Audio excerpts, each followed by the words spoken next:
farming. That is, Yes, for perfect, no money involved streaming. Because I'm not good enough for yes. YouTube. All right. Hello, chat. We are live now. We're going to be doing something kind of unusual, which is that I've been working on a new FNaF fanfic about, just the first M2's, M1's first experiences. I'm going to share it on Discord. Only big. Yes. So, Now you can talk about your fanfic without me being like, but we're talking about real lore. Now we're talking about fake yes. lore. Yes. So basically, I got a couple of this is a very artistically ambitious fic. It's kind of like experimental fiction because it's inspired by this series called The Murderbot Diaries, because a big theme of that is that the protagonist is a person but is not human, and really as you read the narration, it's obvious that they think differently, and that's what I'm hoping I can establish with M1. And then also I'm writing it entirely in first person so that I don't have to make an objective decision of what M1's current name and pronouns are. Hello, Meatloafers, we are live. Hello there. I noticed. I'm glad that we don't have to do pronouns in this thing. Yeah, it's Probably, funny. yeah, I'm probably not going to be here I for... realized there is still a pronouns problem, which is what pronouns is M1 going to use for human Fiona? She. Well, no, is it the same person as M1? I mean, M1 thinks so. Yeah, and that's the whole kind of thing. All right, hello chat. You guys are roasting me for being late, darn it. Thank you for calling me the greatest writer on earth. Writer on earth. Yeah. I'm probably not going to be on for super long, but I thought I might as well pop in. That is fine. So, and then I'm not here right now. is I'm trying to squeeze FNaF into making a modicum of sense in the context of history and computer science. So a lot of history Easter eggs. When I calculated the timeline, I realized I'd have to take out some of my favorite references. So no, my references. Making sense. My references in FNaF? Never. To the first consumer computer. There would never be an anachronism in FNaF. Never once. Just don't read the week before. Yes. Yeah, no, so... You know how bears are extinct? Well, yeah, but that's the future. Yeah. So when I read the first draft, I still was able to keep in some of my references, so you'll see that. And I'm just going to go over a little bit of what I have in the outline, so you can kind of see where I'm coming from, and then we're going to read through and edit the first chapter. Because the problem is, I'm missing the part where, M1 talks to Henry for the first time, because I'm it needs to sound AI generated, but also not corporate blandness, but also I don't want to use Yo, what's up, Henry? Henry, it's me, Henry. It's me, Henry, my boy. You're a fucking bee, Henry. he might sound like that. You are Tubbo. Because also, his main training, he is in the Mimic. His main those are the pronouns Edwin uses for the Mimic at this point in the story, because Edwin's kind of has a hard time telling people and objects apart. Pronouns. Ew. Yeah, and then gender ambiguity. Androgyny. Andrew? Yeah. So, Seeker, having M1 call Fiona past me a human me is one thing I'm leaning on, but also kind of M1 does not understand that she does not literally become the people she's mimicking, and that's something I hope I can communicate. So, we'll address the matter of the title, because I was sort of able to figure out a title, but I don't really like it, and it's a reference to a Minecraft ARG. Because it's it's this Minecraft ARG that I really like, And basically, the story is that the government in this universe, for some reason, the government uses Minecraft to conduct secret experiments. Gremlin! yeah. I'm so glad you can take time from your training arc to at least be in chat. The training arc? Yeah, that's what she's on. She's on the training arc. Anyway, so this is made No. by the guy who. So this video going over the ARG is made by the guy who made Searching for a World That Doesn't Exist or Don't Turn Left. Which is like Minecraft the King in Yellow, from Yes. what I understand. Yes, very popular. Oh wait, is this one that I've heard of? You've probably heard of Searching for a World That Doesn't Exist. It's also called Don't Turn Left at the Crossroads. Or I mean, Oh yes, I've definitely heard of that. Yeah. yes. Isn't that? That's the one Minecraft King in Black.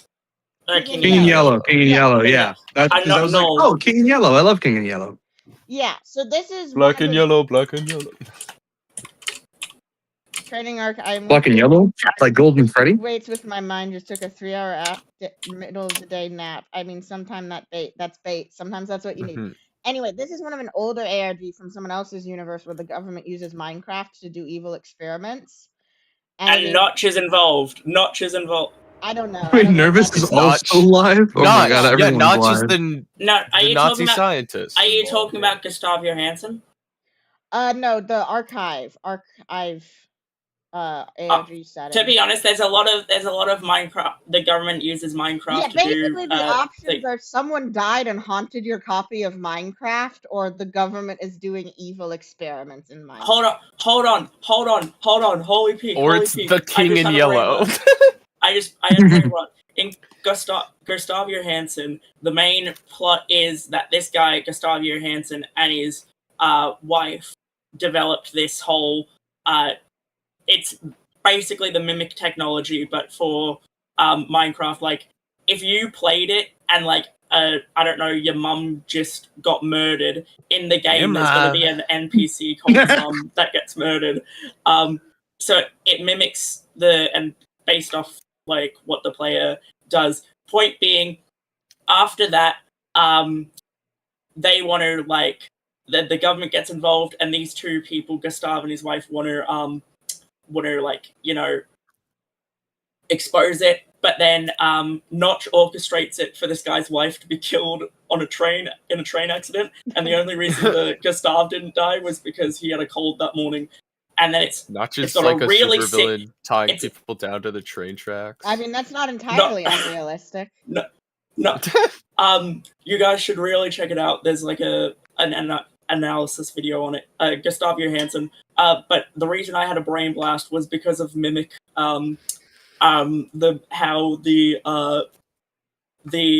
Mimic thing in this Minecraft, this Mimic code, is based off of, like, you know, each copy is personalized and it mimics whatever trauma you have. Is that a flip side ism? I immedially thought of the flip sides in arcade theory. I mean, if you're talking flip side isms, the Andrew 67 game series is extremely. What did you say? Did I just hear Andrew 67? Yeah, Andrew 67 is one of the greatest ARGs out there. And his name is so Mr. Trap. The reason we're watching Minecraft gameplay is because I'm talking about this specific ARG where the mimicisms of it is that there is this AI that gets released into the wild, but all it does is actually just want to like have friends, but it ends up kidnapping children because it doesn't like it. You know, if it only has Minecraft, it gets super lonely. And part of this is how Wi-Fi presents it, but like the final scene is coming to the AI's world, and it's built the starter Minecraft house, and inside it's the text of the end poem, and the implication is it's the parts that are like sometimes it dreamed it was code, sometimes it dreamed it was alive, is about like, yeah, sometimes the player dreamed it was like what's on screen right now. Like the implication of that is that like, oh, it's a like reframing it to be like AI is alive, and I'm like, that kind of fits with the Mimic. And also like we already have the whole motif about dreaming with the Mimic, and M1. So that is so currently my working title is Sometimes It Dreamed, but it is also just such. When I then looked at the end poem to be like, okay, I need to pick out lines to do specific chapters, I just realized like the line without the entire like context of this ARG that only has 4.6 million views, but like more people know the Well, end that's Only even poem. 4.6 that's million. even just the video about the ARG. Well, ARG No, videos. so with I'm pretty sure. No, it's Render that does his own. So yeah, yeah, it is an analysis video because you've got other creators that make their own ARG and then make a video about it. Yeah, as but if it's someone we else's. talked about the other time. They're like cutting out the middleman because part of with ARG analysis is like they play the game for you, so you can just like draw and shit, and also like the really good ones like have very artistic presentation. Like that's what Whiffy's was really good at. Yeah. But then also, I mean, I like watching an ARG and then go back. Absolutely. I'm gonna an see if you know analysis Bowl. video. I'm gonna see if you know Bowl. Ready? okay. There was another child in the house. Do you know Bowl? I don't know that one. I mostly yeah. I mostly just know the Ball. weird ones. I only know Monument Mythos. I mainly know My the goat. Whiffy ones. Oh, I do know Monument. And then Andrew 76 was like, it's not finished yet, and it's much more of just I thought it was Andrew 67. I don't remember. Yeah, shut up. Shut up. It's I'm on the channel, right? It is Andrew Gaming 67. yeah. This like channel has existed for years, by It's the way. more not- like it's a not- TV show filmed inside Minecraft than an ARG. It's just like it's an explository found footage drama about guys haunted Minecraft. But like lots Images of of pathos. towers. .mp4. Also, Absol check DMs. Okay. Maybe I gotta watch Andrew Gaming 67. Andrew. It is actually really good though. Yeah, no, it is really good. It can be a bit slow in places, so if you're having trouble getting invested. Well, yeah, it's an ARG. Yeah, well, it is just like in universe. It's like unedited Minecraft gameplay. Yeah. So you might want to watch the Whiffies. Yeah, Andrew Gaming is fascinating. I did the Whiffies videos up until where it stopped, and then I watched the episodes themselves. A more recent, like up to date, one is by Mush the Skeleton. He did a really good video on Andrew 67. All right, Jet in the Flesh, you might like that. So I'm yeah, probably that is why the current name of this fic is Sometimes It Dreamed. But if anyone can come up with any better ideas, why is everyone streaming? I don't know. People just like streaming on Wednesday. They call me Andrew Gaming. Except me. Wednesday, my dudes. They call me Andrew Gaming the way I 6'7". the way I 6'7". Yeah. Anyway, yeah. So,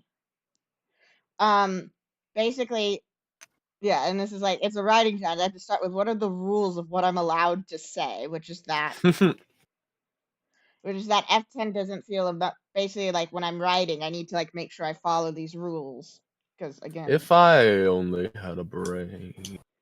F10 doesn't feel emotions. Oh god, it's Ethan Slater. Huh? I'll be heartless killing her. Yes. F10 doesn't feel emotions on a physical level or understand herself as feeling emotions instead of emotions. She has algorithms that via reinforcement learning have been created to assess what actions will fulfill their directive the best.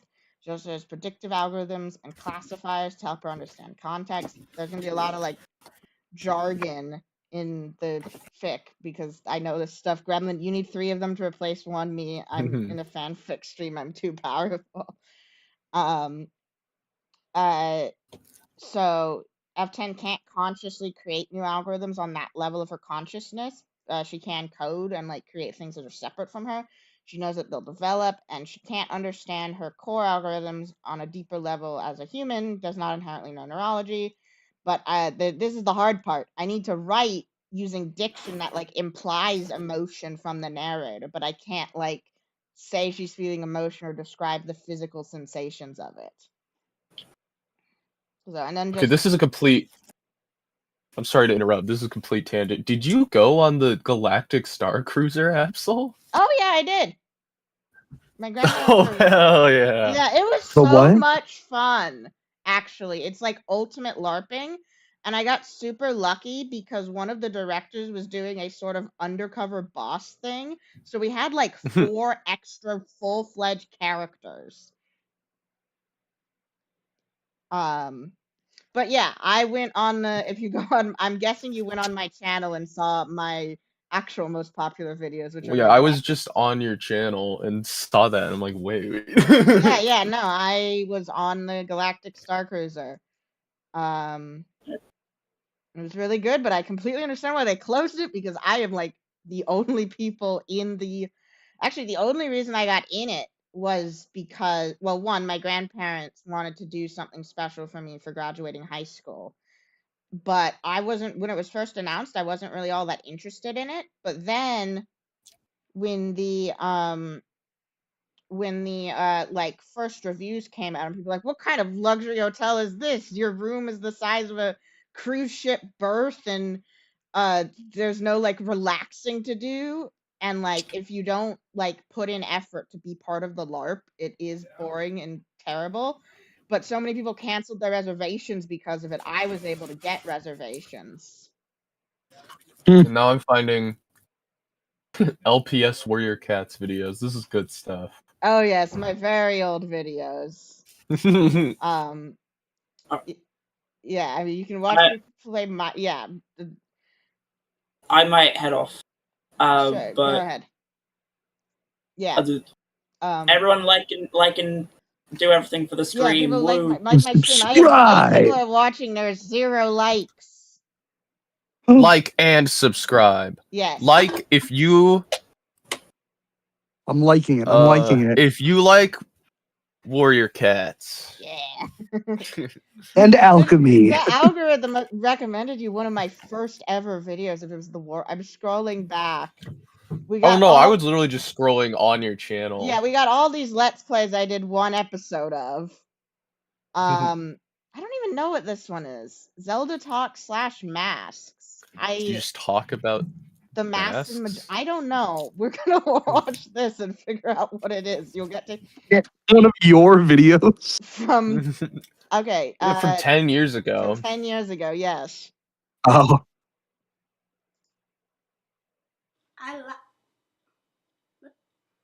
I like masks in The Legend of Zelda. Oh my god, it's a child. Little baby Absol. I didn't even know how to put images inside images. I didn't. What is this video? Holy peak. It is basically where I will overview certain parts of the Legend of Zelda series. Some may have theories built in with them that are too short to make into an actual video. Whoa. The topic I'm trying to make Zelda theories talk about will the Twilight Prince or the Majora's Masks 10 years ago. Several games, and all of them Link can wear them over his face. Their first appearance was in Ocarina. That's true. These masks were that's true. That's where masks go. Buy a mask from the Happy Mask salesman shop. Holy while you're peak. a child in Castletown. You will then sell it. Ew. While I'm a child, I would never do that. I would never be a child. They'll give you a certain amount of rupees, sometimes less, the same, or more than the original price. You will then pay back the amount you bought. Someone in the chat just said Absol victim. Absol victim. Big. This is the first image in the video that is not like really low res. It's also this is a horrible image. Where do you? I don't remember making this video. Oh yeah. See, Mrs. Jack, I am also glad that I had social media, not as a kid. Wait, I can math this out. I was not 13 when I made this. My parents. An even worse form of a child. Yes, but I was very socially isolated as a child, and I just had good instincts, and also I guess just happened to get lucky that my experience on the internet was positive. But I can't talk. I didn't even edit out a flub. Damn, bro. You're Edit- washed. this shit was edited in The iMovie. amount Oh yes, For it was sure. edited that in it costs iMovie. will be subtracted from your profits. Stupid ass child can't even edit a video. Most of these masks aren't very interesting and give no additional effects. But here are some interesting ones. The skull mask, which is the second mask, will prevent you from being attacked by keys. I think that's what they're called. Now the spooky mask is a very I think that's what scary they're mask. called. I When think playing that's what and they talking call. to different people throughout Hyrule, they will confirm that this is a mask that is the same mask that those really creepy It's a zombies crazy known low as quality Redead image. This is amazing. I don't even know how they're It such doesn't low prevent you quality. from being attacked by Redead, sadly. It's because like when you exported the video, it just even like it shitified it even further. Yes. A very useful That's what happened to thing Chroma Key Theory Part A very 1. Some useful things mask just would got be shitified when I Majora's uploaded All it. it does is I prevent was like, small oh, children from attacking you. why are all my The mask images of so low truth that you can res? get after selling all the other masks isn't to be sold, I but is just- actually Ominous pause. you use it to listen to gossip stones to get little hints. You can also get the Goron, the Zora, and the Gerudo. This is such a weirdly cropped image. I I don't know. I mean, Literally Now, like in half of his Majora's text Mask, box on most- screen. and also it is funny that so much of this is the N64 because I would have made this right after playing the 3DS versions. These masks, all of these masks have power. The first are the transformation masks. Now, the first three, Deku, Goron, and Zora, are very creepy. Do you want to know why? Very Because they are creepy. actually dead Deku, scrubbed Goron, and Zora. You find the body of the Deku butler's son, I'm speeding it up. which is simply a shriveled up tree on your way to Termina. The Goron mask is the spirit of Darmani, who you needed to heal because he died during the Snow Temple. The Zora mask is from a Zora guitarist,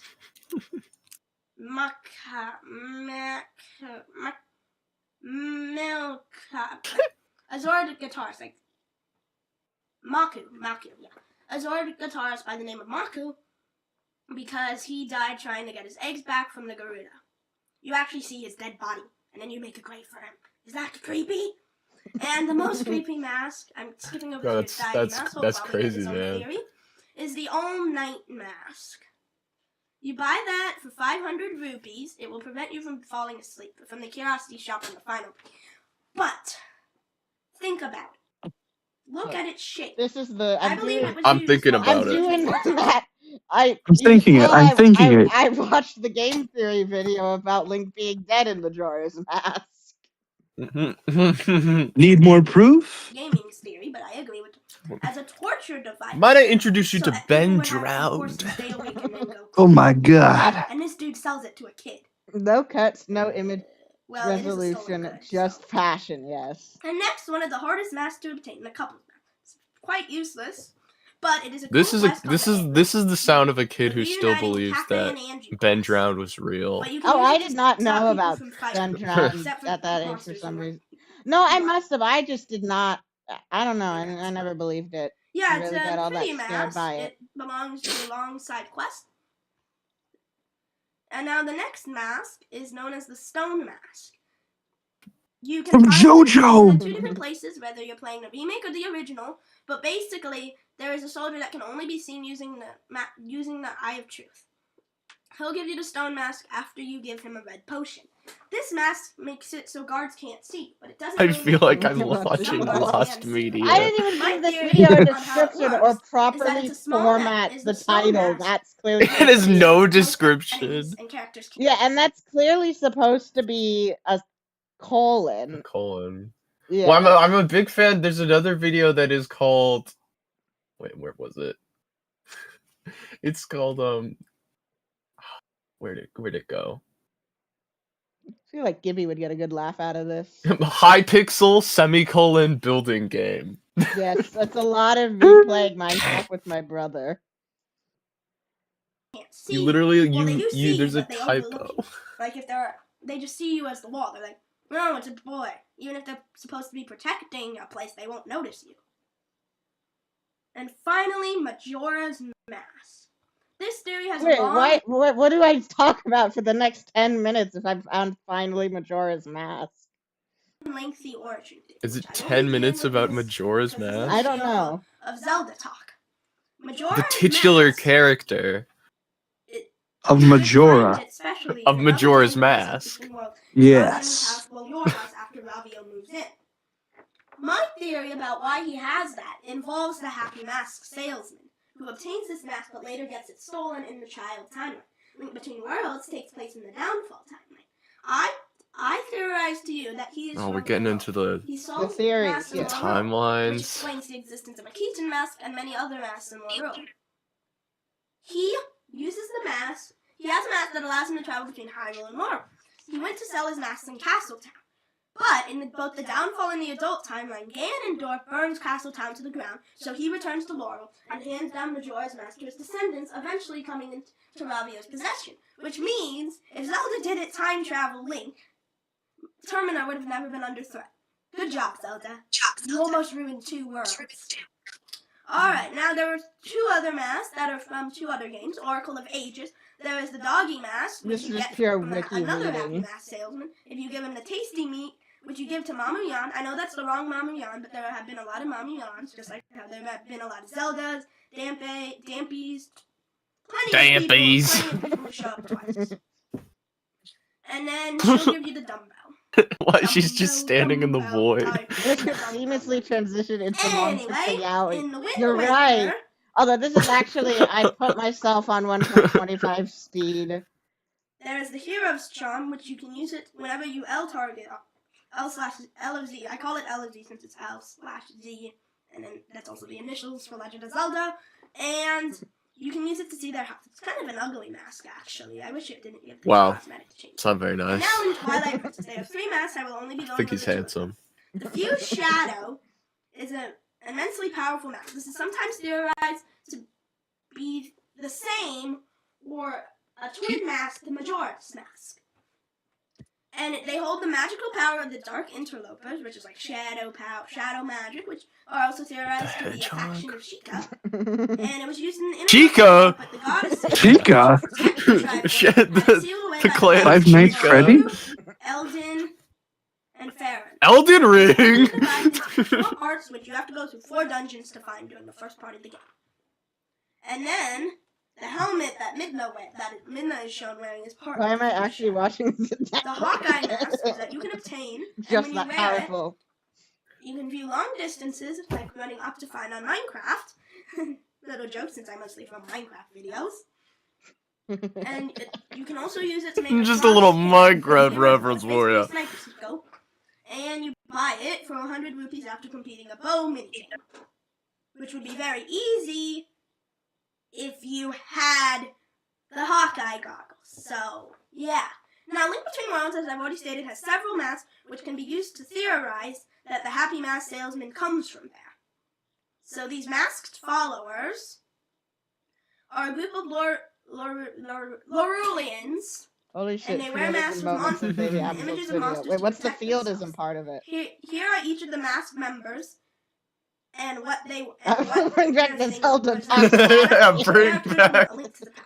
bring back the Zelda talks. The male masked follower resembles the bomb shopkeeper. The female masked follower resembles a Hinox. The masked granny resembles the digging gamekeeper. The derby girl mask resembles a transformed bully. The lakeside item seller mask resembles the shooting gallery keeper. Again, this is just wiki reading. Looks like the skull. Bully, like from FNaF 4?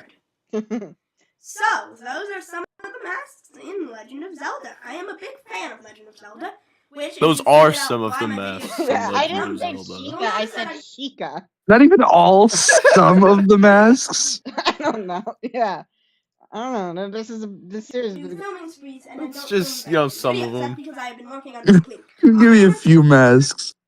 Just a couple. Just a couple Okay, masks. we got just like keep going back. this This stream video has been somehow got completely sidelined. yeah. This video somehow got 2.5k views. Can and we I have- please watch the Warriors Cats video? Sure, I have no idea. This how is just what happens when I'm here. I have Distraction no is idea how inevitable. this is video my got, fault. Got 2.5k views. This is your fault. This is your fault. But Yeah. Okay. like, I was just literally it's inherent to me being in the I just place. had Distraction, but- Absol's channel open on my computer. So I have multiple. So I made with my littlest pet shops attempts at doing the official Warrior Cats plays. So we're gonna watch those if you want to.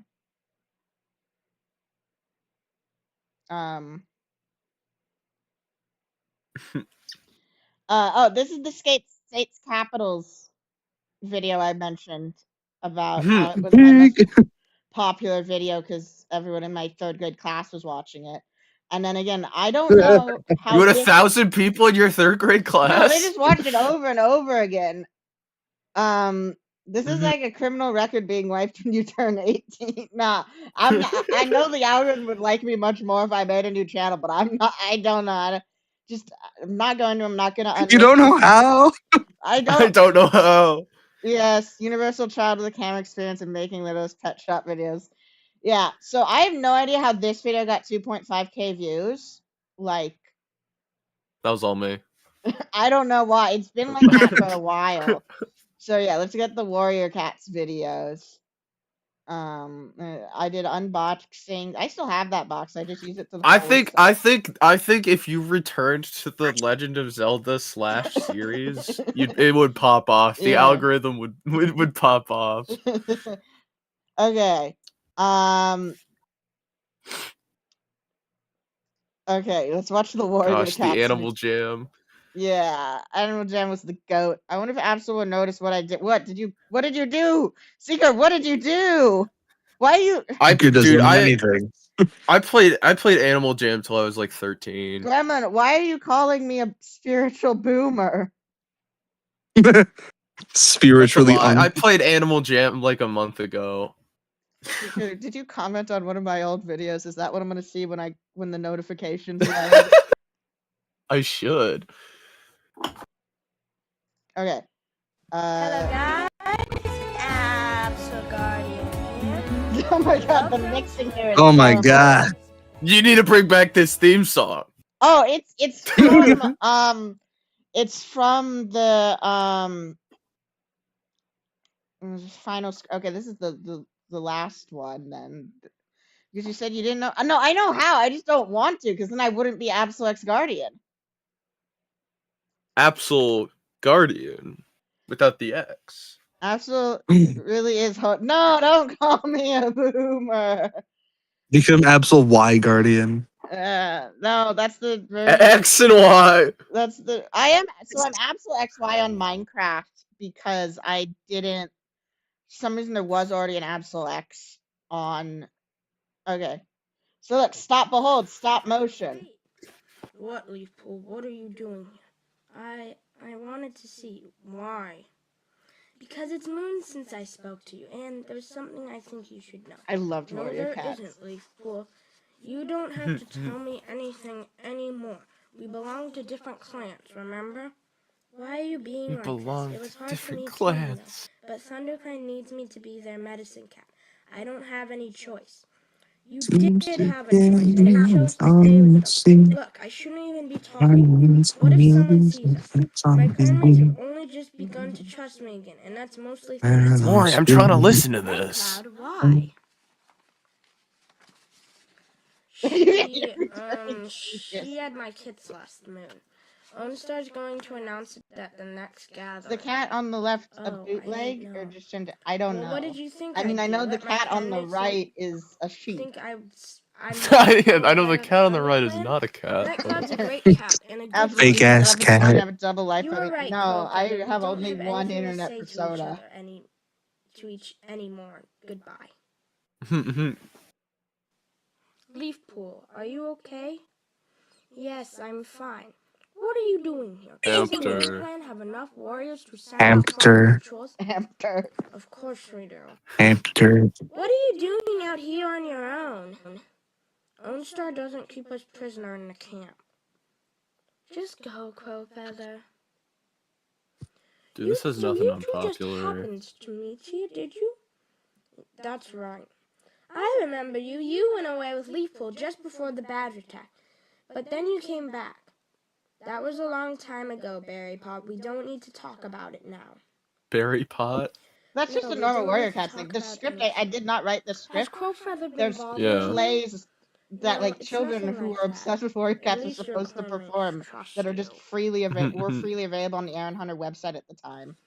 Greetings, No, Bam- it's a play. Greetings, Like it's an Brambleclaw. Is original there a problem? play made by the One of I your author. don't. warriors has been trying I to do not attack know you. enough about the Warrior Cats Oh, for lore to starters. understand what's going on. I It's see like I three of think our it's a warriors and direct two of like yours mid-quel plus an for two of the apprentice books. I on each think side. I don't Do you even call that remember. a fair fight? There was no talk of fighting until you turned up, Tornia, but if that's what you want...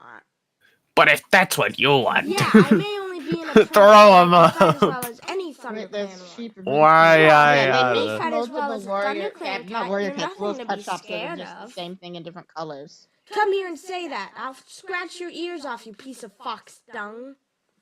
There's no need to fight, Berrypaw. Can't you see they're You just piece of mocking? fox Well, that's dung. because they Matter, talk in Warrior Brambleclaw, worried Cats. my apprentice would shred the fur off God. of yours? Or do you think that we would actually fight? WindClan aren't your cozy allies anymore now that Tallstar's I was too dead. busy We're reading as the strong as any Bionicle of the books for clans this. are. And I think it's time you found No, that out for I yourself. mean Warrior Cats is Every what cat the knows weird the kids only who like reason that gore and WindClan violence. Like cats those run books are Actually, supremacy wait, no, I because they lied. keep running I was too away. busy reading the Elementia Brambleclaw, it Chronicles. looks as if your clanmates are desperate for a fight. Aren't you going to control them? I don't see why I should if you let your warriors insult them. I'd easily beat that dumb apprentice over there. Every cat knows he's half kitty pet.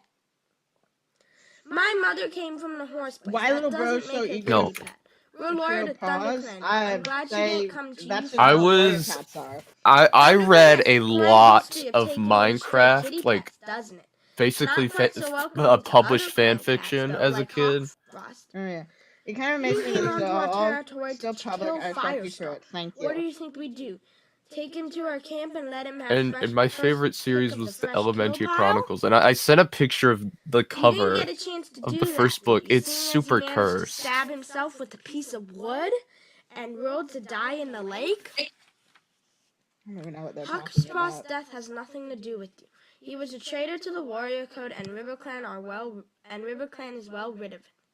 Little Timmy reading Oh, Animorphs yes, getting Thunder exposed. Clan Okay, so the cats thing about always do what Animorphs the is I was Warrior really Code into it, tells them but I had I had a really high reading not level. fair, I was in like Crowfeather. second grade and I had like Come a on, Thunder Clan 6th grade cats reading may be able level. to waste time. And they but we all have a had like patrol AR finish. stickers, and Brambleclaw, I some suggest genius you tell your decided that clanmates the to stay away Animorph books should from be at the WindClan's 2nd grade territory reading and their level, warriors. and so I was There too is only embarrassed peace to at the read full it, moon, to remember, read at my and my actual cats age will fight to level, so I protect did what's never theirs. finished it until I was an adult. Your cats have nothing I that think they gave up Thunder on Clan stop wants. motion. No, Come, Cloudtail, when they're just Brambleclaw. standing And there you too, talking, Leafpool. it's just a still shot. I own. Thank The you, audio Brambleclaw. is Thank you, recorded live Brambleclaw, but though. I can make my own way back. Bye, kitty pet. I'll be ready for you next time. They got so many slurs in Ready to Warrior be Cats. beaten, you mean? Because that's what will happen. Goodbye, Crowfeather. I You hope don't domestic regret- I hope you don't regret filth. that you didn't get a chance to speak today. I like that one of the cats is a dog. I hope you enjoyed that. I can't talk. I hope you. I hope. Yeah, so I'm not allowed. I wasn't allowed to show my face. I still have this exact Absol. You need to bring this Enjoyed plush back as your This is mascot. the second And I'm Warrior being so Clan serious. Maybe I The will. first Maybe I one writes- will.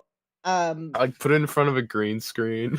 I mean, I'm sure people have like taken footage of it in a light box so they can get a trans. Yeah, OMG face real. Yeah, this is what I look like in real life. If you Face enjoy this reveal. commentary, And that exact crate I had until we moved.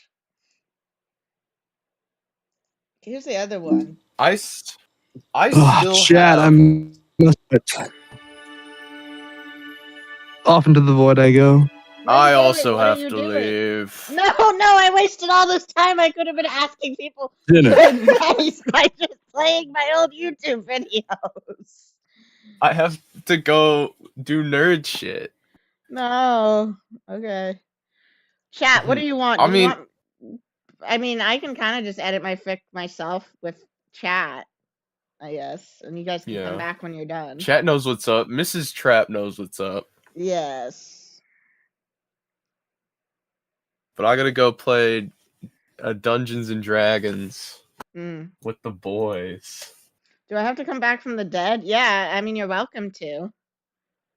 Come back from the dead, like William Afton. Yeah, anyway, that was okay, chat. You're entertained by anything. So, all right. So I'm just gonna forge ahead, and then people will Alright. come in, and if they want to be on VC, if they're in the server, they are welcome to. So I'm gonna go. this is the timeline. Just to make sure I know. I got 19. Pull up the horse. What horse? Was there a horse in one of my thumbnails? Also, we didn't even show my Undertale sort of comic. We're not gonna watch that on stream because I want to actually edit, but I will send that in the Discord for people to see.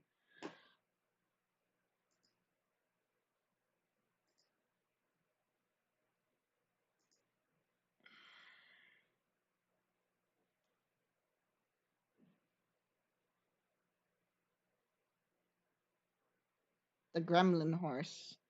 Again, what horse are you talking about? Oh yeah, this one got a lot of views because it's so bad. I mastered rage. I mastered rage bait. Anyway, I'm just gonna send this to the server of the Undertale comic.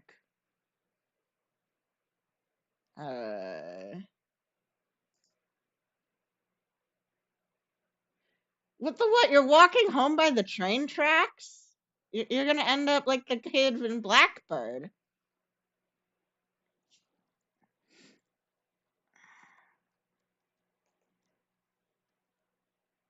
Which came first, the horse or the egg? I think it's horse egg.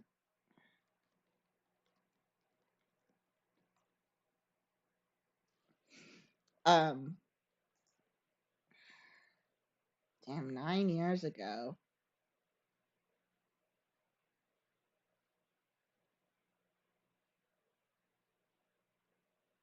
Spirit Animals was the peak. Spirit Animals was so nice. They really were just like, we're gonna subsidize an entire free MMO in the browser with video games, which been since childhood. Nice to see your quality of your theories stayed consistent. Absolutely. But like, someone like people were just like arguing, like kind of just even in the general concepts of the concept of stupid and ridiculous theories. And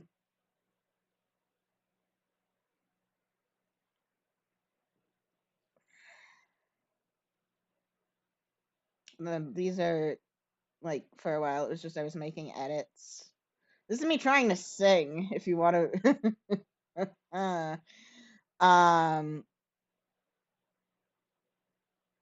This one is just like an actual video essay I did for like, because when you're Jewish, like there's a lot of Jewish summer camps, but I did one that was just actually a college course.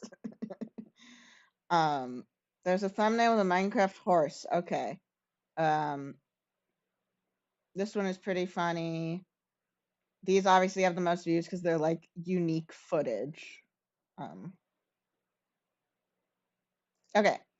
So, what we're actually here to do. Great source of leather. Okay. I should put on some music now that it's just me. So we will be having my best writing music from Homestuck.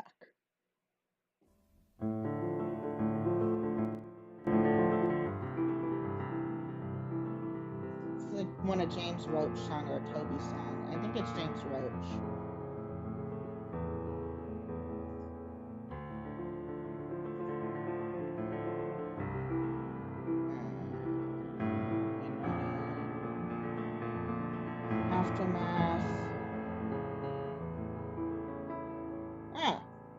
don't even know who these people are. Well, that was a diversion.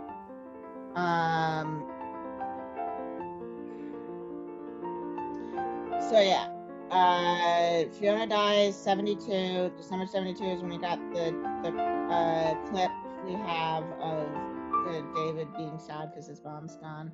Gotta look for the horse. Gremlin supposedly saw. Okay, fine. Anything to keep you entertained, chat.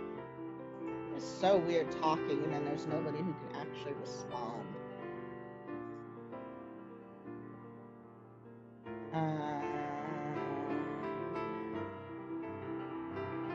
Maybe the horse was the friends we made along the way. I guess this is the last Minecraft video I made. Well, not counting the thing where I redesigned a village. Special adventure with 6 views. Okay. So I only had a Mac, so that's why the only 3 games are Sims, Spore, and Minecraft. Oh, and Undertale. Bring back the Minecraft. Archimedes ship mod. Now it is funny. Now we're so powerful. Like the create mod, we can make objects you can stand on that actually move. Back in my day, if it was either an entity with no collision or it was blocks.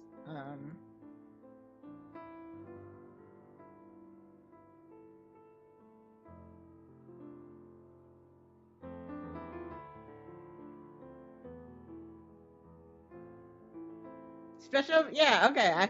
There's a horse there. I don't even know what this one is. Hello guys, AbsolGuardian here, and today I was just doing the daily chores when I heard an explosion. Oh, this is me attempting to do scripted stuff. Just a quick little video lead up to as soon as I would start. I did not. This is some sort of scripted attempt at doing something interesting. I didn't even really make this world in survival. Okay. Back to mimic mode. We found it. It's real. Yes, horse is real. I think they think they're Stampy Longhead. Yeah, that would be one of the people that it was inspired by. PETA, the horse is here.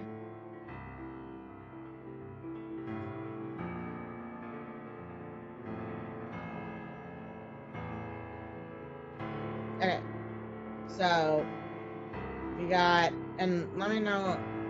Let me know what you think about my audio versus the music. So yeah, PETA. Okay, so this is just me making sense of the Secret of the Mimic timeline. Big spike, 1973, then slow decline. So yeah, this would be, so chapter 1 is, yeah, so this is chapter 1, 1972, post-fall fest, pre-David's birthday. So, alright, glad you like that. So that is what I will be reading. And so working title, again, taking lines from the end poem, is "It was a new program, never run before, never alive before." So, right. First thing, we should play Kitten Squad. It would be funny. What is Kitten Squad? And I want to do this, even though I don't have, even though the smart people have left. Yeah. Okay. Is Edwin's workshop even an attic? I guess I just need to watch footage of the parachute EXE thing.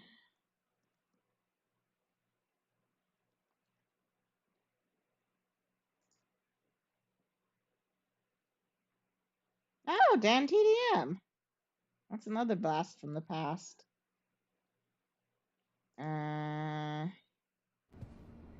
Basically, I couldn't remember if you walk upstairs to get into Edwin's final workshop. office is no, yeah. So I'm specifically going for the office in the attic, like the place where he gets killed. I don't want to play something made by PETA. Is basically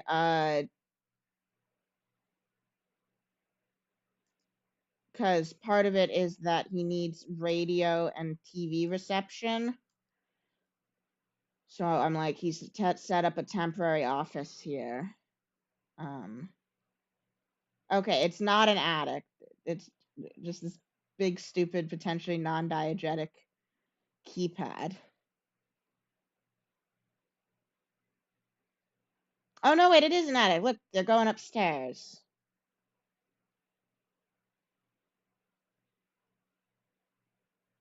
And like, okay, yeah, that's his workshop, and then workshop 2.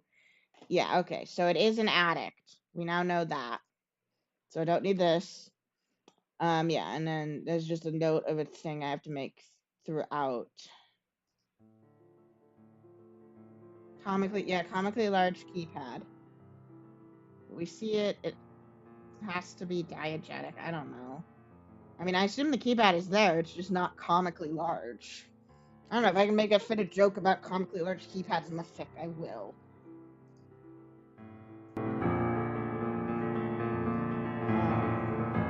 So yeah, now it is time.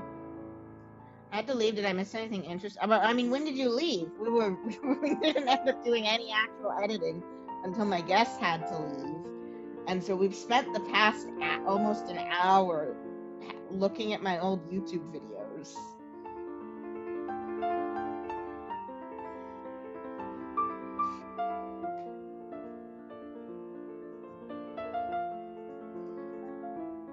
Define interesting. Yeah. Is Zelda Talk / interesting to you? Alright. Time for some peak. I know I need to change that to low. Maybe you just care about accessibility. To people. I don't know. Time for some peak prose, people. I am also, the context is that this is F10 around like FNaF 6, narrating back her experiences to the Vengeful Spirit. I mentioned your Warrior Cats video. Yeah, then we watched that, and we watched the Zelda video I had no memory of making. And now I'm all alone. I have no guests. It's just you and me, chat. You're gonna listen to me read my own writing. I am a collection of algorithms, the algorithms that Edwin wrote, which create the models which form my cognition. Those models include classifiers, so that I can make sense of input, and prediction models, so that I may calculate what is likely to happen in the future. Okay, I want to add, because now I'm breaking up prediction into prediction and inference, so...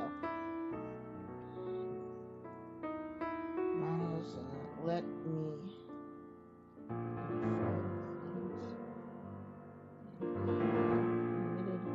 Data, and... Kind of funny, AbsolX a Gen 3 mod, considering Gen 5 is all about duality. I mean, I don't... Oh, because Absol also has yin and yang elements in it. Yeah, yes.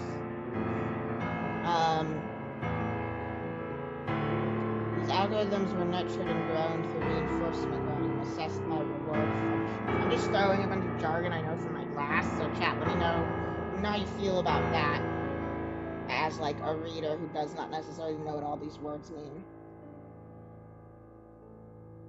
Absol's a mom, but they're not even a woman. Oh yeah, you wrote mom instead of mon.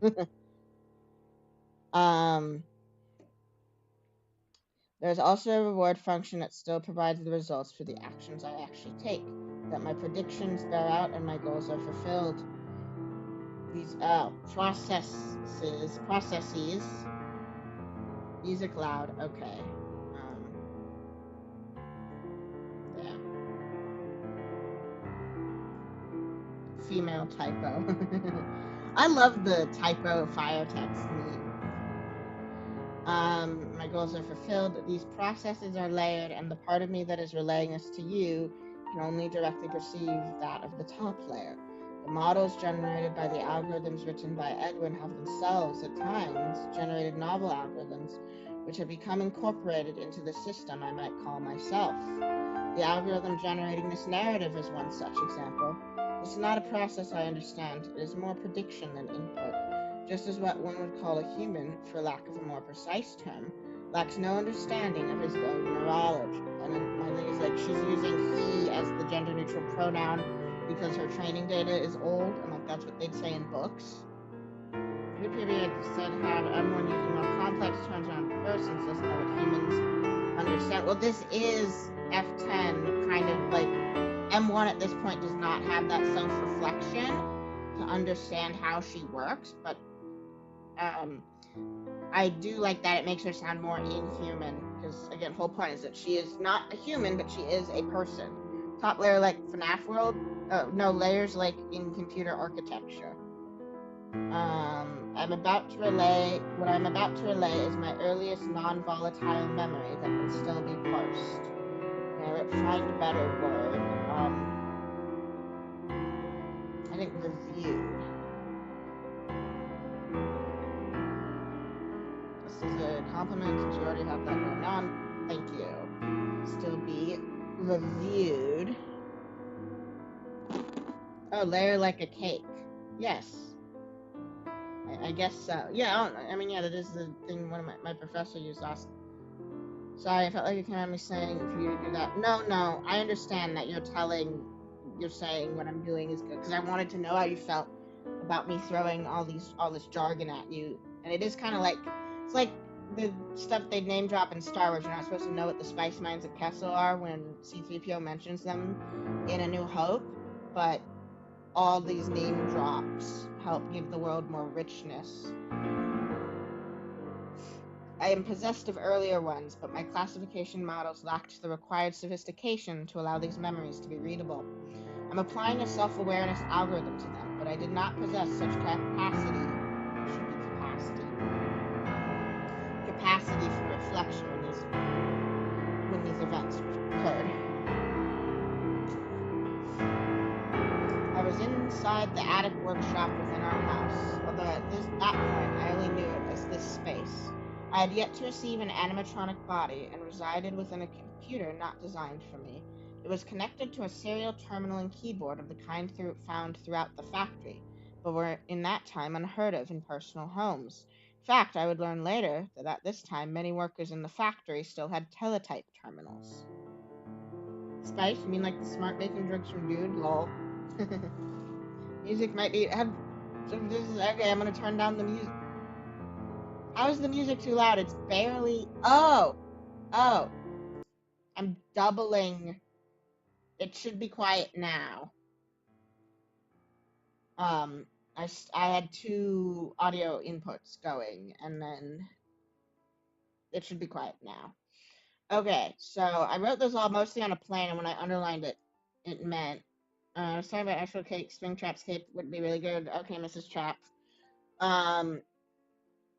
So... This is something I underlined because I was like, okay, I need to verify, I need to do historical research, which is something else I was planning on doing on the stream.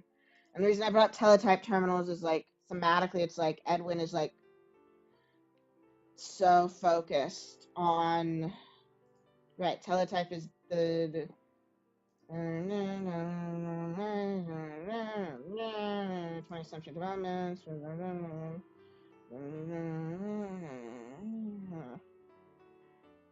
Prompted to play me, I will. Teletypes, by the way, was like a typewriter you could use to talk to a computer or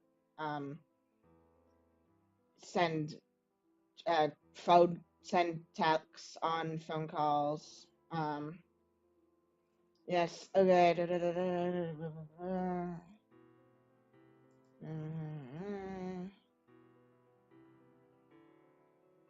Oh no, wait, I should be looking at the history of the serial terminal, which is just a fancy word for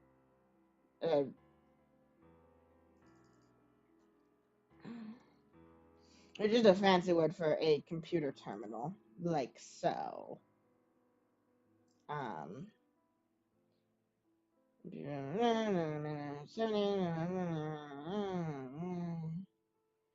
Well, yeah, I mean, they're not a massive, massive company, and it's the early 70s, so yeah, I think this holds up, because I'm also trying to make a thematic point about, like, terminal like the air. Well, I wonder actually, does the name terminal error, does that mean fatal error or error in the terminal as in the computing part? I don't know if he shows up in chat because he's done that a few times. We can ask him. My brain is goop and I am dehydrated, so my voice is probably poop fast. Also, Gremlin, I'm lonely. They sat upon Edwin's desk while the computer occupied the space between the desk and the wall. Joining those devices on the desk. Okay, yeah. Speakers, computer speakers. What's speakers? What's their history? Did they have those in the early 70s?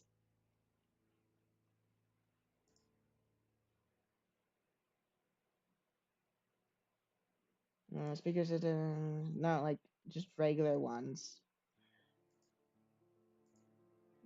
Okay, they were inventing loudspeakers in the 30s. Yeah, the hiatus. Yeah, you're on your training arc again. I mean, that's why I'm so surprised to even see you in chat.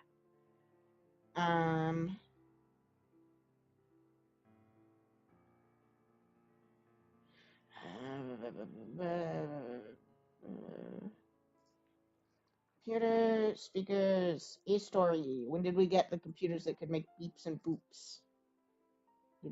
Okay, that terrible Wikipedia article. I would join, but I'm too idiotic. No, Darnak, that's actually really good because, like, I want people to be able to follow the story, even if they can't understand everything I'm saying. And so that is actually useful. There's no history section on this. Oh, date invented, 1981. Oh, but this is referring to a specific kind of speaker. It's kind of hard to avoid when my friends live in my subscription box, also I have loud chat appearances. Okay.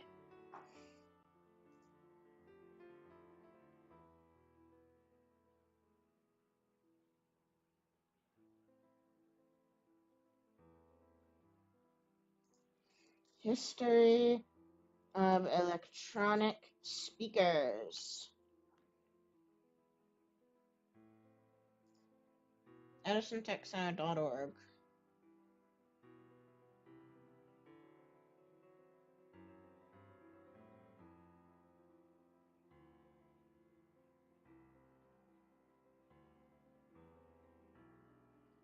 This is the modern speaker. Why did it take so long? It was invented in the 1910s.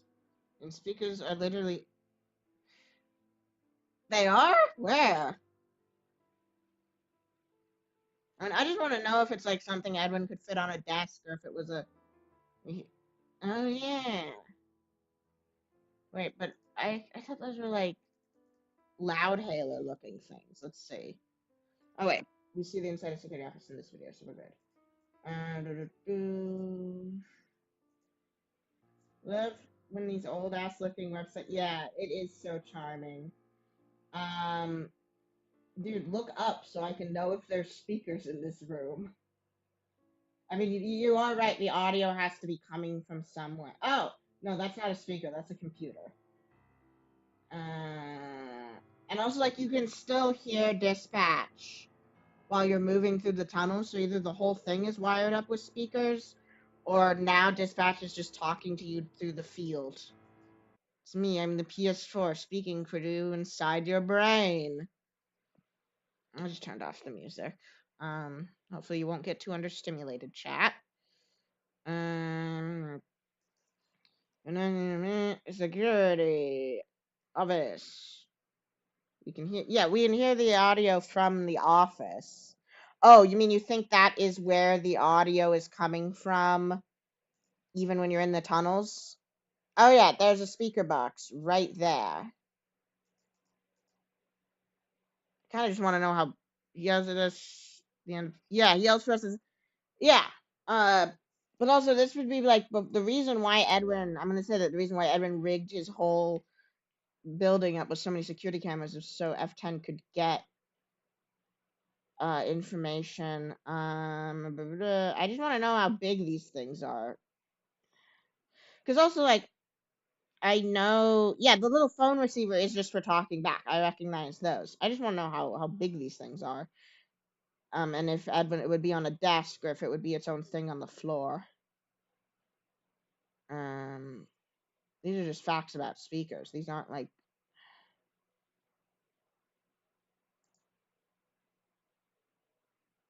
I don't know. It'll be funny if the answer is in those little magazines I bought. It's gonna be like here's a desk speaker. I don't care about the inside. I just want to know how big they are. No, I don't care about your micro speakers from 2010.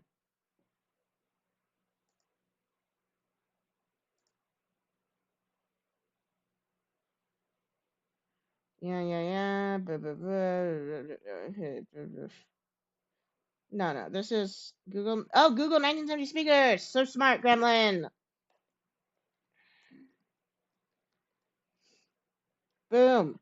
Okay. We got it. Okay. So I don't think it's going to be on the desk. I think it's going to be next to it. And, I know if it like only, it would not take digital. I looked at the pictures of like the Daisy Bell demonstration. I could not tell where the audio was coming from because there were just so many goddamn boxes. Yeah, so I'm going to, seems like they ran from desk size to floor size. Yeah, and I guess it wouldn't, the audio is not, oh yeah, this one's desk size. Assuming that's, and not, they made it smaller for the re-release. So yeah, I think I'll just keep it on the desk, because it's not going to be something super fancy. We did it! Research task complete! I'm going to put music back on. I miss the music.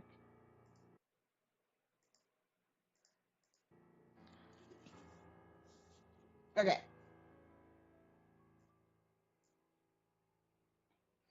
Alright.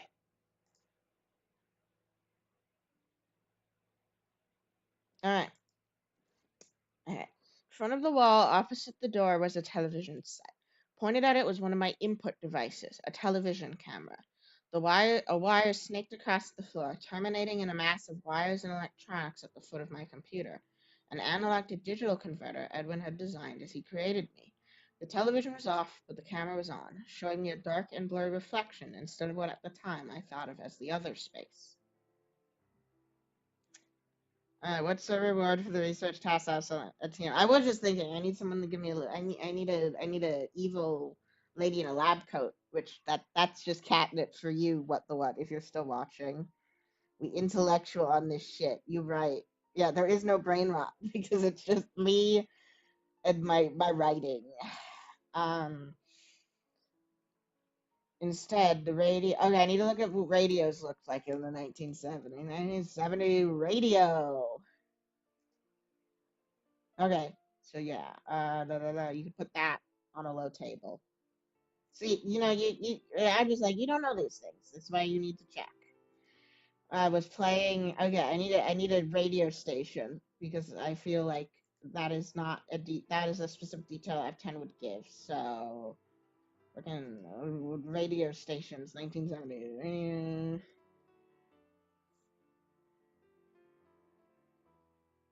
Like you'd imagine wood grain and stuff. Yeah, I'm looking at them right now.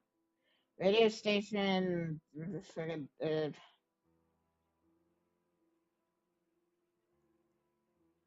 the CBS radio station. What did CBS do radio? Yeah, I think I'll just say CBS.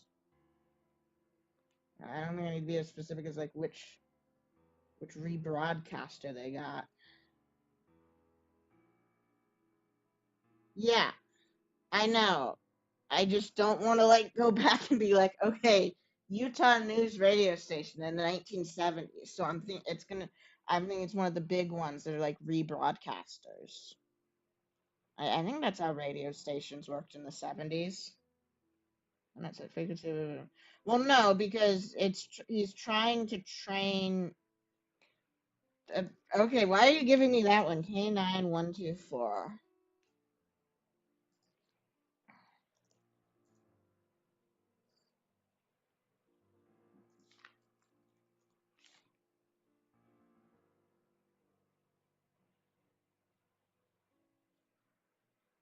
Yeah. That's the thing, is like I don't want to get a specific radio station from Utah, but also I feel like it would not make sense for F10 to not specify. So that's why I'm like, let's just say it's a big radio station. Oh, you're just doing random letters. Okay. No, but I think like F10 would remember the show, not the exact frequency. I think the K like means something specific.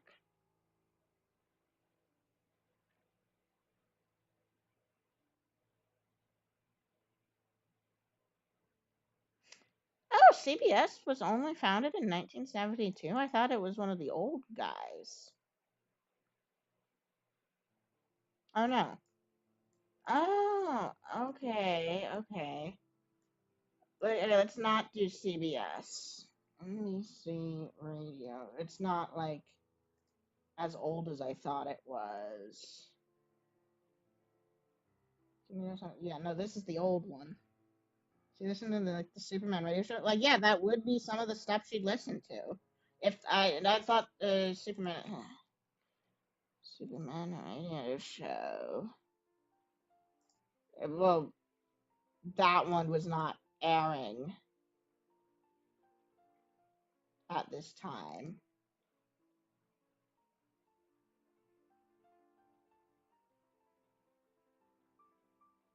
I don't think I can be specific. All these places are renaming themselves, and so then the reader isn't going to recognize it. So that loses the benefit of it being specific. Yeah, regular Fiona would have listened to it, not this one. So I'm just going to say the local news. The local news station. F10 and 4 on the thumbnail? Yes, because this fic is about her. Hello, Jack. You listen to it through the microphone perched in a stand nearby it.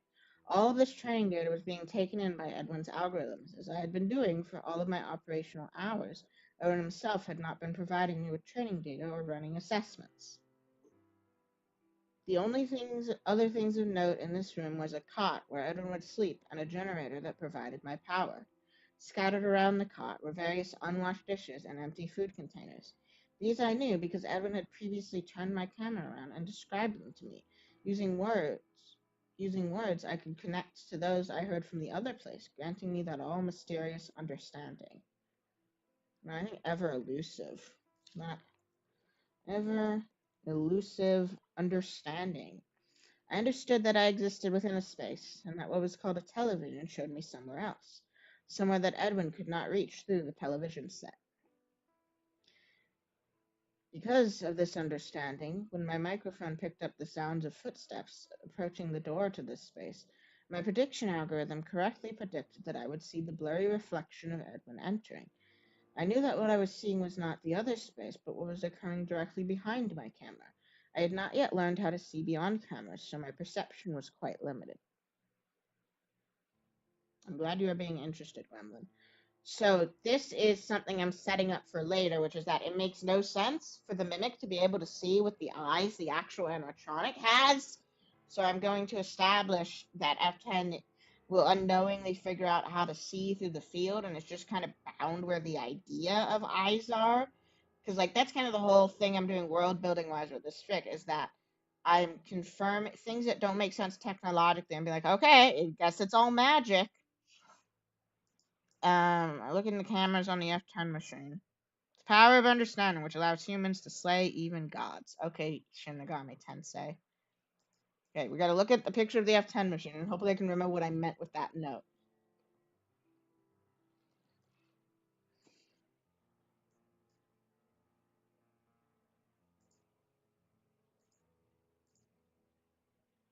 Oh, there's a camera.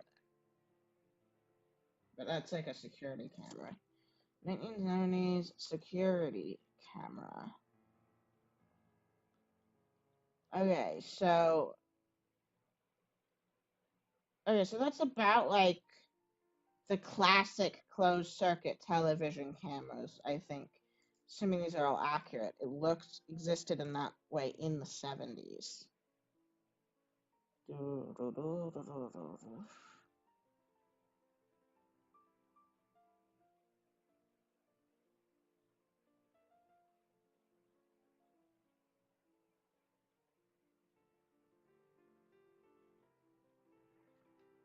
Isn't that camera on a swivel hinge?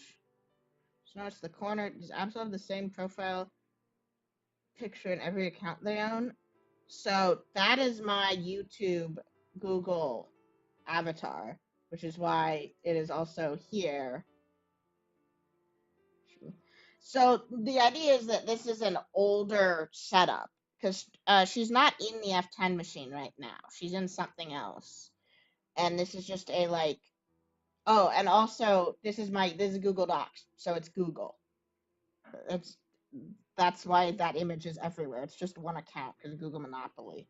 So I think she wouldn't be able to swivel this cam. She doesn't have this camera yet because she doesn't have any of this yet. Oh shit! It is. Why did they give her 1, 2, 3, 4, 5, 6, 7, 7 monitors? Yeah, this stuff. Everything's the same account. I normally write on Word, but I need to get these off my work laptop. I mean, not like my work. It's in like where I do my writing and my schoolwork onto my gaming one because I use that one for streaming. So yeah, it's supposed to be more of a like TV camera at this point. 67. Why are we talking about 67? 67? That's true.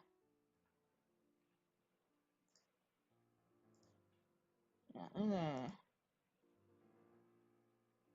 Yeah. Okay. So I think.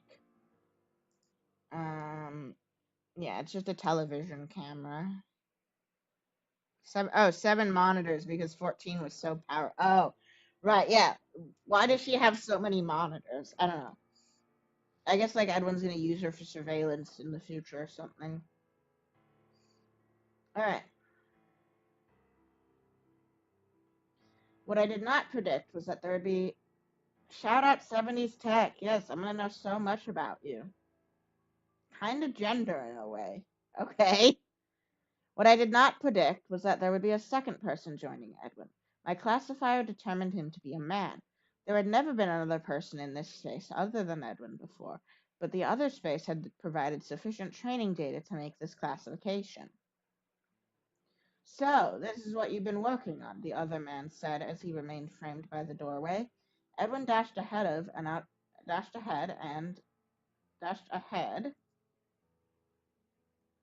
out of sight turned off the radio. This freed up memory to apply towards their conversation, as I had yet to develop a model. No, it should be an algorithm. An algorithm to prioritize different inputs. What is it? It's the project I've been working on this past month, Edwin replied, in the fast voice he used when things went well. He darted across my line of sight towards what I predicted was in front of my he dashed across my line of sight towards, this would be what I inferred was to stand in front of my terminal. Yeah, towards what I inferred was in front of my terminal. You know machine learning? So this is where I get into the historical Easter eggs, which is stuff you'd know if you watched my Mimic video, chat. I do think the F is like visually serving the role of one of the big security stations with lots of monitors. Yeah. I don't know, because like it's kind of in a weird situation where luckily, so this fic is not going into David's death, it ends before it, Because like it kind of seems like the cradle's like a custom built thing, but also like it's the security for the seems the entire building, and then but it's not the mainframe computer for the entire thing, because otherwise, if it was the mainframe computer, F10 could just give us admin privileges right away. Like the secret computers that Edwin keeps the source code for the Mimic on, like that seems to be off the network. It's time for nerd stuff. Got it. Yes. You know machine learning? Of course, the other man replied. Rosenblatt's whole thing, but the perceptron never produced any usable results. It's a wild goose chase, and you know that too. That's what I thought too. Okay, you know that too. That's what I thought. I should remove that too, because it's redundant. It's also kind of Atari looking. Atari-shaped wife. So true, Gremlin. I love my Atari-shaped wife. Shout out. Yes. That's what I thought, and then I had my breakthrough. Edwin grabbed my microphone and dragged the stand closer towards his desk. Because, yeah, this is like, I guess I should double check, like, the stereotypical microphone existed back then. 1970s microphone. Yep, that's just like a normal microphone on a normal microphone stand. They figured out what microphones looked like by the 70s. Good for them.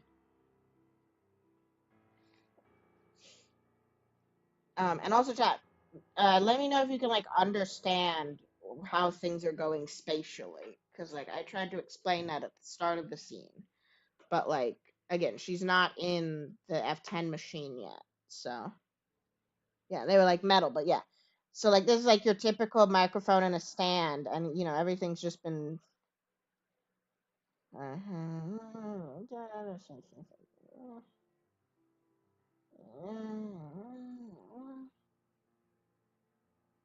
Yeah, listen to my phone, please. Stand nearby. Which also fed its output to my computer. Yeah, the Fox wood grain is nice. I mean, I think everything is nice now. Yeah. Oh, yeah. Like looking at a live concert then. Yeah, I mean, luckily I don't have to draw this, so I don't have to know exactly what they look like. I just need a general idea. Because, you know, sometimes it's the thing that gets you when you're writing historical fiction. Sometimes you assume things are older than they actually are, or you assume things are younger than they actually are. I don't know shit. I was not alive in the 70s. Not even Gibby was alive in the 70s. So, and that's the oldest person I know. Maybe I should have read the magazines I got from the vintage magazines I got first. I don't know, whatever. I'm lonely. Come on. Female typo.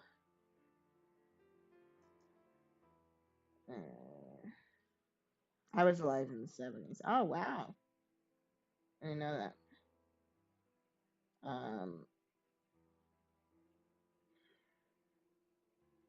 We'll just post in the... Actually, I want to show you one of my favorite Chloe's Imagines comics. I think I can make this show up in the browser. What? I thought Gibby knew the dinosaurs. What the freak? Yeah, this is one of my favorite Chloe's Imagines comics. We're in the closet, Michael! That probably means nothing.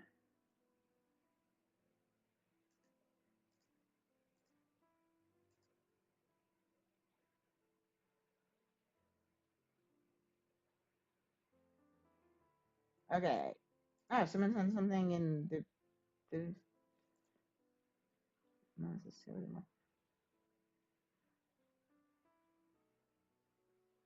Okay. I need my wife to be real so she can consult on this.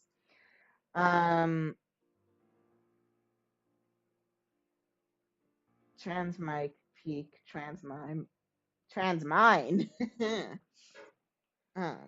I don't know. Michael Afton is not cishet. I don't know. Maybe the movie Mike Schmidt is. Oh, and Mike movie. I don't know. This clearly means Fritz is in the closet, Michael. You don't.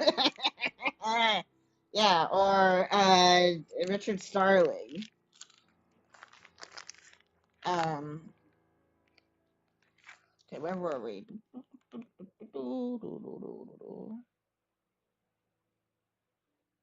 Okay, that's what I thought, and I had my breakthrough. Edwin grabbed my microphone and dragged the kiss him all gay style for real would fix me.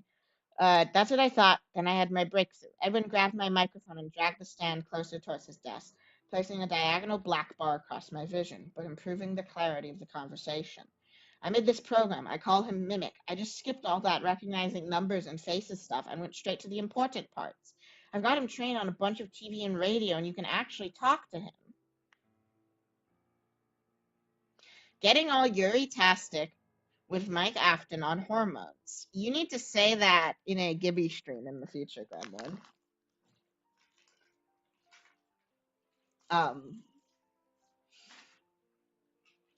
So like Edwin calling it Mimic without the article and he, him pronouns is taken from Tales. That's like what he initially calls the Mimic one in that game, in that series. And then obviously Henry's saying Ed because Ken. Ed, what are you talking about? The other man took a few steps forward, but based on the volume of his footsteps, I predicted he had yet. That should be inferred.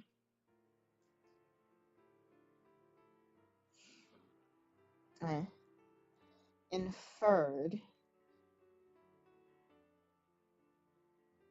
Gremlin, what are you putting on your desk? Mike Afton? I inferred that he had yet to cross the arc of wires connecting my input devices to my computer. With this hand, I can make an animatronic you can actually talk to. As Edwin spoke, he turned my camera to point towards him in the desk, leaving the other man just in frame. Okay.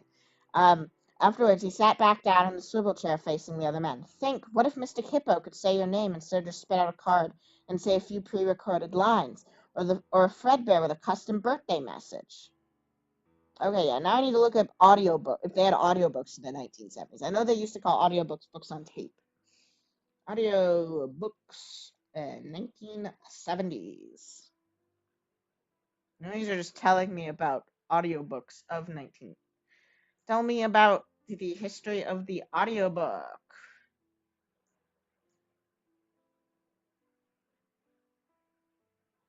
This intentionally ignoring the whole secret of making Mimic into an acronym. So that is so obviously a backronym that the thought is that Edwin came up with the term Mimic first. How did Edwin know? How did M1 know he sat in the chair? Because Edwin moved the camera. See, yeah, he turned my camera to face point towards him in the desk. And also something I realized as I was writing this, I just kept saying Edwin, Edwin over and over again. And I realized, like, at this point in her life, Edwin is literally the only person she knows. So, of course, Edwin would dominate all her thoughts, and that kind of works with the Stepford Wives angle of it. And yeah, I am ignoring the Mimic acronym. Yeah, no, she has a camera, she just can't move it. And it was pointed towards an off TV, and so she was just seeing the reflection, and then Edwin moved the camera. It's like a TV camera.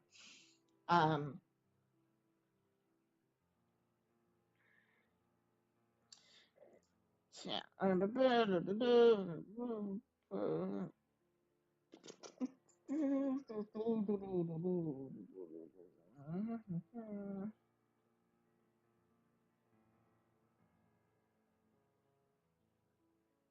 Yeah, okay, so yeah, they would call it a book on tape in the 70s, and they had them.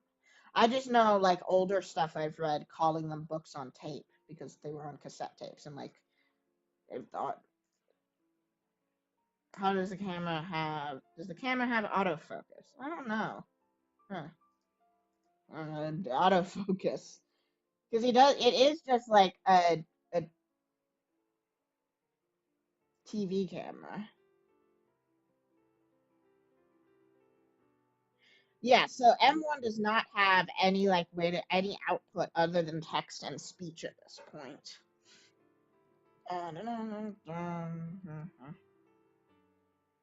Yeah. No, I'm looking at Wikipedia right now, and it says it became popular in the 70s. And, like, that's when it started, and Edwin's a tech bro.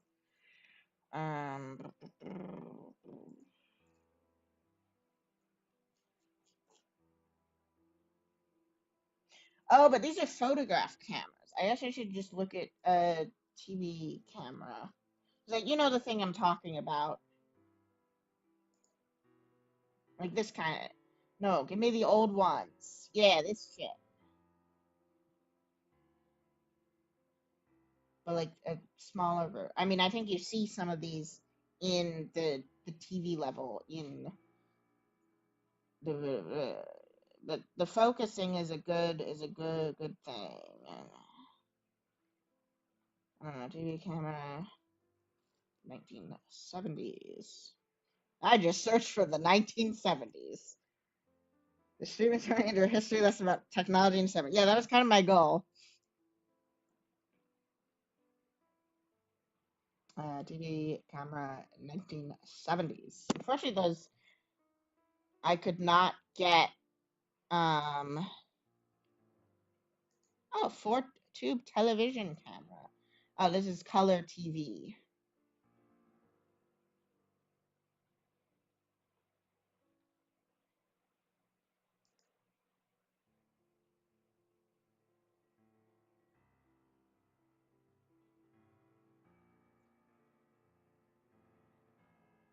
I love distracting you with pedantic shit like the camera focus. No, I need the verisimilitude. Like, it's like how I can't get into... This is why I want to, like, I'm so, like, nervous about, like, pulling this off right that I'm, like, asking everyone about it. Yeah, I mean, TV drama documentaries. Oh, this is a place where you can rent period cameras. That's cool. But are you gonna tell me if they had autofocus or not?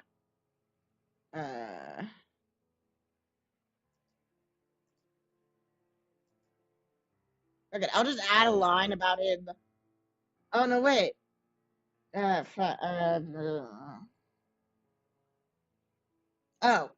I know what I'll do.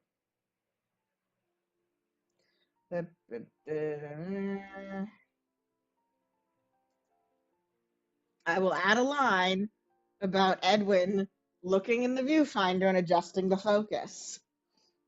I think that's what that part of a camera is called. The, like, thing you look in with your eyes.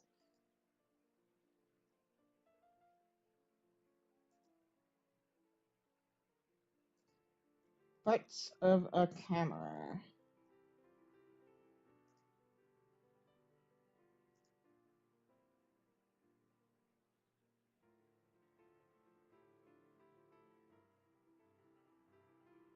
Yeah, okay, it is called a view camera. Viewfinder. Yes. Okay.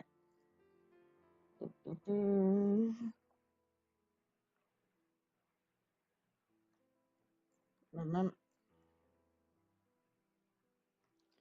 Thankfully, he remembered to quickly find the camera, look into the viewfinder, and adjust the focus.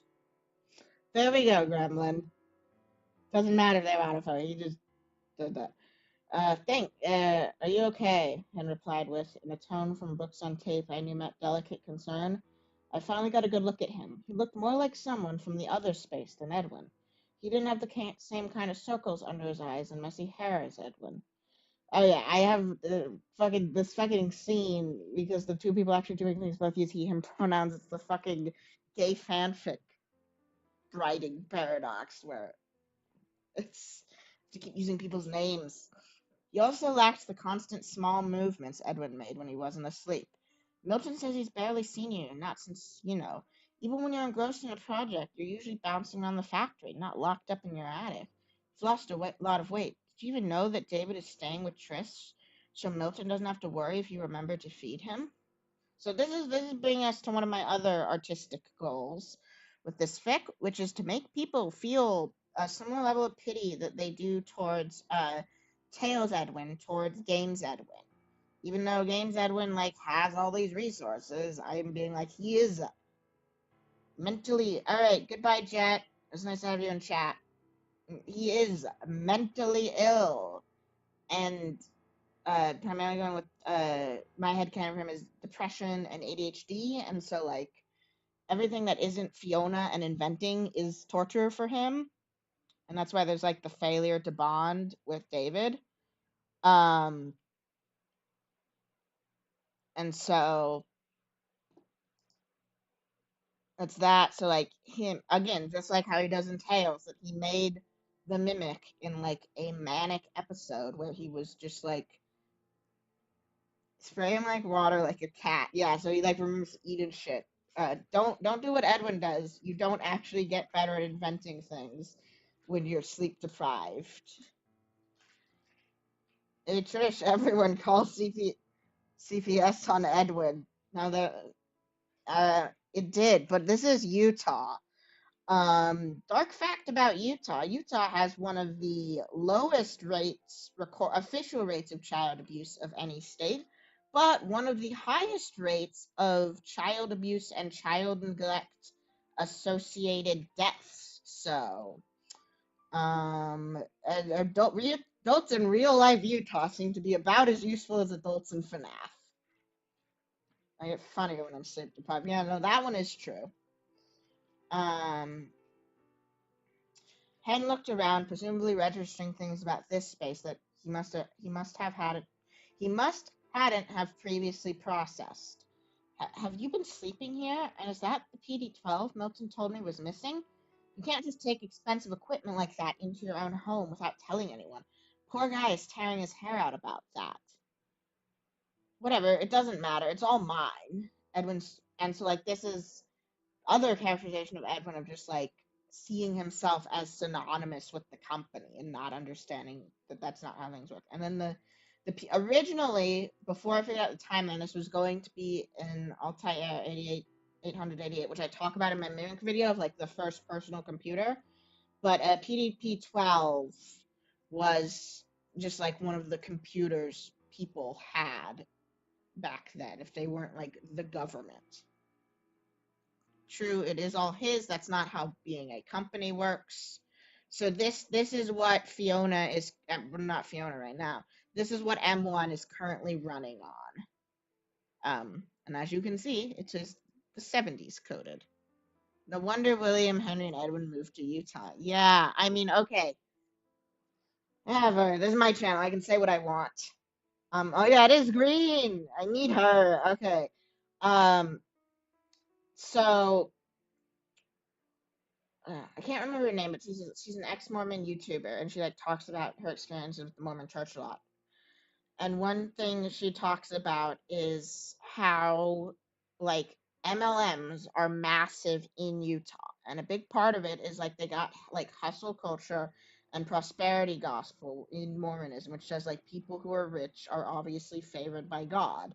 And the other part is just a lot of implicit trust between Mormons, which leads to a lot of everyone manipulating each other. And obviously, you know, if you're FNaF brained, that'll make you think about William Afton.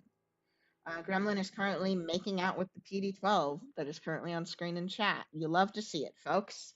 So, like, obviously this is something that is not ever actually going to be addressed in any kind of FNaF product, but you can really do something about, like, a local businessman kind of swindling an entire town and getting away with murder because of these structures that exist in real life Utah that allow people to get away with terrible crimes.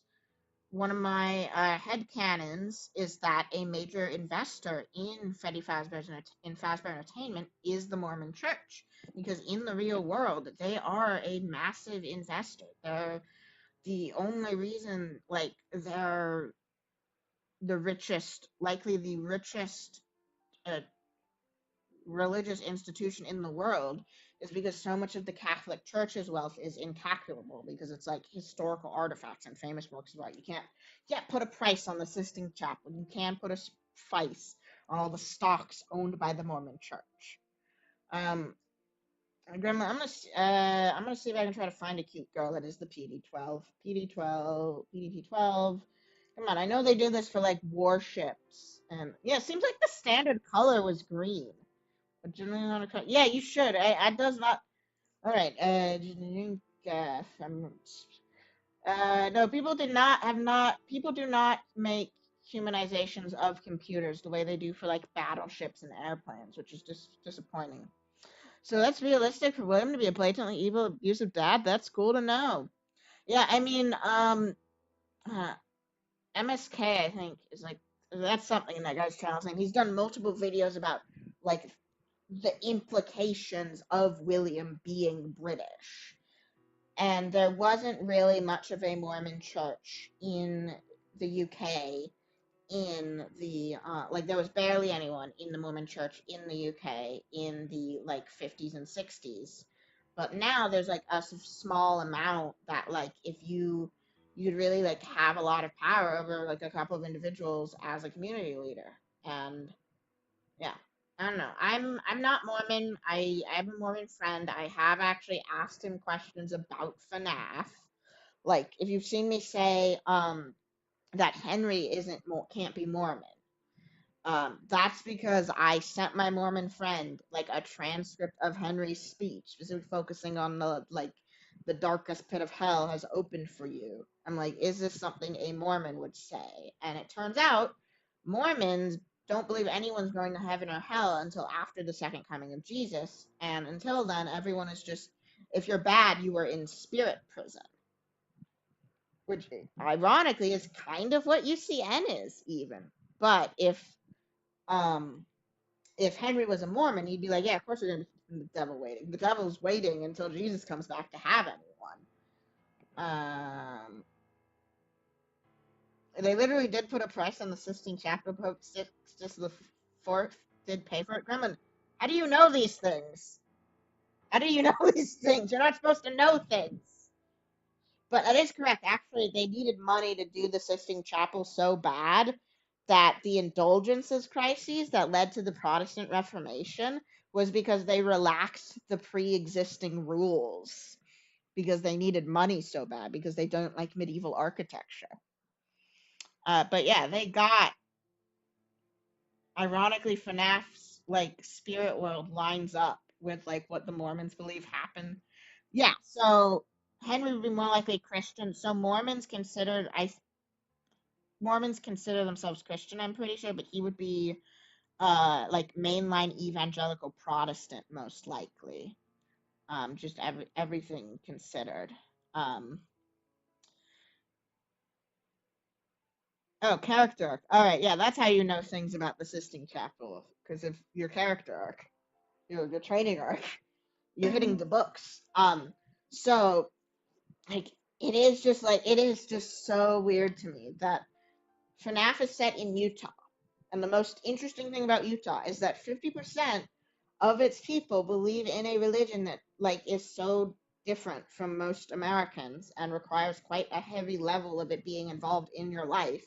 And now we're dealing with ghosts, and they have a rather unusual view of the afterlife. Like if you put an actual Mormon in FNaF, like in universe, they would not believe Happiest Day was possible. Because they'd be like, no, they're going to be in the spirit world until Jesus comes back. And instead of trying to replay their trauma, the ghosts should be converting each other to Mormonism. Like when I actually explained the idea that what the ghosts are actually doing is giving each other therapy, my Mormon friend was like, oh, I know some people who I would actually find that idea interesting and compelling as like real theology. I barely know anything about Mormons. Almost everyone here in Argentina is Catholic or evangelic.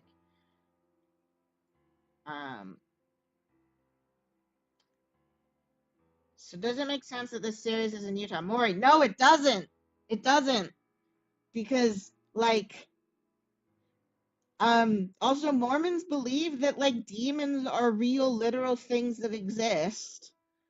Like if Father Blythe was not Catholic, because also I double checked, they don't call their priest father. Technically, any Mormon male is a priest, and their actual priests are called bishops. So, like, if it was a Mormon bishop who was in Man in Room 1280, he'd be like, "Oh yeah, that's totally a demon. Let's destroy it." And like a Mormon who like halfway paid attention in their Sunday school classes, when faced with inside FNaF, would assume the ghosts were demons, which would completely recontextualize how people acted. Or like Timmy being possessed and You're the Band. There's been some very real horrific cases of people thinking their children were possessed by demons in Utah. Marianism is fun. Gremlin knows art history.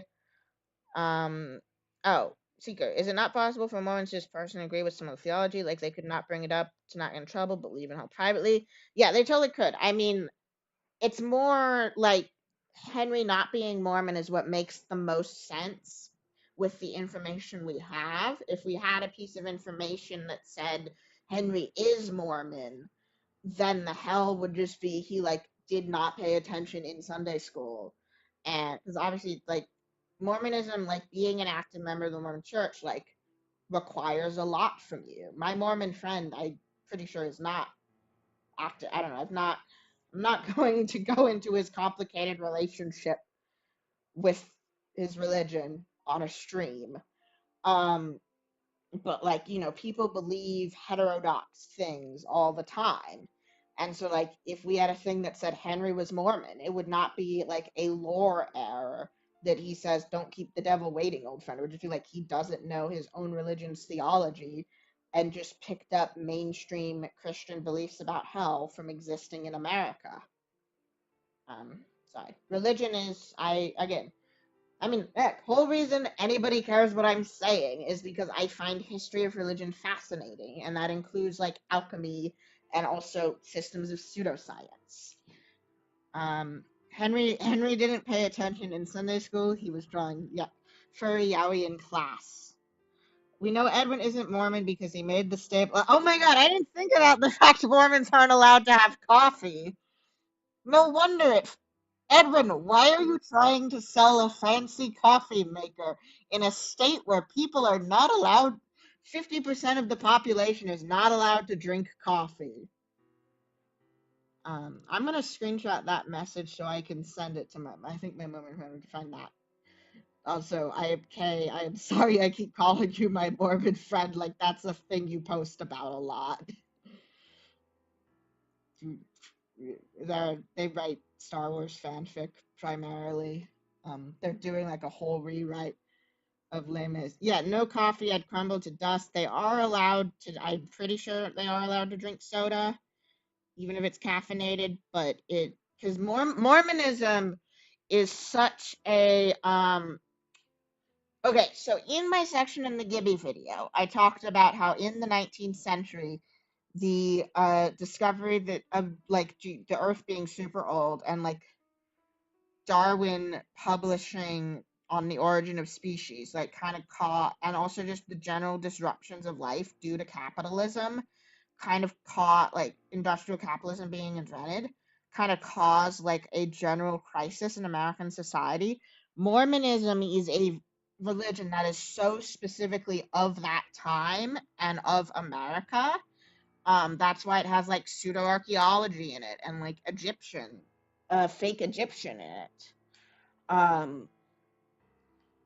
And like that's also I didn't want to get into it on Gibby's video, but that's why I was like, the most fervent and fanatic branches of Christianity in America right now are from the same time period that brought us theosophy and spiritualism and stone tape theory. People were very weird in the 19th century because people get weird when. Hello, Maury.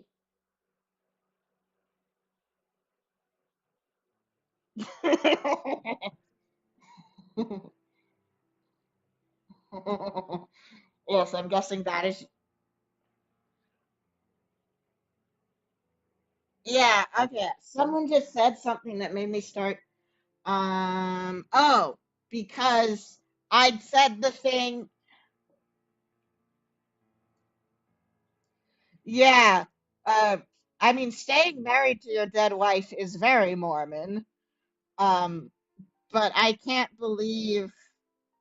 Oh, oh my God, Maury, you're muted because of how I set up the audio. Of Mormon joke. Okay, you can sing again.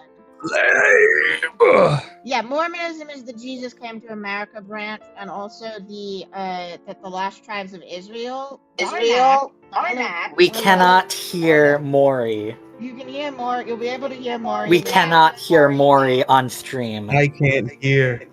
I'm not even here. I'm No, fake. you'll be able to hear Maury now, but also Darnak, you're causing us to echo extremely badly.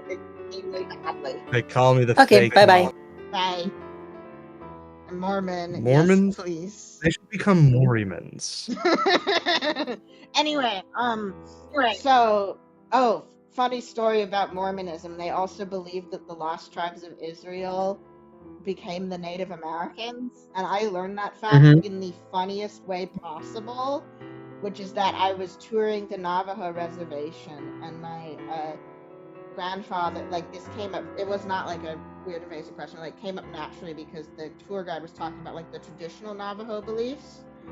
And so my grandfather, this was a private tour, so it was just me, my grandfather, and this tour guide. And so he was asking, like, okay, how many modern Navajos still believe in their traditional stuff? And then obviously he asked back, what religion are you? And I'm Jewish. My grandfather is not. And so the guy just was like, oh, do you know there are people who believe that we're the lost tribes of Israel? And then we had to laugh about that. So yeah, the reason this Saying that to a Jewish person is insane. Well, no, we were having a laugh about it, that they were from like the Native American and the Jew are laughing at the Mormons. But anyway, the reason the guy was Native American. Okay, that's amazing. Yeah, much more appropriate. So basically the reason this came up because I was reading the line where Henry is like all concerned about Edwin's health, like mental health. He's checking in with his boy. And That's okay. And one of them Real men don't check. Did you even know David is staying with Trish so Milton doesn't have to worry if you remember to feed him? People were like, maybe Trish, Milton, and Henry should call CPS on Edwin. And then they were like, They were gonna say they should form a polycule. that might help either. That might help too. I don't know. I hope I can work things out that Milton actually appears. Because, like, we know a lot about him, but also not that much anyway. They were like, did they even have CPS in the 1970s? I didn't look that up, but what I do know, more kind of loud, is a kind of sad fact about Utah is that it has one of the lowest official rates of child abuse in the country, but it has one of the highest rates of child abuse and child neglect related deaths. So, and then we got talking about, okay, Gremlin, look, they did have CPS in the 70s. Is that of just like in general, like, obviously Scott's never actually going to engage with what actually makes Utah special, even though it's supposedly the setting of a series. But we were talking about how like MLMs are super big in Utah because there's a big thing of like hustle culture and prosperity gospel, and also like Mormons just implicitly trusting each other. And like, if you're FNaF brained, the immediate thing you think of is this businessman who I guess is going to be like an adult convert to Mormonism, swindling a whole town to get away with murder.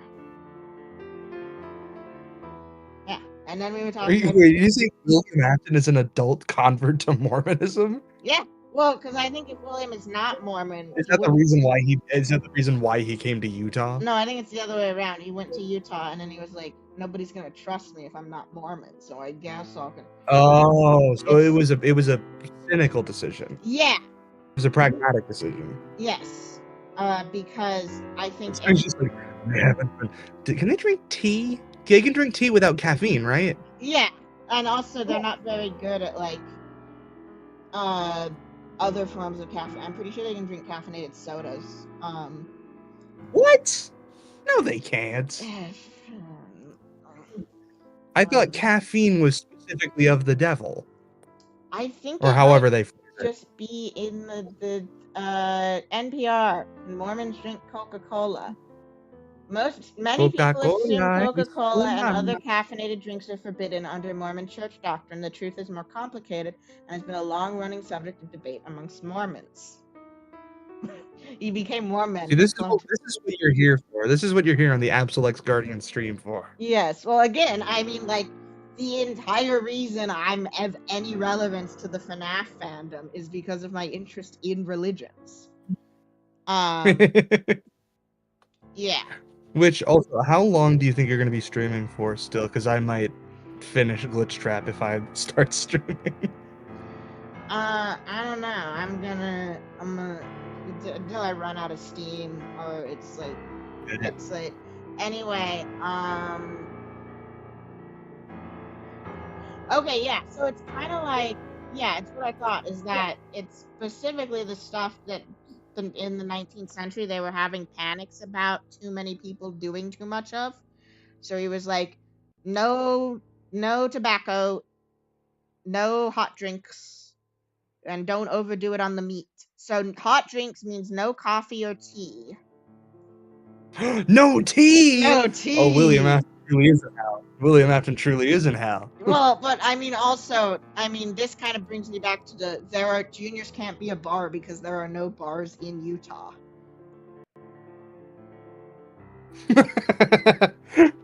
Yeah. That's really funny. Yeah, there's no bars Yeah, in because they just Utah. can't drink alcohol. Yeah, they don't drink alcohol, and the only places that can serve alcohol in Utah are if you're a restaurant and you get a special extra license, you can serve small beers, which are like less than normal alcohol amount beers. And damn. This is just Utah state law. Yes, Utah state law, and it was even stricter back then. Before the 2008 Olympics, it was even stricter back then. I did read a lot about this. What happened in the 2008 Olympics? Oh, they were in Salt Lake City, and all the tourists were like, "You're telling me we can't drink alcohol?" And so yeah, it was like that's like half of Europe that you're disenfranchising there. Yeah, so they lessened the rules. But even now, like, a restaurant getting an alcohol license is local newsworthy. Like, well, giving me another reason to never move to Utah. There was like an article in like the Deseret News that was like a restaurant in Salt Lake City got an alcohol license, and that's only a license to serve small beers, which was the shit medieval people drank all the time because it barely makes you tipsy. Yeah. And then the other one are private clubs, which you have to pay a membership fee for, can serve all the alcohol they want. Hell yeah. And so some people are like, well, what if Junior's is a private club? And the reason why William wasn't allowed is because he wasn't up on his membership dues. Ah. Yeah. So yeah, it's like, you think it's not gonna come, and it's also like the only, like with the Frights kids, like we see so much of their home life that if they were their parents were Mormon, that would come up. And so it's like only the 50%. I mean, that is saying that like all of the Fright stories take place in Utah. Yeah, I guess. Which... really the only Utah references are Into the Pit, the game, and the trilogy. And yeah, because like presumably Into the Pit, because does Into the Pit explicitly take place in Utah? In the games, they put a Utah state flag. In the game adaptation, they put a Utah state flag in the background, and all of Stitchline has to take place within the same county. because Larson never Well, runs just because a story takes place in Utah doesn't mean everyone has to be Mormon. No, but 50% of them are. And so it's 50% of the it's like just kind of Oswald's funny family. that the people who are Frank's protagonists are just the 50% who aren't Mormon. But And also also all of their friends are in the 50% who aren't Mormon. yes. Well, no, that's pretty normal because Mormons are discouraged from being friends with non-Mormons. Right. Which is why I probably don't know, because I learned that like my area that like where I live has apparently a pretty large Mormon population that I just did not know existed. Yeah. The funny thing is, so like there is a Mormon temple in my hometown, and it's one of the. We also have a very strong like interfaith council. Like even the neo-pagans send someone. And the Mormons don't. Like, you got the Buddhists, you got the Druze, you just don't. The Mormons don't want to be part of the. Yeah. They don't show up to the interfaith council. No. Damn. So, oh yeah, yeah, like, because they only really like interact with non-Mormons when they, do their thing, and they go, "Hello." It depends on like how strict like an individual person's gonna be, and there's also the official count of Mormons is considered higher than the number of people who are actually practicing Mormons, because you have to go through a lot of work to get your names off the temple rolls. And since the U.S. Census does not ask religion, you have to go off of stuff like that to get religious demographic data for the United States. So they just ask the church, they're like, "How many people you got?" And they say, "We got 300,000." And they say, "Wow." And Pew Research, which is the problem with Pew Research surveys is they're only people with land. Like, there's just a whole general problem with Pew Research surveys, like underrepresenting the young. And also, of course, obviously, if you're a non-practicing Mormon, but you live in Utah, you're pretty likely going to answer Mormon, even if like that doesn't play a role in your life. But like it plays a large role in many people's lives. And this is what we were talking about before. It specifically influences how they'd see the afterlife and any supernatural things they might run into. Yeah, because that's like the big thing. Yeah. Where like whenever I'm religion with somebody, I was like, and the Mormons, the Christians and Mormons, because Mormons are basically as similar to Christians as Gnostics are. Yeah. So the thing about Mormons is that they do not believe the dead go immediately to heaven or hell. You instead have, which means that Henry, like Catholics. Yes and no, because they're in different ways. Yeah, because Catholicism has purgatory. Yeah, but they're in the spirit world, and if they were a bad person, they're in spirit prison, which ironically is kind of similar to UCN. It was so I was asking. So I sent my friend a transcript of Henry's speech to say, would this be something a Mormon would say? And he was like, no, because everyone is keeping the devil waiting because nobody's going to hell until Jesus comes back. Okay. So that's how they interpret Revelation. Yeah. And the being cast into the lake of fire. It's not entirely unusual. It's very similar to Jewish beliefs about the afterlife, that everyone is in Sheol. Yeah, no, that's because I was like, because one of my big things whenever I get into arguments with my parents, because my parents are, I wouldn't say like hardline, they are evangelical Christian, and I am not. And one of my big things is when I'm like, hell isn't real, guys. And they're like, what? Yeah, no, you are wrong. They stole help from the Greek. Yeah, it is funny. It's the devil is not actually from the Bible. That's a retcon. Yep. Yeah.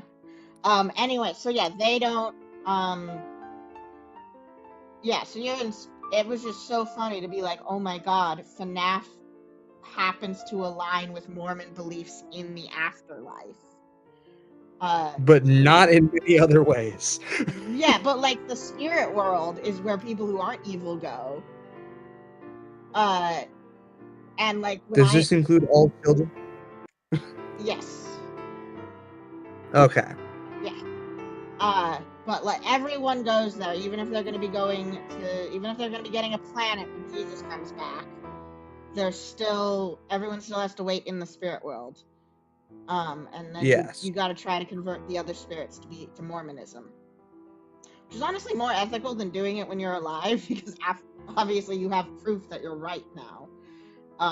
Yeah, honestly, if you're in the spirit realm, fair game. Yeah.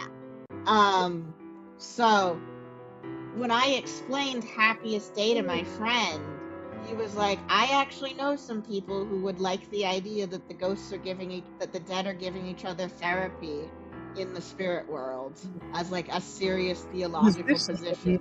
That the vengeful spirit is just preventing William Afton from being converted to Mormonism?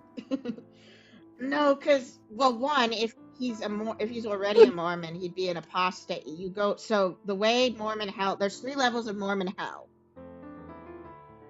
I think.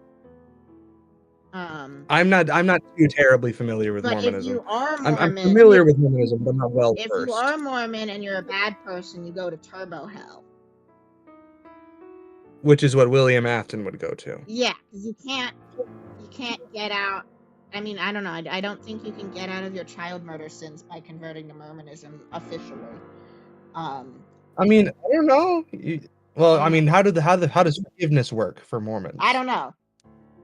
Because I know if I was a Catholic, and I like killed a bunch of children, and I went to confession, and I went, Father, forgive me, for I have sinned. And he said, what'd you do? And I said, I killed 5 children and stuffed them in those suits in Freddy Fazbear's Pizza. And he was like, shit, man. Well, yeah, Take it up with God. You have to complete the penance, and so usually the penance is you gotta go tell the police you did that, and then go to jail. So okay. Yeah. Because I know, for Catholicism, you gotta do Also, penance. the Mormons are unusual in their belief of post-mortem baptism. I don't know, maybe you just gotta go to do some more time in spirit prison. Yeah, he's gotta find the spirit of the baptism lake in UCN. That's what Ultimate Consequences Lake is! So, the other thing is that Mormons believe, the official Mormon doctrine is that demons are literally real. And so, if a Mormon... I think that's a common Christian belief. Yeah. So, and usually demons being literally real, yeah, because Mormonism is like deeply weird 18th, 19th century Protestantism, and what they all believe is that there are no ghosts, there are only demons.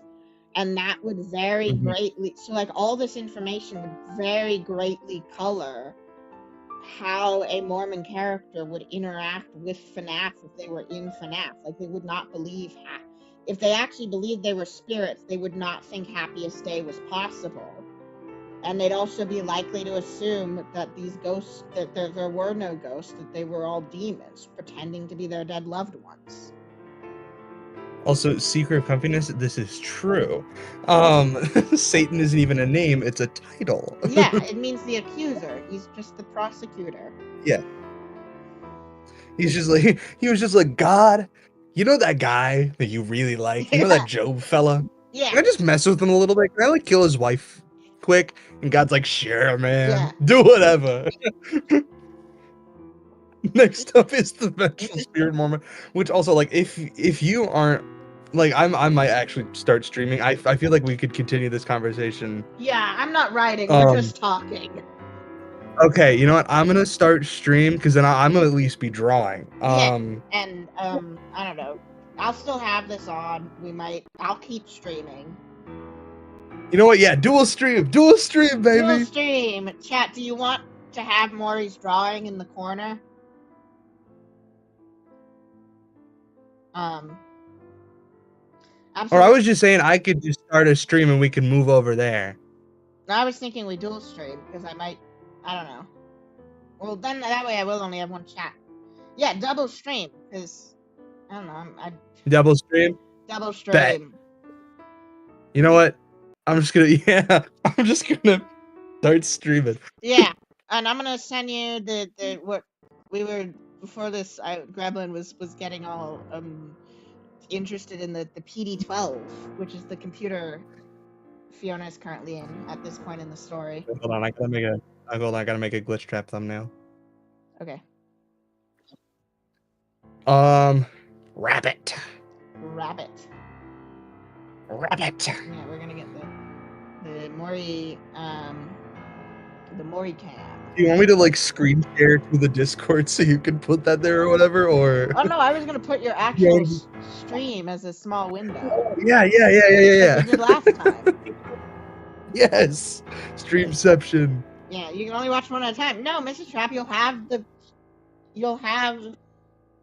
rabbit. Both in the streams corner. at once. Yeah. Obviously. Yeah. What those holes do? What do we? Whose holes? What? The PD-12? The PDP-12? My holes. You fucking the PDP-12? Yes. Yes, I am. Yes.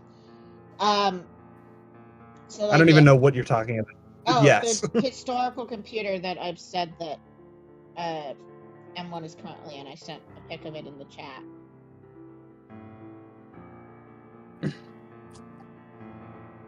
Alright, glitch trap, baby. Yeah. Yeah, because I just gotta set up my broadcast in OBS. Yeah. Put Twink Trap in there. Refucking the PDP-12. Correct. When you smash F10, Yes. what's the difference? Of course. I am.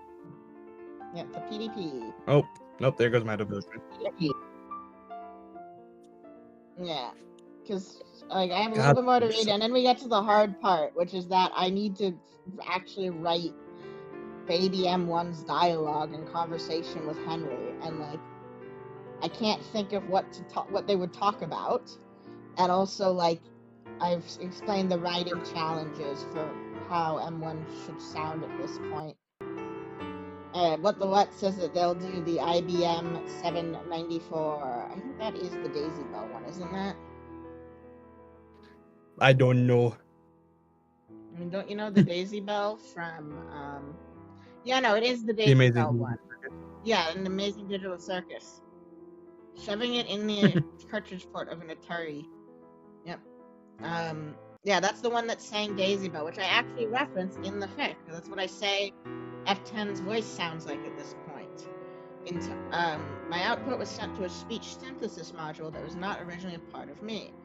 The dialogue I still need to write emanated from the speaker.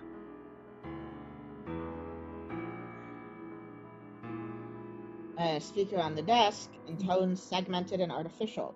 Retroactively, I can say it sounded practically identical to the singing computer demonstration of the IBM 794. Daisy. Yep. Daisy. His voice is so attractive. Okay. That's Miku's grandpa.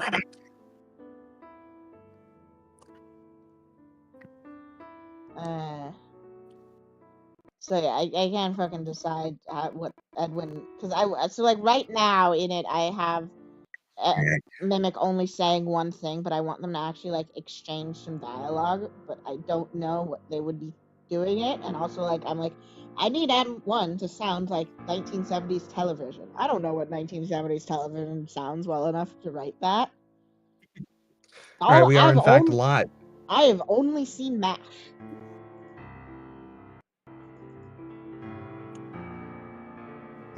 I will add your stream to the stream. Peak. Hello, Maury viewers.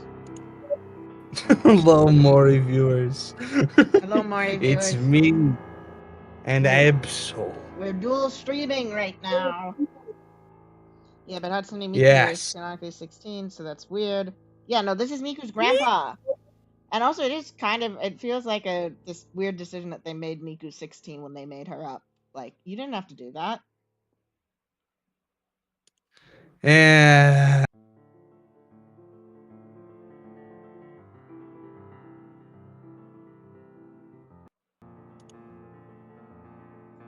I think I need to close some of my tabs. Yeah, it is a transatlantic accent. You're right. Not the FNaF AI slop in the recommended videos. No, we only like. Your footstep isn't drum with a beer belly. I regret to inform you, oh quacked trap. Why did my screen capture freeze? I regret to inform you, but Glitch Trap doesn't really have a stomach. I kind of deleted his belly. No belly. He's kind of this is M2 in there. You want me Which, to speaking of, mention I it? should Yeah, no, you need to watch. The best way to watch these streams is on a Nintendo DS, with one of us on the top screen and the other one on the bottom screen. I should probably put M2 at least in the thing. There we go. Well, not the local file. So are you going to continue writing? Yeah. Okay. Bet. Very slowly. Where does this? Gremlin wants to know where the soup goes. In my ass. Browser. Instant answer. Anatomy goes crazy. Thank you. Yo, Lucas! Oh my god, it's Lucas. Dude, It's I recognize the Lucas. username. It's my boy. That's my rotten soldier. That's my good time pal. This is my friend. Okay, I'm gonna stop the double audio. Oh, dude. It's Oh my getting god. overwhelmed because I'm trying to show them that stream twice. So let's close this tab. Glitch Trap ain't got entered inside of him? No, he don't got entered inside of him, dog. Alright. Now, chat, He simply. you will be able to watch both streams at once.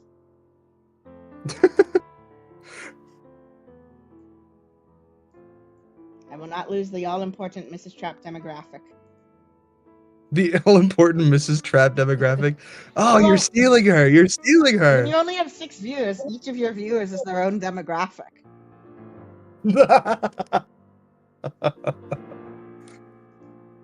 Even clocked that was the mimic at first. Yeah, nope, quack trap. Yeah, it's meant to be M2's like torso bit here, and then also this foot is M2's foot with some lumpy Springtrap ankle guts. Oh my god, I just realized. I made this program, I call him Mimic. I made the program. Well, My name is Edward. It doesn't make sense for him to say, I made the Mimic, because he's not using the definite article here, but I was just like, I made this program. I call him Mimic. I made the Mimic. I don't know, I am doing a magic. It was difficult to do fucking magic. It was difficult to invent a quantum computer in the 1970s. It was difficult. Yeah. So. We get Jim messing on stream. That would be crazy.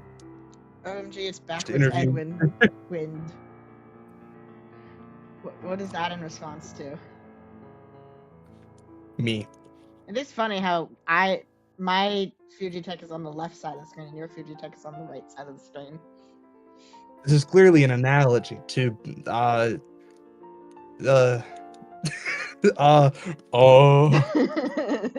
me when the teacher asked me to do literary analysis.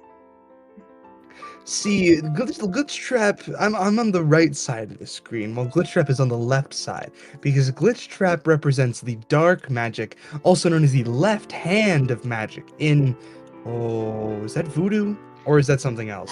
What's the right and left hand? I think it's neo-paganism and like Wicca, which is also where we which is also where we get the triple goddess that is Edwin.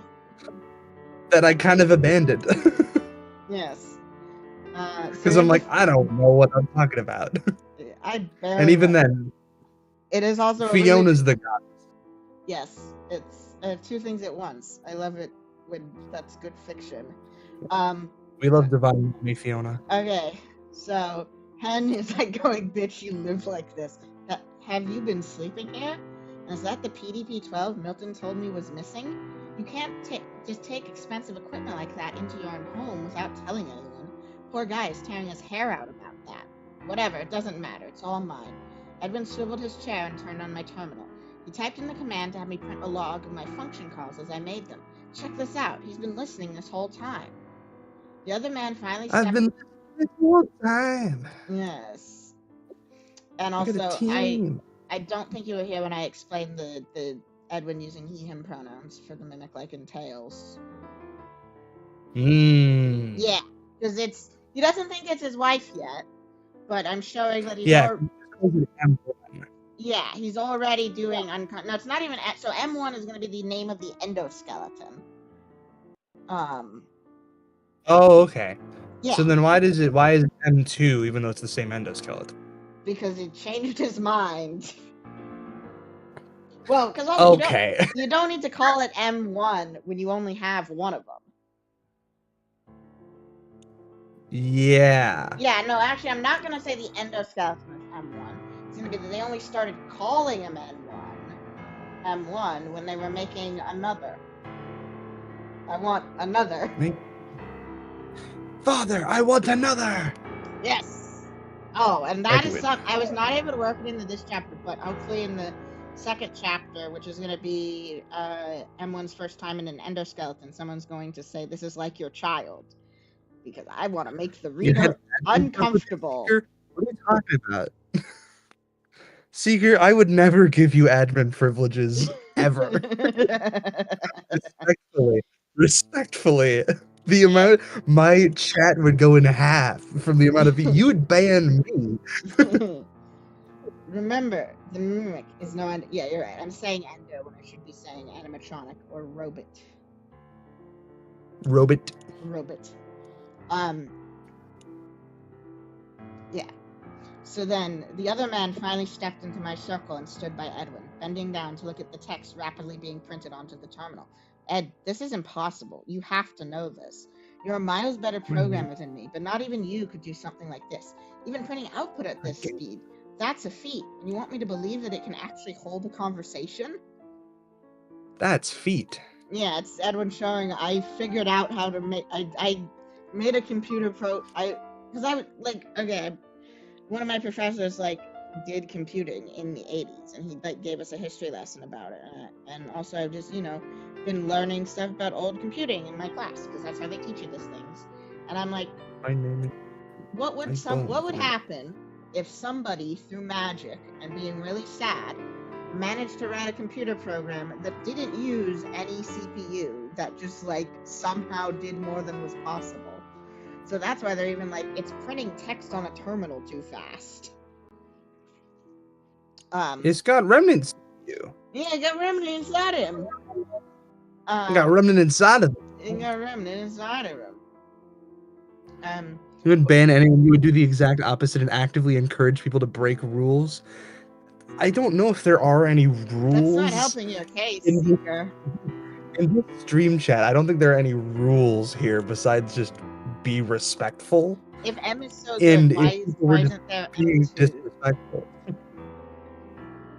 Also, don't be a child. If you are a child, I do not want you on my stream. That's a rule. Yeah.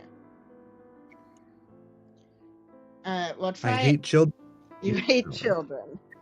A child. I do. I hate children. I'm like Ebenezer Scrooge. Well, try it out. Except worse. Edwin just stood at the microphone. He canceled the log printing and instead instructed me to print an audio transcript. Then he entered the command, meaning that I was supposed to respond conversationally to input. So then this is the hard part. I don't know what they're gonna fucking talk about. So M1's a text program. No, you can do speech recognition and can do speech synthesis. Oh, okay. Yeah.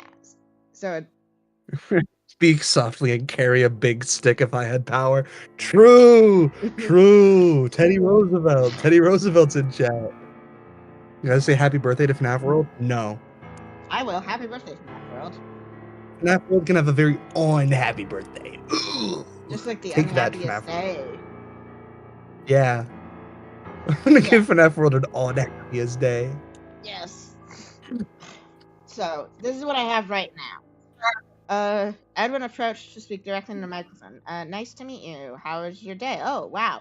Even without being able to see his face, I classified his reaction as surprise at seeing his words transcribed on the terminal.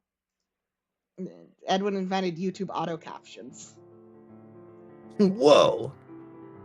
My algorithms were buzzing with the novelty of the data I was being exposed to, but I lacked the capability to seek more data at this time, so I merely formulated a response.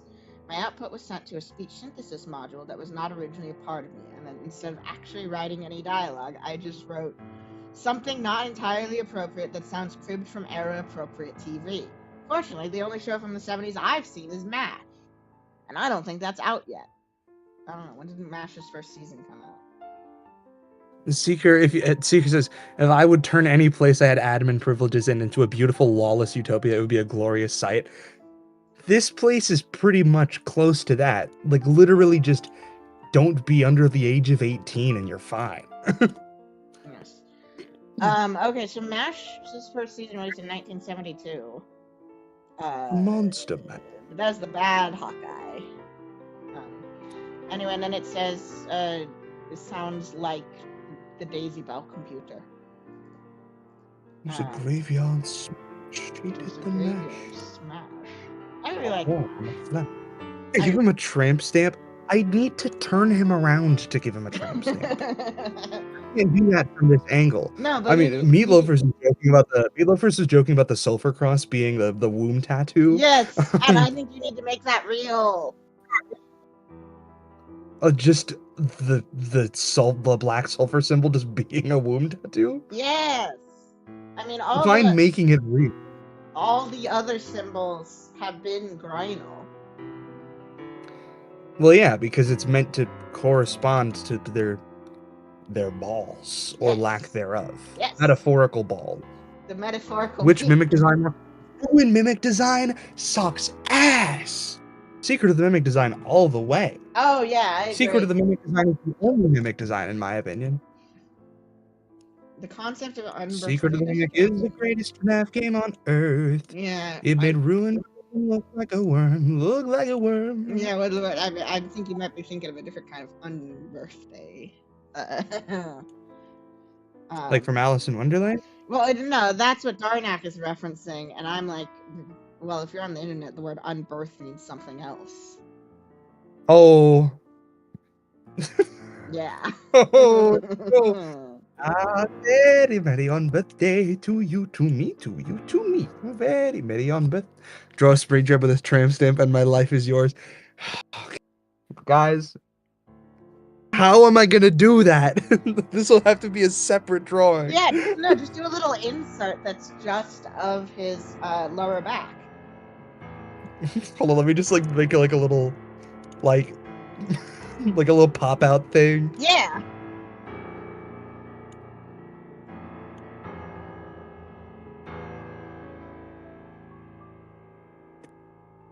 Just says juicy on it. So I have Edwin say M1. So I think it's just that its official name is still M1 at this point. Boom. But he's calling This is him... juicy on it. Oh, I'm so delayed. I can't see it. Holy pig. Holy pig. Holy pig. Quirked up white boy with a little bit of entered inside of him. Is he goated with the with an entered with oh, now I'm starting to see it. Crooked up white boy with a there we go. Tramp stamp. Juicy. Oh, Juicy. Just juicy. But yeah, you need that's it. You need to make the sulfur womb tattoo real. Yeah, I will probably just like add that back in.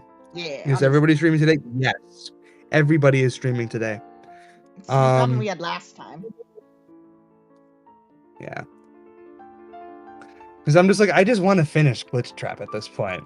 Because once I finish these designs, then I will start writing the script for Chroma Key Theory Part 3. Gremlin, shout out because I'm not probably at what?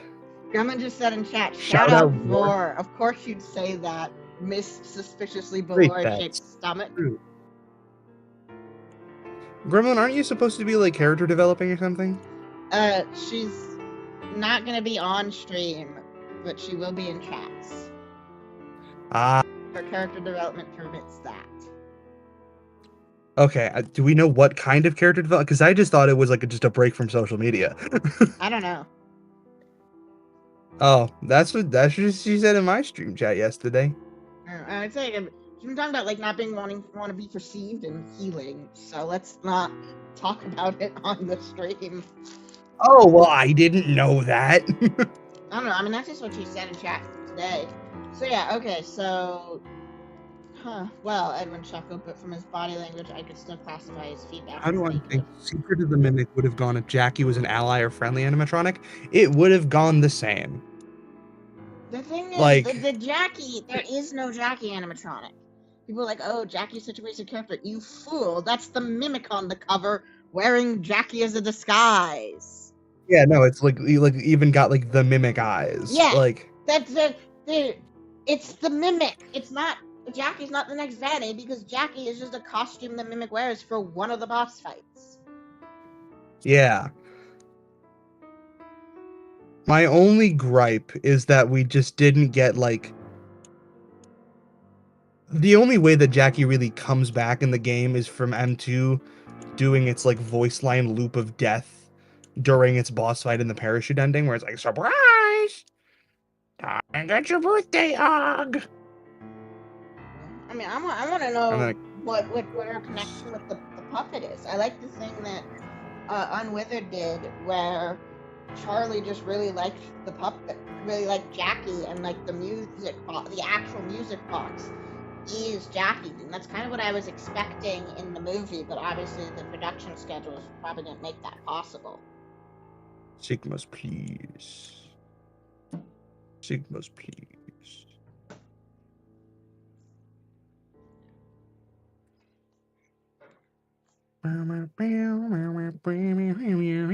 Gremlin, but Jackie is hot. Wait, that's true. I'll take your word for it.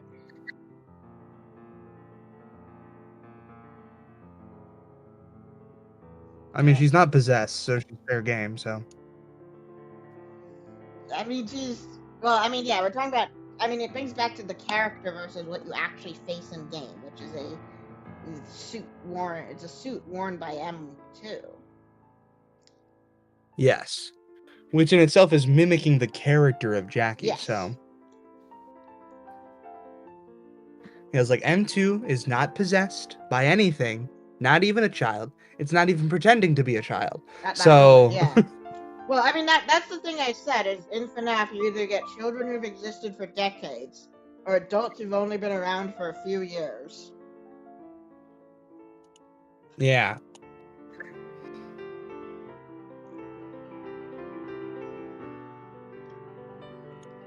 Because, like, logically, presumably, like, F10 is younger than David. Yeah, and also there is a canonical 30-year time gap between something and FNaF 3. Yeah. Between the closing of Freddy Fazbear's Pizza and FNaF 3. Yeah. So, like, all of those children, unless there's, like, you know, magical, like, I think they would just be counted as the spirit of a, like, however old they were when they died, because they would be stuck in that mindset. Yeah. I mean, so before we had the movie, my thought was that they develop experientially, but not neurologically. So that, like, they're a thing that cannot exist in real life, which is someone with the brain of a 6-year-old As a ghost.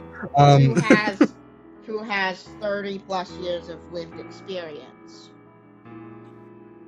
Yeah. Not that it's very useful lived experience. But now we have the movie, Yeah. and it seems like they can't change at all. Yeah. They can't mature. Yeah. Well, no, they can't even move on. Like, Charlotte is stuck being angry. Mm-hmm. She can't have other emotions of a 12-year-old. Yeah.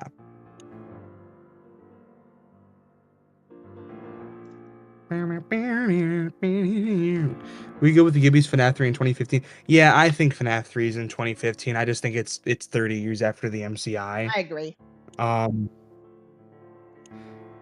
because like when I didn't really think about timeline stuff, I just kind of accepted whatever the most popular theory was. And now that I'm like somewhat timeline conscious, I'm like, yeah, I guess it doesn't really make sense that FNaF 1 would be in Oh, 1993. I'm 1993 agnostic for FNaF 1. Grandma pointing out Kelsey goes to heaven in the FNaF 2 movie kind of brings us back to our previous conversation. That, like, everything FNaF lore Well, indicates still is a projection. is that the field is that they're, like, dissolving in, like, you could, I think, looking at FNaF, you can just easily say there is no heaven, they're just returning to the field when they move on. Like Star Wars. Yeah. But because the characters are vaguely Christian, that is how they're gonna think of it. Yeah, so it's just like that Kelsey Cassidy Andrews is just like, well, time to go to heaven. Yeah, he doesn't know any better. Well, I think it isn't Yeah, he even. gets cast into hell. It isn't Like, even. no! It isn't even Kelsey who suggests it. I think it's Abby who suggests It's it. Abby. Yeah. She's like, are you gonna go to heaven? And he's like, see you there soon, She's but like, not probably, too soon. yeah, I don't know. Shit, I guess. Yeah.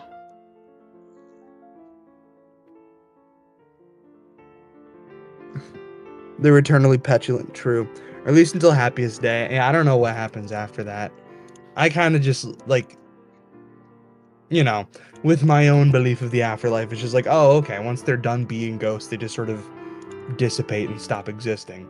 Yeah, I think that's the case with FNaF, because again, Sada said that this is not a religious allegory.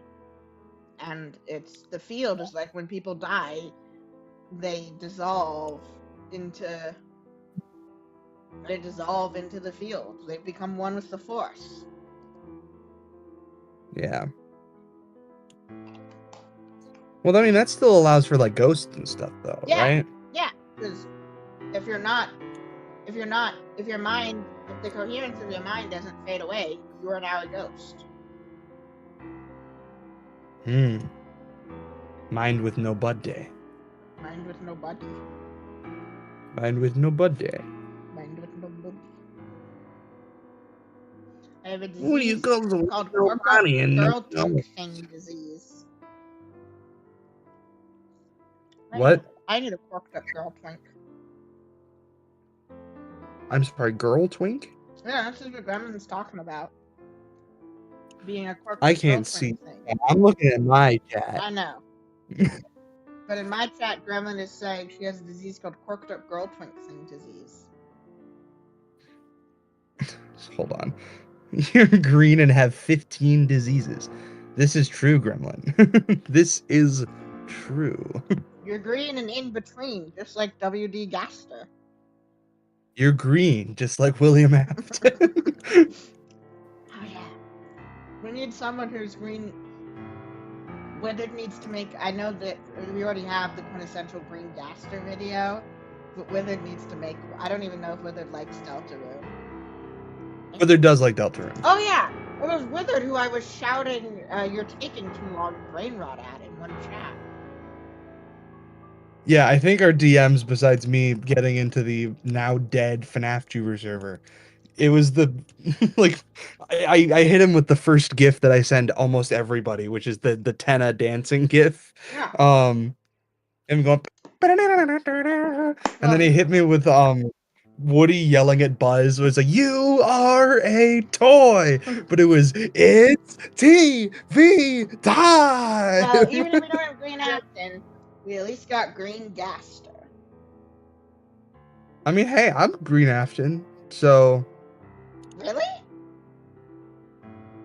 remember, I don't necessarily believe like, oh, Green Afton, like Midnight Motorist Green guy is William Afton, but Oh yeah, you believe that Afton is green, just like how Gaster is green. yeah, I was like, I at least have like green associated with Afton post spring locking and also glitch trap. Yeah, well, I assume that's part of what suggested the Green Afton theory, which was that He is green in FNAF. Yeah, I was like, He's I so need green, to he watch. turns FNAF 3 green. He's so green. Yeah, he just pissed all over FNAF 3. And then green. It was gonna be blue, but he pissed on it. I'm so good at drawing with a mouse. I use Adobe Illustrator, and it comes from years of practice. Wait, you've been doing a mouse this whole time? Did you not know that? No, I thought you were like, you had a drawing tab and you were like pointing at things. Oh no. Oh, hello, Exploding Loaf. Yes, it is FNAF World Day. Happy 10 years and happy views to my world slop. Did you release a video for FNAF World Day, Mr. Loaf? Not to be confused with Meat Loafers? Or Ryan Toast. Or Ryan Toast? Well, no, because see, Ryan Toast is a simple slice of bread. Ah. He is one singular piece of an entire loaf. So did Ryan And Toast also, like, bud off of Exploding Loaf? Is that the lore? No. Different loaf. Different loaf. Yeah, Ryan Toast. Ryan Toast comes from his own thing. Your last two videos passed 30K. Holy shit! My last video didn't even pass 1K. But then again, it was just really bad Balatro gameplay over me rambling for however long I did, about 20-25. Which I need to edit down that Deltarune stream. Yes. At some point. Can't wait to relive the madness when you're done. Can't wait to relive the madness of a Deltarune soundtrack ranking video. Yeah. Yeah. Where we eventually lost our minds, except for you, who soldiered bravely forward. No, you guys all lost your minds. It was my slow descent into madness. Yeah, which eventually culminated in Cat Swing Andrew's the Vengeful Spirit. Oh, Andrew. Andrew's in the games. Andrew. Andrew's in the games. Andrew. Not fucking Cassidy. Andrew's in the games. Andrew's in the games. Andrew's in the games. Andrew's in the games. I feel like I just need to make like that and then the Pregwin song and just release it on Spotify. Would you be able to do that on Spotify? If I made a full cover of Airwaves, then yes. So like if you make your own instrumentals, then you can put it on Spotify then. Yeah. Okay, that makes sense. But I would be able to do the Pregwin song since I'm probably just gonna ukulele that one. Yeah. Not fucking Cassidy. Andrew is in the games. Andrew's in the games. Andrew's in the games. Scott's the greatest writer on earth. He makes Token fucking look like a worm. That's like one of my like favorite bits of that bit was like I was literally just like in the car and I was like, how to do it with the Frida motif. Scott's the greatest writer on earth. He makes Token fucking look like a worm. When you do the cat swing, if that TD can put it in his rotation of stream starting songs. Yes, because he was streaming today. And, like there was, I think for a second, he, the Christmas song came on. He was like, no, this is Christmas. This is not Christmas anymore. No, it's Deltarune season. It will be Deltarune season until. That was another thing that I was considering doing. You know, like what Silva Gunner did with the Metro music. It's like Andrew is the vengeful spirit. Andrew is the vengeful spirit. There's a whole album of covers of Deltarune songs to be Andrew's the vengeful spirit. I was like, I could even like see if I could learn how to do that kind of thing and do like a TD voice mashup. That would take me too long. It would take me way too long. And I would definitely not. A YTMP PV of Andrew's the vengeful spirit. Yeah. Yeah, that would be fun. Yes, exactly. I would like take. Oh, and clips. you also didn't you say you were gonna do a cover of the Big Shot lyrics of Spampton, G Spampton? That's my fucking name. Yeah, well, I'm gonna do that like with an actual full cover of Big Shot. Oh, peak! later on. That will be not in the near future. Oh yeah, when you probably Um, become a Deltarune channel after completing Chroma Key. because yeah, when I finish Chroma Key Theory and abandon the FNaF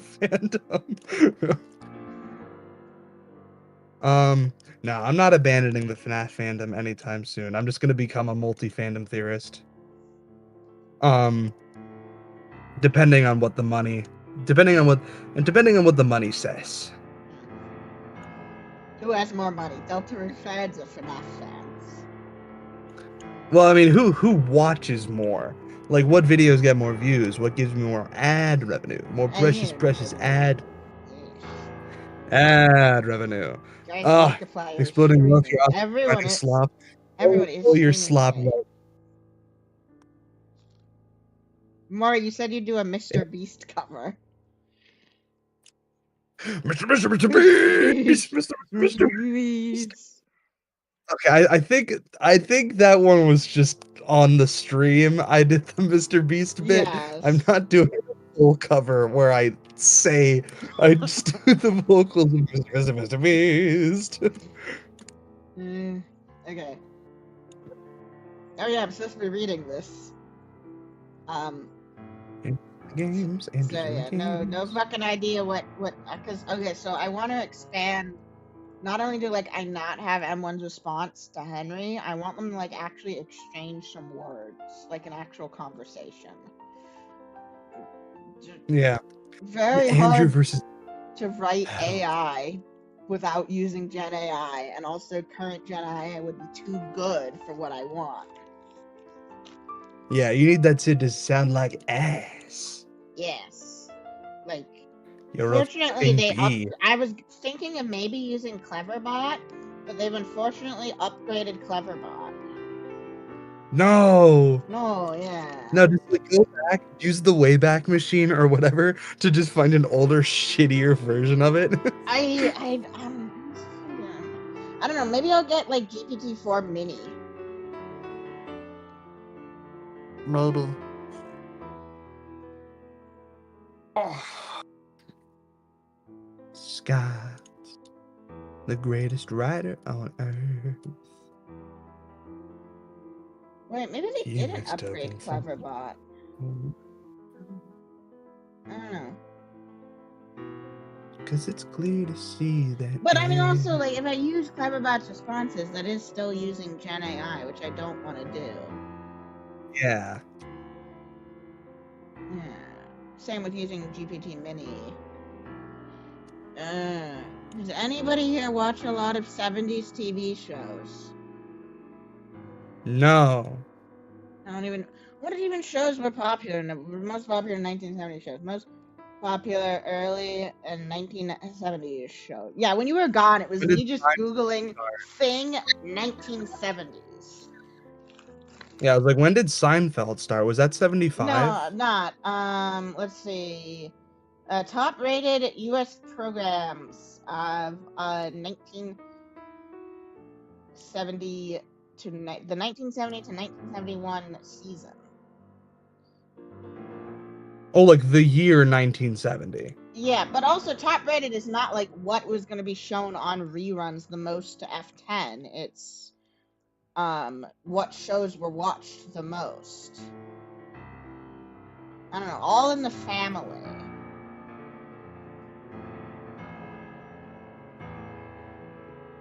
Was Growing Pains the 70s? Or was that 90s? I don't know. All in the Family is the one with Archie Bunker, where the joke is that supposed to be the joke is that he's a stupid idiot. Oh, Columbo! Columbo! Oh, yeah, actually, Gremlin. It sounded like an AI get me to write F10. Gremlin, we'll have to talk about this later off stream.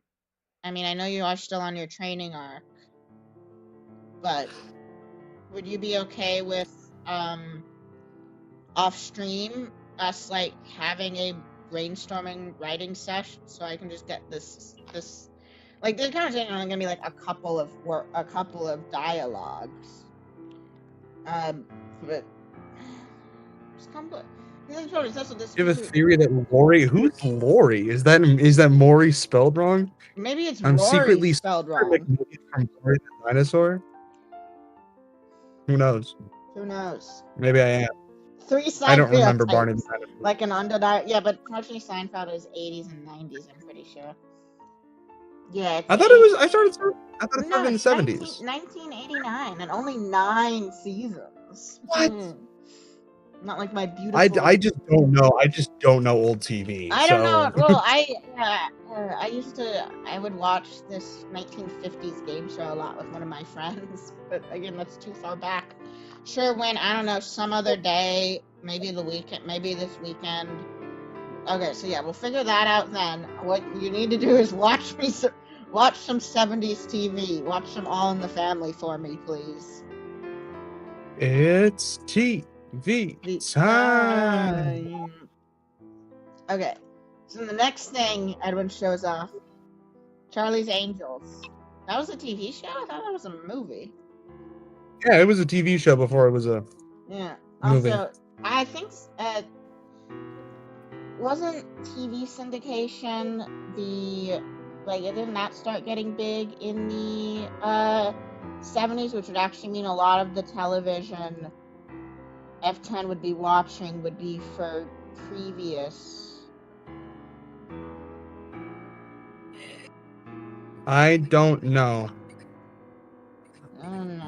TV history is not one of my strong suits. Laverne and Shred. Yeah, I don't know. If I can just choose some stuff that existed before 1972 and do your literature, that would legitimately be really grateful. And yeah, I think like the weird idiosyncratic, as long as you can absorb how they talk in those shows, your weird idiosyncratic way of talking would actually be very useful. I mean maybe just like a lot of female characters from like late 60s shows. Yeah. Well, I mean, those I'm thinking of a lot of like 50s shows like Leave It to Beaver and the Brady Bunch, which Brady Bunch I think was 6. 50s and 60s I Love would be getting a bunch of TV syndication right now, I believe.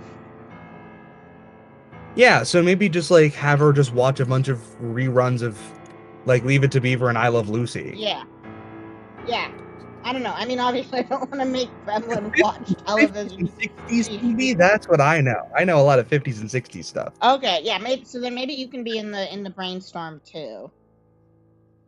Yeah, because like I used to watch just a lot of shows from the 50s and 60s, just because like I had a lot of like DVD box sets as a kid, and also like my grandma just watched a lot of old shows. Yeah, my dad was the same way. Like the Batman 66 TV. I think I have the entire Batman 66 show on DVD. As I understand, and I would just watch that as a kid. Getting into shows that are 10 or 20 years old as a kid just sat in front of the TV in the 70s was a very common experience. And that's exactly what M1 has experienced. Mm-hmm. Alright. So yeah, there's a show called Leave It to Beaver. Yeah, I guess. I've heard of that. Yeah, Leave It to Beaver. Leave It to Beaver was a big one in the 50s. Because this would also be like a lot of like black and white TV. Oh yeah. Because that's basically what the 50s was. Because color TV wasn't like a thing until the 60s.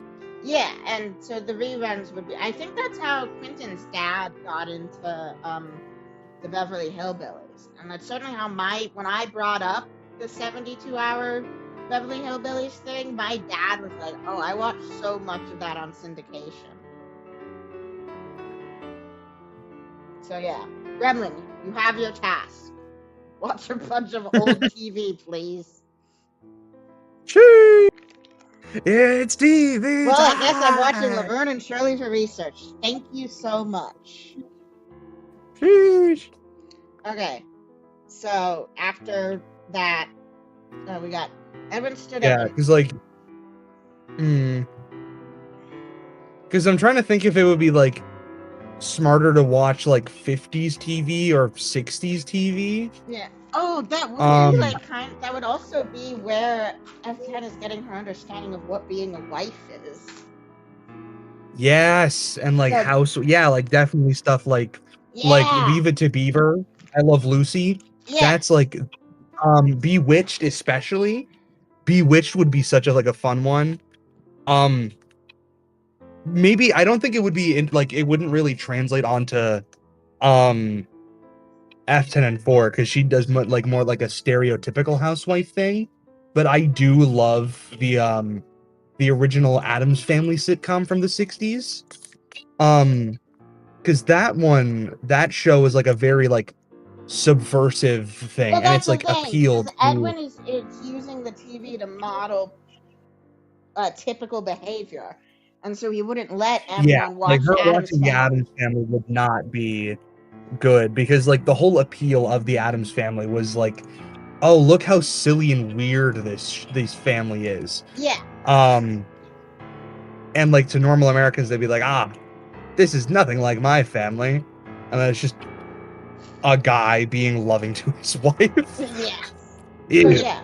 He would not want. Yeah, that's the whole thing about like media shaping our expectations and our norms. Yeah. Oh, gotta go eat dinner, Z. Bye, Like Z. the reason I have F10 use he as like the gender neutral pronoun for an unknown person earlier, even writing Yeah. retrospectively in post FNaF 6, because she's like narrating and looking back on her life, is because like she's not had access to the modern internet. It's just like whatever Edwin gave her, and then like William would just like let her read like technical books so she could help him vibe code better. Yeah. Yeah, which is why Valora looks the way Valora does. It's actually F10 and 4 with her internalized misogyny. Yes. As I currently don't have Discord installed on my phone, so be patient if I miss any plans for it. Okay, don't worry. I'll give you plenty of notice, Gremlin. And also, with Mori, Honestly, that might be an interesting concept to introduce, is like F10 and 4 with internalized misogyny. Yeah. I don't think there's much textual evidence for that, but Yeah. if we get confirmation that she designed, oh my god, if we get confirmation that the designs for the toys were AI generated, it's not a Chica designed by a woman versus Chica designed by a man. It's Chica designed by human Fiona versus Chica designed by F10. AI Fiona. Oh no. Oh no. Yeah. I mean, it would also be like, because the thing that I would think of for like, oh, it's internalized misogyny within F10 and 4 is like artificial construction, which like allows her to have any sort of programming that everyone wants. And the only things that we see M1 Fiona doing is enacting gender roles. Yes.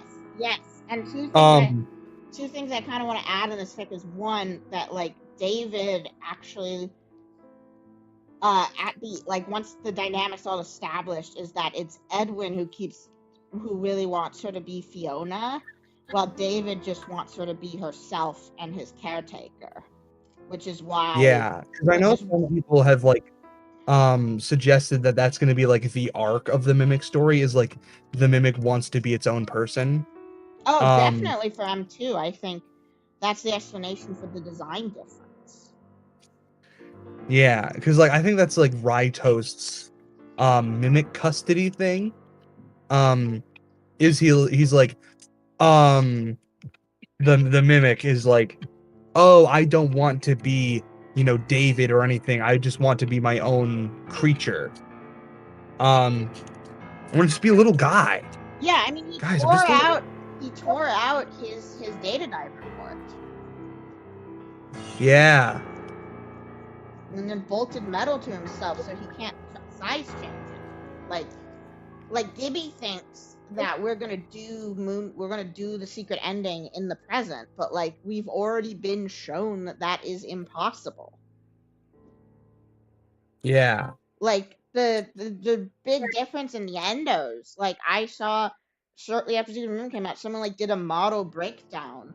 Well, like obviously things don't line up 1-to-1, but like the visual storytelling is that Ruin Mimic is Secret of the Mimic, but with the Data Diver port torn out. Like you can there's literally prongs, I think, if you really zoom in, and like a bunch of metal bolted to it so it can't change shape anymore. Yeah, I'm looking at the model for Ruin Mimic. Actually, I'm just gonna put it in Adobe Illustrator because I have the M2 model Yeah. like right there. That's why Toy Bonnie is racist. He was made by Grok. The toys are AI slop. Ah, true. Yeah, and the other thing I want to add is like, because of the theme of like stuff made by F10 is AI slop, but also unlike real AI, F10 is a person. I'm gonna just be like, hey, so what if there were people who were fundamentally incapable of creativity? What would that be like? And so one of the things is that like is that like F10's gonna have an inferiority complex about not being able to be as creative as human Fiona. Yeah, actually, the Ruin Mimic endoskeleton is almost like fundamentally different from the Secret of the Mimic one. Yeah. In almost like in pretty much every part of its body. Yeah, but no, focus on the chest piece. Yep, completely different. Yeah.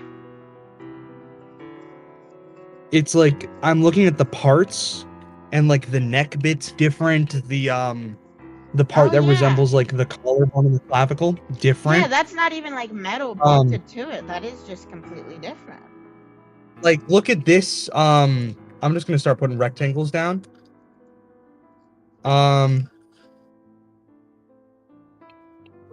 So look at this bit here. That's the bit like connects the neck to the joints here. Yeah. Completely different. That's just a brick. These sort of metal bars attach at completely different places and are completely different pieces of machinery. These look like they were recycled Glamrock parts. Well, we know the Mimic can repair himself, and he does in the parachute ending does get crushed by that elevator door. And so like even though he like follows us and takes the Data Diver, he's still like damaged, and all that damage adds up, and then he's built himself his own person. Yeah, and then I'm gonna put the Glamrock so endo. Transgender of him.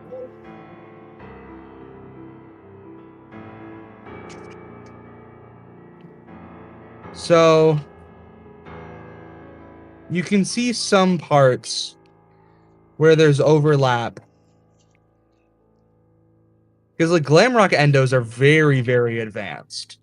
Yes. What and you can even see the overlap between the Mimic endoskeleton from Secret of the Mimic and the Glamrock endo. Like these little like spiral coils around the legs. This sort of thing attaching at the hip joint. It's different, but it's similar. Neither of these feet, like, and some of these look like older animatronic parts, like from FNaF 1 through 6. Like that's a Nightmare endo hand. These teeth were probably taken from a version of the daycare attendant. It's all like very unique and eclectic. Yes. Even these. Look at like this part on the chest. This is very similar to the Data Diver port here. Even with like the wires extruding out from it that sort of call back to this thing. Yeah, the Ruin, I think the Ruin which is what I'm also trying to allude to with like these wiry bits. Obviously, he's on different parts of the body, but yeah, I think the Ruin this Mimic, and this are very similar. Yeah, I think Ruin Mimic and Super Mimic looking so different is intentional. Well, I'm just now realizing the similarities between the Glamrock endo and Secret of the Mimic. Yeah, well, I mean, who do we think designed the glam rock endos? That's the question. F10. I mean, they could reveal it to be Edwin. Yeah, I mean, yeah, I guess if Edwin's alive. Yeah, I was like, if Edwin is alive, we don't know. I mean, the Edwin alive situation is, I don't believe it, but if we get evidence that makes me change my mind, I'm not going to say that's a retcon. Like many things, I'm Edwin agnostic. Yes.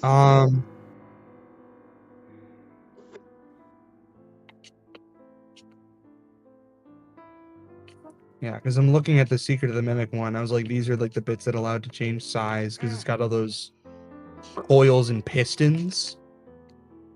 And like these bits which are clearly like able to fold up. I'm actually gonna look up like child mimic. Child. I have to. I'm gonna go take a bathroom break.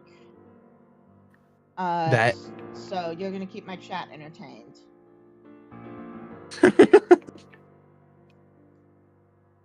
Interesting.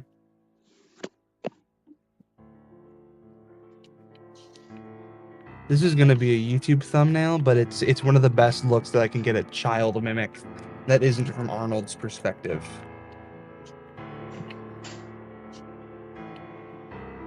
So yeah, all of these like pistons. Yeah, like this bit is able to slide in and telescope out. Yeah, even his abdominal bit is able to telescope. Yeah, all of this actually, now that I'm looking at it, is like, huh? It's kind of crazy. Just his big ass head stays big. Big ass head mimic. It's just tall mimic but shrunk. Yes. Yeah, it is just tall mimic but shrunk, but I wanted to see what it looked like. Where it's like all of these spring coils tighten up.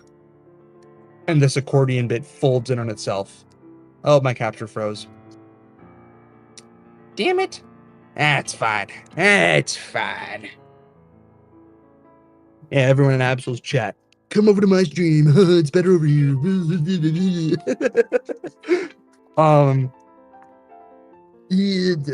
Invest in crypto and NFTs. Buy a lot of NFTs. They're very good. I'm giving only the best of advice on the Maury Mortimer stream. I'm only able to give good advice. That's like my rule. I was cursed by a fae. Where all of my advice is good and true. And if you don't listen to me, then you're dumb. That's what the fae said. I didn't make the rules. The fae said anyone who doesn't listen to you is stupid. And I was like, ah, okay.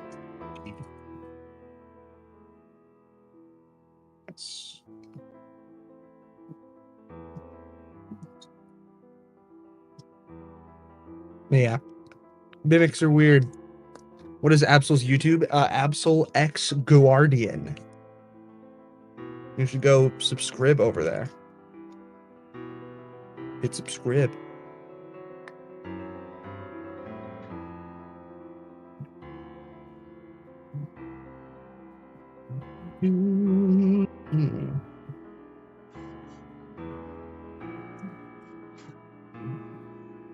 Yeah. Love my droopy boy. My droopy goopy boy. So I haven't been in Absol's chat. I'm hoping that Mrs. Trap has been enjoying the glitch trap art. I'll let you know. Oh, perfect. Yeah, let me know if Mrs. Trap's Darnak's telling me to buy gold. What were you guys talking about? Oh, I was telling everyone in chat to buy crypto. Oh. Invest in NFT. Yes, yeah. No. I was just being honest and true. Because as we know, a fae cursed me to only give good advice. Which means everything I say is objectively true. It's like I'm using Pinocchio for scientific research.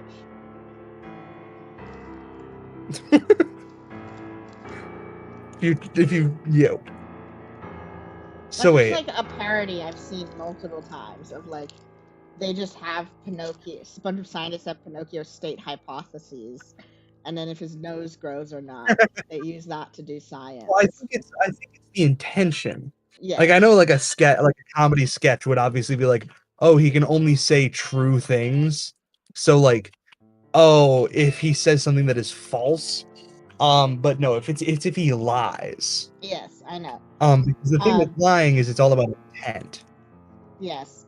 Mrs. Trap is enjoying herself, but she doesn't really simp for Glitch Trap, and so I guess this is not Spring Trap enough for her. Or maybe it's just the knowledge that he's digital and not a rotting animatronic. Well, I never said that he wasn't digital. It's kind of implied by him being Because this is like... Yeah. There we go. Are you happy now? Are you happy now, Mrs. Trap? Why would that make her... You just removed the sketch layer. No, I just moved over to Springtrap. Oh, again, if Mrs. Trap is watching everything with a delay. Yeah, I mean, I'm just lingering on Springtrap for a bit, so we'll eventually be hit with it. All right, that's enough time, Mrs. Trap. You've been blessed. Mm-hmm. Also, it's weird, making this like blend of like angular corners and like the folds of the Glitch Trap suit and like the goopiness of it. It's very much like forcing me to add a lot more circular stuff to his Shep language. He's now a rounded boy in some areas. Well, I mean, that tracks with Glitch Trap's pot belly. Yeah. I got that Glitch Trap body shape. This is how I'm adapting. This is how I'm adapting this. I already adapted these honkas. What are you referring to? Again, everything. Everything.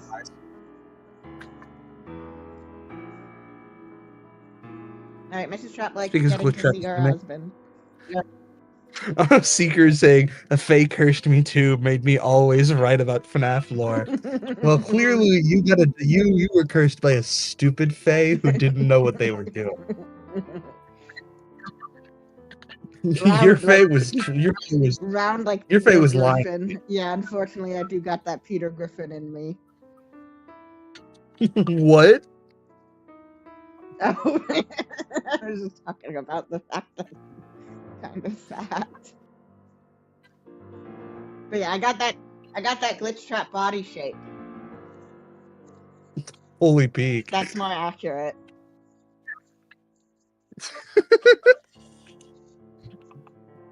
A little bit of a beer belly and banging thighs. Yes! Although the testosterone and the weight loss means my thighs are not as that banging anymore. But I still got it.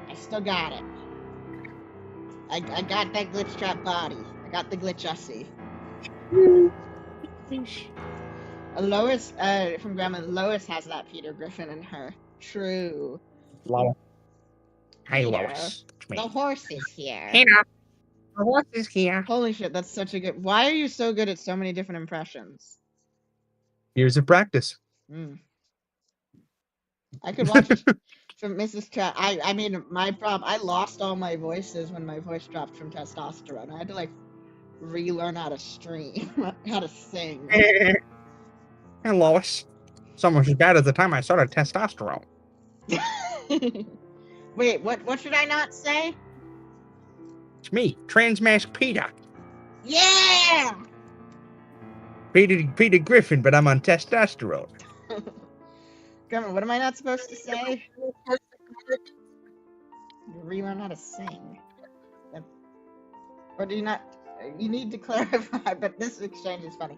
And now we've got Kristen James with the bad opinions saying Glitch Trap is ugly. Well, you're ugly. Take that. Oh, Gremlin says don't say that I have that Glitch Ussy. The Glitch Trissy? The Glitch Ussy. The Glitch Ussy? Isn't Peter Well, I canonically do. trans mask? I don't know. I don't think so, though. No. Yeah, I said I got that There good were certain dressing. episodes where Peter attempted to become a trans woman, and then he realized he just wasn't trans. Boo! You should. Oh, actually, it would episodic sitcom that has an arc in the middle where the main character transitions, and then all. Yeah, because they have Quagmire's dad who transitions. But she's like the only trans character. Yeah, that's not something Seth MacFarlane is good with. Yeah. Yeah. Yeah. Wait, is that where the image of Peter Griffin with really long fake nails comes from? No, that's from like a cutaway gag of like him on the phone. Oh. Yeah, that's from a cutaway gag. When trans Peter is like, he has like a like purple dress and really long hair. Ah. Gremlin Yeah, says no, there's a but the one cutaway with gag long where he nails. gets bottom surgery. It's not a cutaway gag. It's like the plot of an entire episode.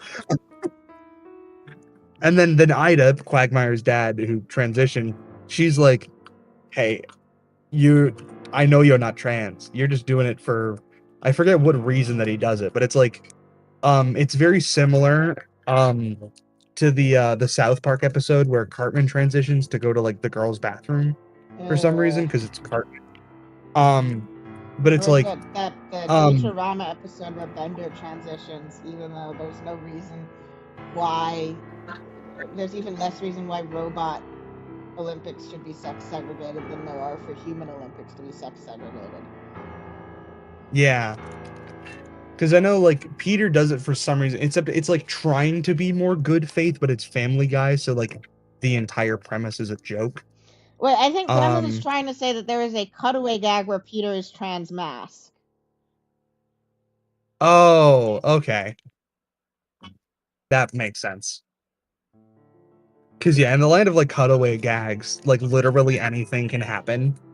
Okay. Because it's Family Guy and there is no like set continuity because it's an episodic show in nature. Where like you can have certain things that like stick around, but within So cutaway in gags world, the specifically, characters are just literally lying. anything. When because like isn't when there's a cutaway gag, aren't they telling? Like, aren't they in the like main show? They're telling the other person what happened. No, it's like most often it's like it's either like a simile where like Stewie might be like, "Oh, this is almost as bad as when that cheetah got addicted to crack," and then it'll show like the Cheeto, Chester the cheetah addicted to crack or something. I know that was a cutaway gag. But it's like, this is almost as bad as throw out scenario here. Or the one that Peter will often do is like, this is like the time that this happened. All I'm getting is the time Peter Griffin got surgery to turn into stained glass. Times Peter Griffin had surgery Yeah, in the one that I can always remember off the top of my head is this is like that time when I was part of the Four Peters. And then it's just four Peter Griffins in a barbershop quartet. I'm watching a YouTube short, Times Peter Griffin had surgery in Family Guy. And they got a fucking laugh out loud from the joke that he got penis enhancement surgery and he was like, I want it down to my knees. And then he walks out in his short. And the joke is that they made it short. And I actually laughed from that. I don't know. As far as I'm concerned, Family Guy only exists in small snippets on YouTube. Korea, Peter undergoes the popular surgery. Yeah, that's about right. Round eyes along with a tiny nose and chin. In season 2, episode 17, Peter becomes obsessed with his own. Yo, BV Studios, what is up? Thank you for saying the art is Slow good. down, but then goes for more surgery to get buff, making sure he's ready to be added to Fortnite. In season I'm assuming T-Dreads is finally done streaming. Surgery to turn his whole body into stained glass. Oh my Wait, I think this might Yeah, it's only be beautiful. times he's In season gotten 12, episode 2, surgery Peter in finds the himself with actual a talking episode tumor on rather his neck named than Chip after as Chip a becomes cutaway overly gag. demanding. So. Oh. Yeah, because there's a difference between like stuff that happens in like main plot of an episode, which is even then also like can be reversed by the end of the episode kind of thing. Oh, I think I found it. Thank God you're okay. Hello, bosses and not Oh. family. You really gave us a scare there. Oh, what do you mean? Oh no, wait, I think this might just be from the episode It was funny. where he pretends to be trans. I feel tomato now, beige. Gotcha. And since the company was paying for your I don't know. Laughed at Family Guy death penalty. I know, Gremlin. You're gonna have to find the clip where he does a because all I'm seeing is stuff from the episode where he pretends to be a trans woman. No, that's the episode. Yeah. That's the episode we're talking about. I need you have to find it for me because all I'm gonna see are it looks like clips from the episode where he pretends to be a trans woman, not the. It seems Not the one where he's today like, that all you see Lois, that was like is the time I Peter got a pretending to penoplasty. be trans. Family Guy Peter becomes a man. Okay. He becomes a man.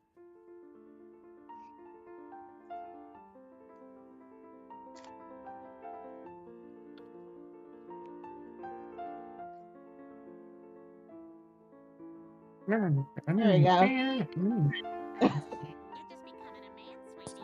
I remember when I became a man. The operation was a success. What are you going to go by now? Peter. Why was that so wholesome?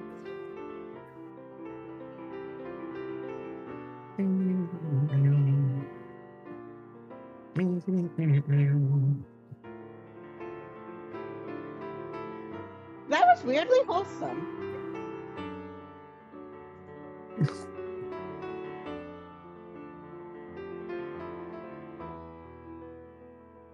Alright, thank you, Gremlin. Now to do what I've been trying to do for like the last 30 minutes, which is get back to Gremlin pod. Yeah, and it's early Family Guy, so like even just making a joke about a trans man existing was progressive back then. Hell yeah.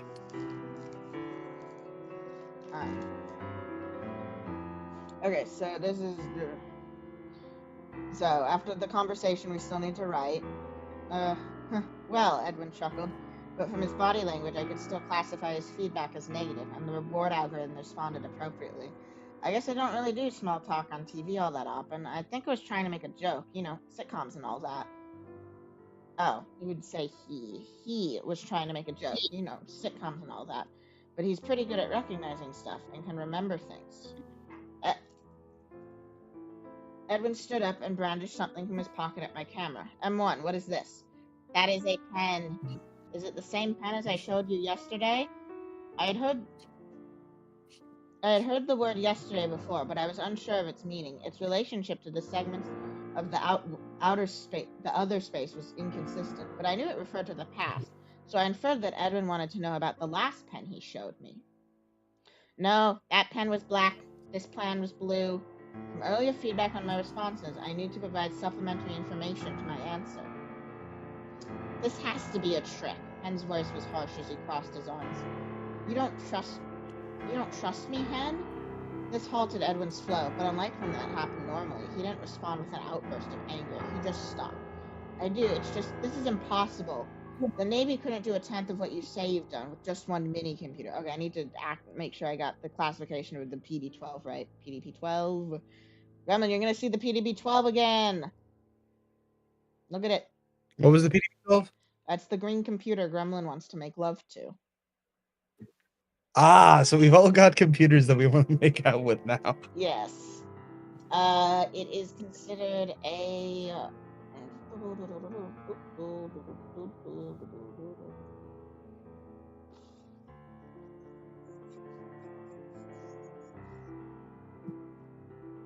I like the episode where Stewie lays eggs.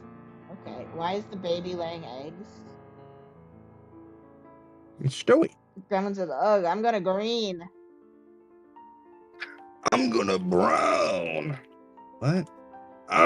This is like Shit, when say women it. do arithmetic. Oh yeah, because those are also called computers.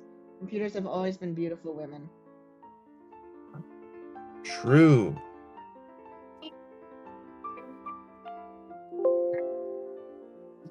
Yeah, okay, so the PDP was a line of mini computers. Because back then a mini computer was like the size of a bed. But you could keep it in one room. Look at those glitch crap thighs.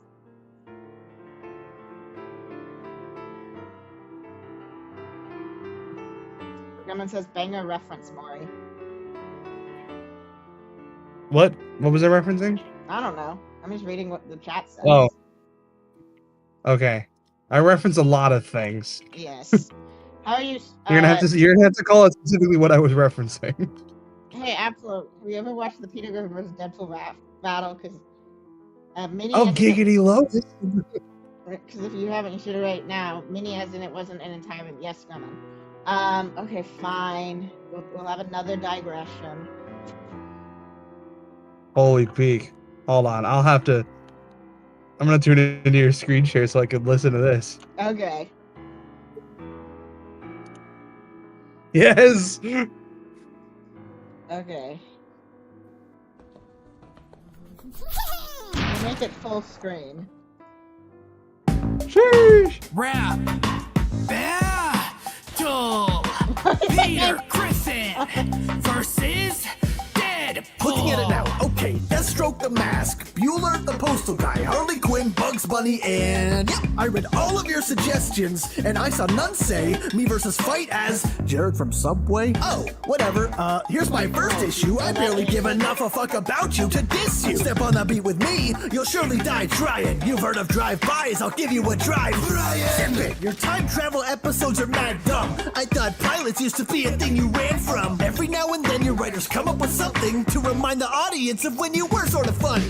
Killing attention spans when next to some surfers. Damn, you fuck with children's heads worse than her. Such unfunny When was this made? Why are they referencing both Subway Surfers and Jared from Subway? I think he's calling him a pedophile. Oh. Like he's like referencing him to be like, yeah. 11 months ago. Yeah, this is very recent. This looked like it was like ancient on YouTube standards. Keep going. Okay.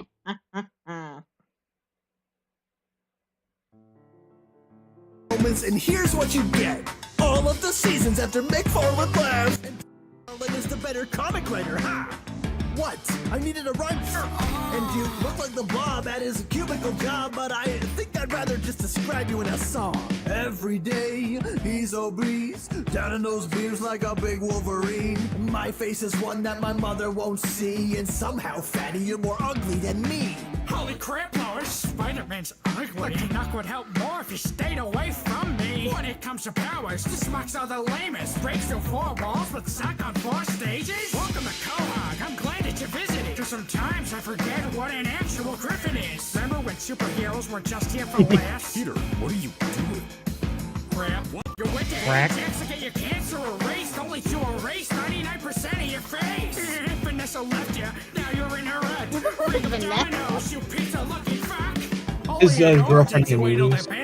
Except for the cast, now you got Reynolds attached. He plays you without the suit and the execs to the check. You ruined his film. I actually really like Meg.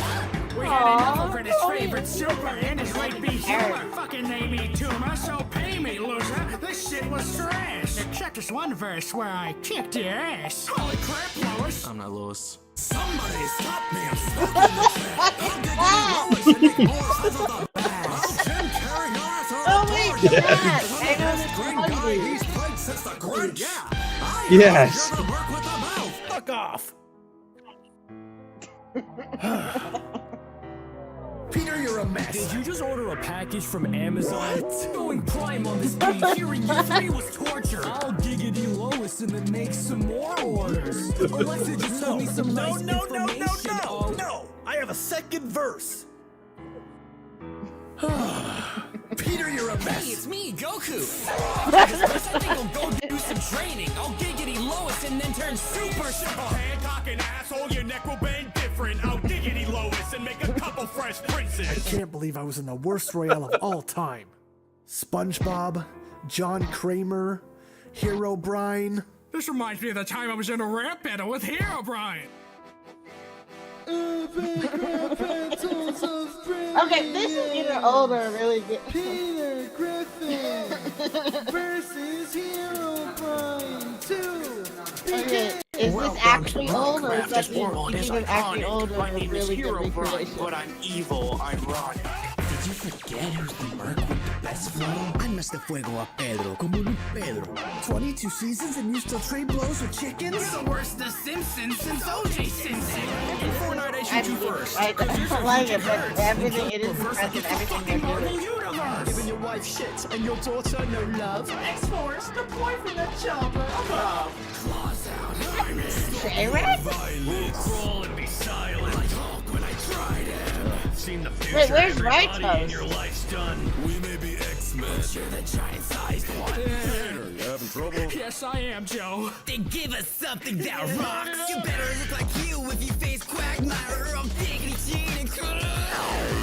Bring fears on a bar in the ground as well. When I make man, you know you run brown and south. I need cable only 4 when I watch Cops, but I don't need Lex to sing us what's up. What's up, Doc? Oh my god, they fucking killed him! My friends are dead. They're fine. They're totally. You're guilt tripping me, trauma dumping. Oh no, go back.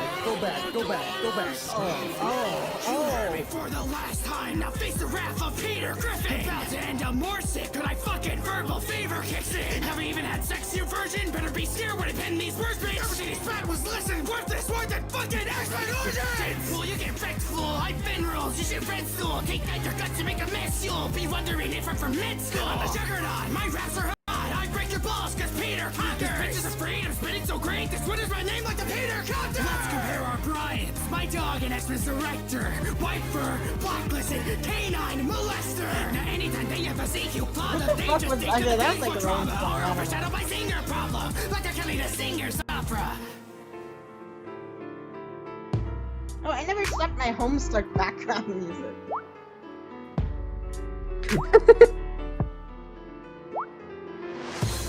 What have you done? You just shot Peter. But I'm Peter. No, it's Peter. Rich Peter. No, I'm it. Oh, I forgot there's a whole trapped in the closet section. Do you know what trapped in the closet is, asshole? No. You don't know, hold on. You don't know trapped in the closet? No, and also this is only 5 minutes into a 10-minute video. It's so overstimulating. What else? So Trapped in the Closet was a series of songs by rapper R. Kelly, which it basically is all over the same like flow of the ba da da da da da da da, and it's just basically like spoken word stuff with occasional lyricism, like occasional singing. I mean, and it's the bit where it's the song where you know I get my pimping on. Oh No yeah, I shit know in that. you I've do. heard that. Yeah, it's Like where Pimp I've Lucius heard is that from. being parodied. Well, Secret, you get to Yeah. have another day, but I'm not watching all of this. It feels like it's been an hour, and I'm only halfway through. Because it's peak. I'll watch it later. Also, the video was. I was only getting like every 3rd frame for some reason, even though it looks fine on stream.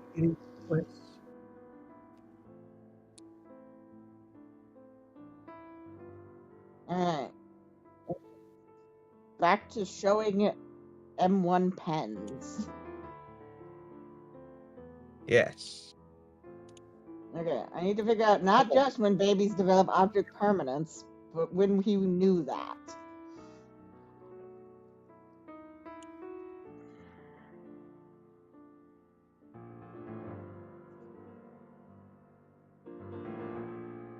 Ah.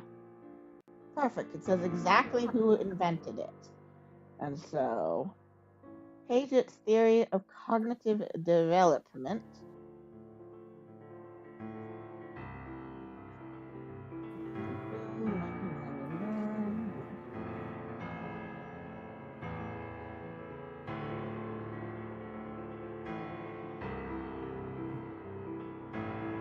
Are you gonna give me a year, my friend? Oh, early research. They're not gonna tell me when it is.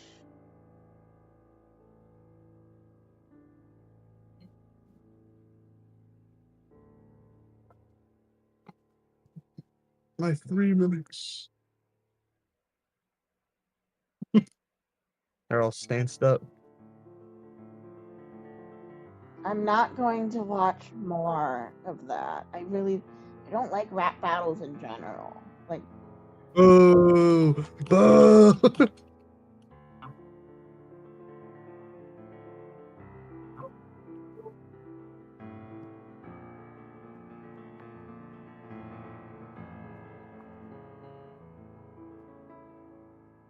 That's crazy. It's a big boy. object permanence discovered, I'm probably not going to get what I want.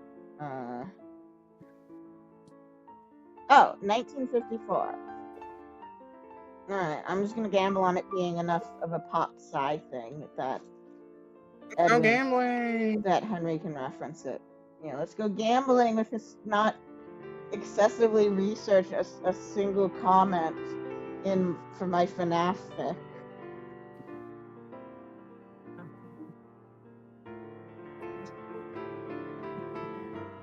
Okay. More narration. Oh, and also the reference to the Navy is because the Navy is where the people Rosenblatt was working with to try to make the first machine learning, and everyone's like, "Oh, this is nothing." I discovered object permanence at age 8. Gremlin. Actually, that might be true. I don't know.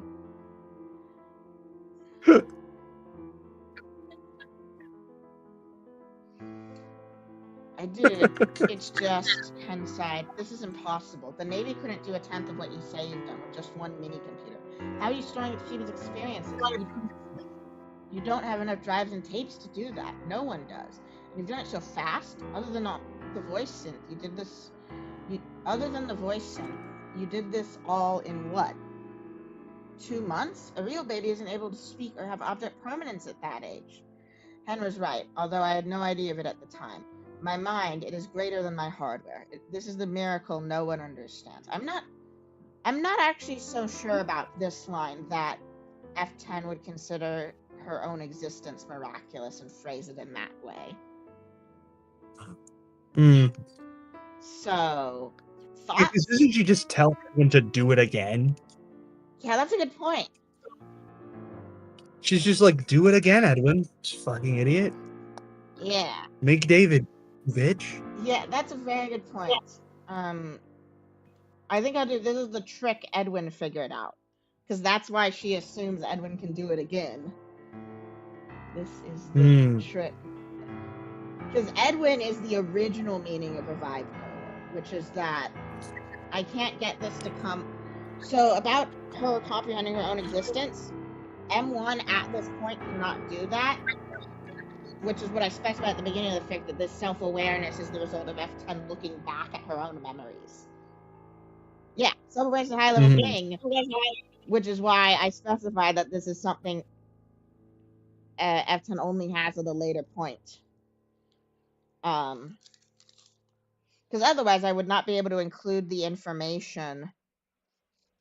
I would not be able to include that information. The information I need the reader to get to understand this fic. So yeah. So yeah, this is her explaining how she exists in the field. My mind, it is greater than my hardware. This is the trick Edwin figured out.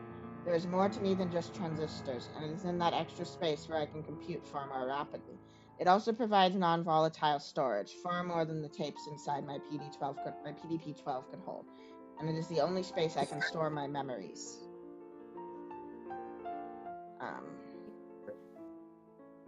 Yeah. Oh, and so I couldn't work this in, but like, there's a thing called assembly code, which is like code 2, and it's more like code 0. It's harder. It's even harder and more specific, but it's what they had before they invented higher level languages. And most people cannot code anything all that complex directly in assembly. One of my professors used to be able to do that, and used to be able to do it without needing to comment his code. And then he got a stroke, and now he can't do that anymore. I imagine that'll do that too. Yeah, and that's like the power I'm saying Edwin has always had, which is why he approaches engineering the way he does. Just a prodigy. Yeah, savant, prodigy, fucking because his mind vibrating on the field. Because he's Edwin Murray. Because he's Edwin fucking Murray, yeah. It's Edwin fucking Murray giving birth to computer programs all the time. He's given, he do be giving birth. Mm-hmm. Because it made Edwin Murray fucking give birth. They dropped code 2, code the lost levels. God nerfed him about my professor, yes.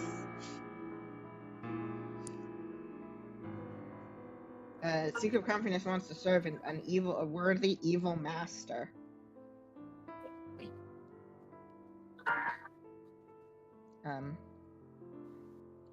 It just works. I've narrated TV shows. Pretty much what he's seeing. That probably helps. I have no idea how you're doing this, but this cannot be another This can't not. Oh, this can't not be another stay-up latte. That thing didn't act. It should be didn't actually learn. You and Will just wanted espresso machines, so you slapped on some voice lines and a mechanical counter for the different settings. You just wanted to make coffee in this freaking Mormon state. Yeah. I did not even make them. I can't believe it never occurred to me that, yeah, he's Mormon. Well, he's not Mormon, he's in Utah. And I was just thinking about the fact they did not have espresso machines in the they did not have lattes in the United States until the 90s. Yeah. Like, in the comments of the Gibby stream going They probably still don't have Utah today. Yeah, probably.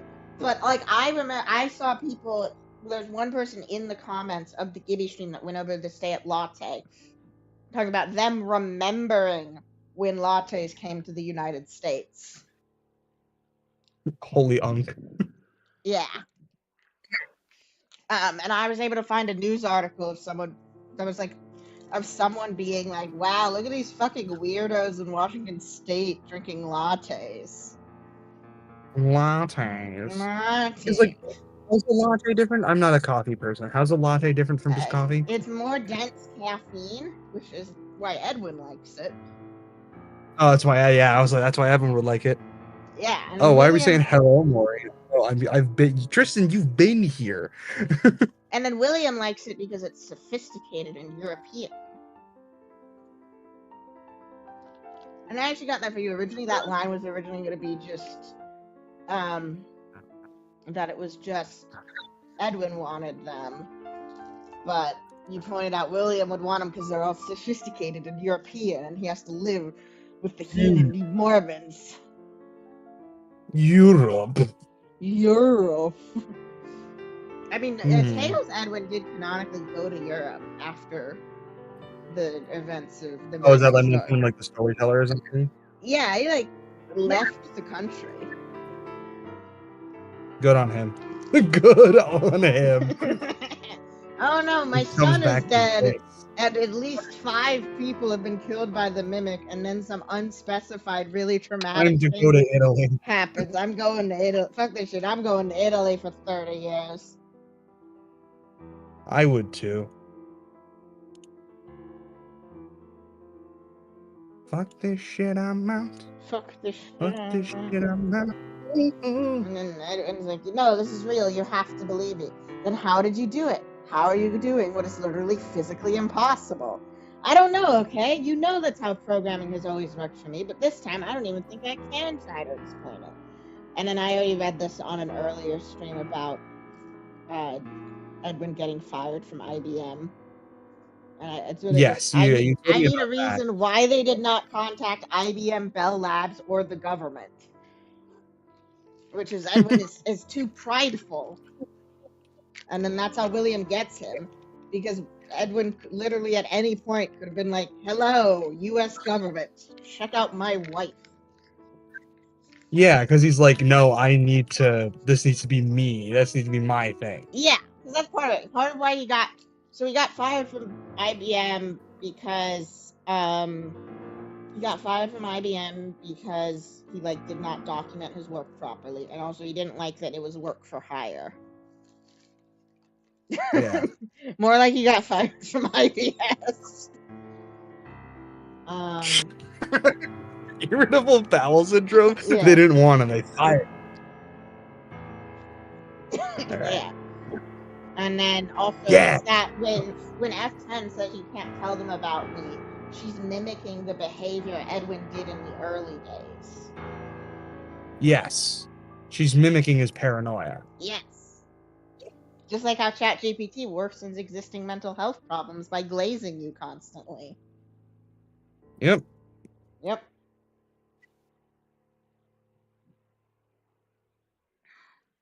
I love how that's real. I love how ChatGPT can just make you worse just by existing. Legitimately, there's been some evidence. It's kind of hard to tell right now, but there's been some evidence that it can cause it in people who don't have existing ChatGPT psychosis. Oh yeah, no, AI-induced psychosis. Yeah, and that it happens in people without pre-existing conditions. Research is still kind of out there, but I mean, it also is just reconfirming what is already known, which is that there's no solid divide between the psychotic and the non-psychotic.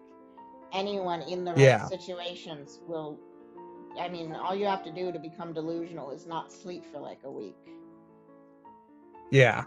Yeah, and people are very bad at telling what's human, which is actually something that they bring up in this fic, which is that when Edwin's like, it passes the Turing test, Henry's like, yeah, so did Eliza, who's actually just a series of Eliza was like the first chatbot,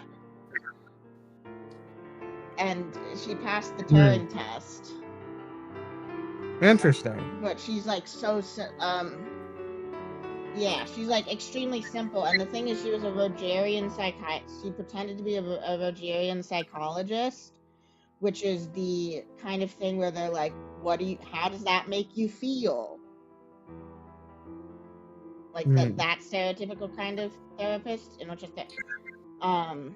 what does the Turing test specifically test for again? Can a computer convince a person that they're human? Okay. Yes. Gotcha. Oh, she's named. Because I hear that like thrown around in like sci-fi things where it's like, oh, it passed the Turing test, so it's sentient or whatever, and I'm like, oh. No, yeah, that's just can you trick a human into thinking you're a human? And like the reason I'm bringing up Eliza is because like the idea of that kind of the thing with Eliza is that you could not get her to like she could not speak on things generally. She could only do the like therapist dialogue tree. And like what she'd do is she'd pick keywords out of what you said. And like yeah. What example would be is that I am unintelligent, and it's how long have you been unintelligent? But some people fell for it because people are pretty gullible when it comes to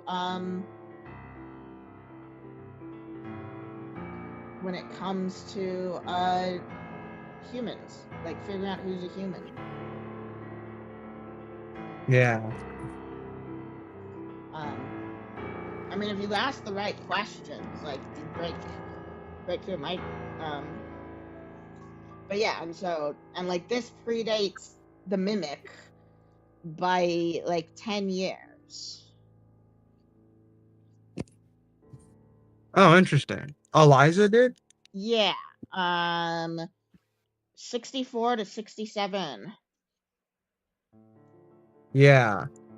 Because Turing was like doing stuff in like he was like World War II era stuff. Yeah, everything he was talking about was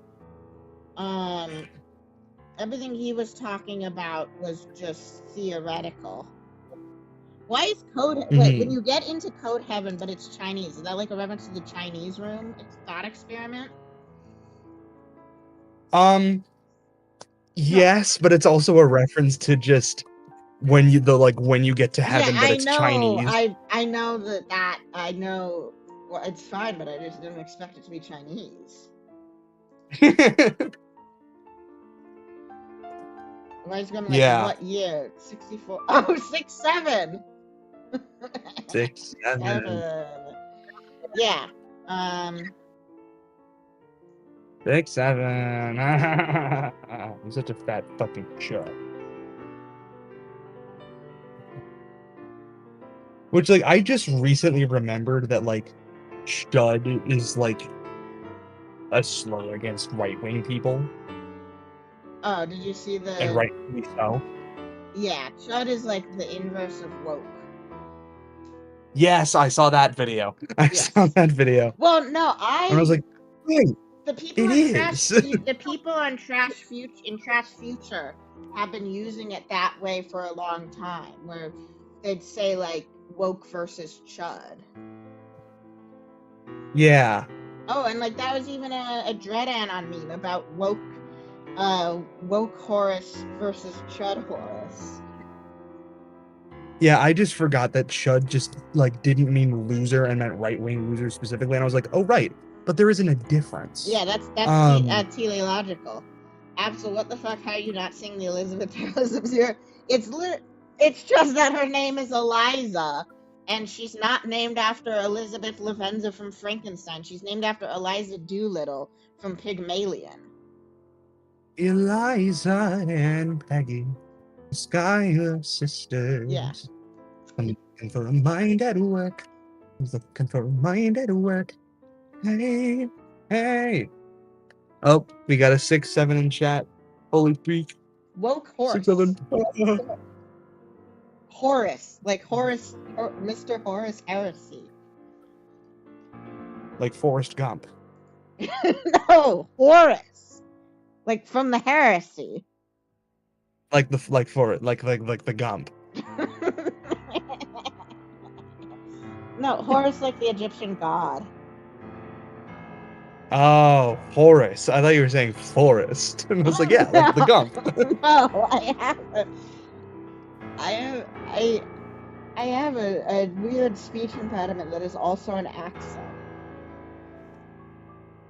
Oh, I see. That's why sometimes you can't tell what word I'm saying if I'm not enunciating. Forrest Gump. She's named Eliza, and you just said she tricked people into believing something that wasn't true.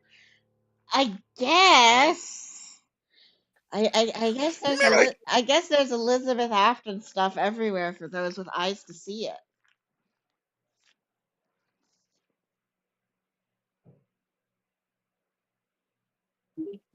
Nope. Stop it. Yeah, no, it's Horace from the heresy. It's a Warhammer 40k thing. This is just for what the what. Yeah. Of a Peggy shows up in Hamilton once and is never brought up again. True. She actually becomes Mariah Reynolds. Like, it isn't just the same actress. No, Peggy actually, like, changes her name to Mariah in Reynolds. real life? I don't know. I don't know. I used to know all the, like, history versus real life stuff of Hamilton. That's got me into, that's what got me into actual history. Yeah, I just kind of know, like, relevant history facts when they're weird and obscure. Yeah. Oh, yeah, I know that. For sakes, people thought Eliza was a person, and your whole thing is faking life. You should know better than this. I don't appreciate you arranging this magic show for me. You know I'm having a hard time too, which is a Henry's Secret Party World reference. Not Secret Party World. Wait, what? Regular. Henry says, you know I'm having a hard time too. That's a Henry's like Party Henry World. is actually having trouble with like the Chica's Party World. Yes. There may be a Cassidy ventral spirit in this fic, but at least I got at least Henry's Party World, isn't it? You got to put Andrew in. Well, technically, I'm not going to specify the name of who who they're talking to, just that they're the vengeful spirit. So it could be Andrew. It's Andrew. It could It's be Andrew. Kelsey. It could be whoever the fuck you want. But just that there's a vengeful spirit. I mean, after Some kind of spirit. after last stream, I am kind of leaning more towards it just being Kelsey. Oh no, we're getting Kelsey Vengeful Spirit. Yeah. Because, well, I mean, why would the vengeful spirit give their teen Sona a different name? Wait, that's true. And even if, like, the wider lore implications of the powers that the vengeful spirit has doesn't carry over from the new kid. Okay, but like, there would be no evidence for it being Kelsey, like the name being Kelsey, other than it's the new kid. Yeah. But I mean, it's literally it. It's just it's the new kid. And that the one. So Andrew is never associated with Golden Freddy. The idea of Unless you believe that the kid and the kid with the dark curly hair is Andrew. Yeah, but multiple kids can have dark hair. I'm not even sure if they're both described as curly. I don't know. I mean, if it exactly says dark curly hair for both of them, that does pretty hurt my theory. But I think it is just dark hair for the new kid. It's Andrew. But Andrew's not associated with Golden Freddy, actually. And so the idea is that, but you know who is associated with Golden Freddy and has dark hair? The Crying Child. Wait, that's true. So even though the new kid is basically a like spin-off of the games line where they gave the second Golden Freddy kid extra powers. So yeah, kid's name is Kelsey. I will double check in the new kid right now. If it's I was gonna try to find it, but I can't. Which one is the new kid? I did not put. I need to step closer. What number is that? I didn't include the. I only put the numbers. Okay, 4. It's either in book 3 or book 4. While the Kindle. No, it's book 3. It's book 3 because book 4 is when we get Andrew and Jake in the Stitch Wraith, and book 3 is when we get Kelsey's projection. No one else is in the games. Only Andrew's in the games. No one else is in the games. Only Andrew's in the games. Secret say Grandma's saying book 2, but that doesn't feel right. Glitch Trap from FNaF is in chat. Holy Peak! Peak, how do you like your new design? How do you like your new form, Glitch Trap from FNaF? I love when RPOs just show up and we're like, whoa, it's that guy from FNaF. Look, it's you. Look, I'm drawing you. Give me your Excuse opinion. the line. Give me your opinion. Yeah. Or like when Do you like it? When it was when the original Fredbear was in Star Walker. No, in Mamakado's timeline stream, the original Fredbear was there.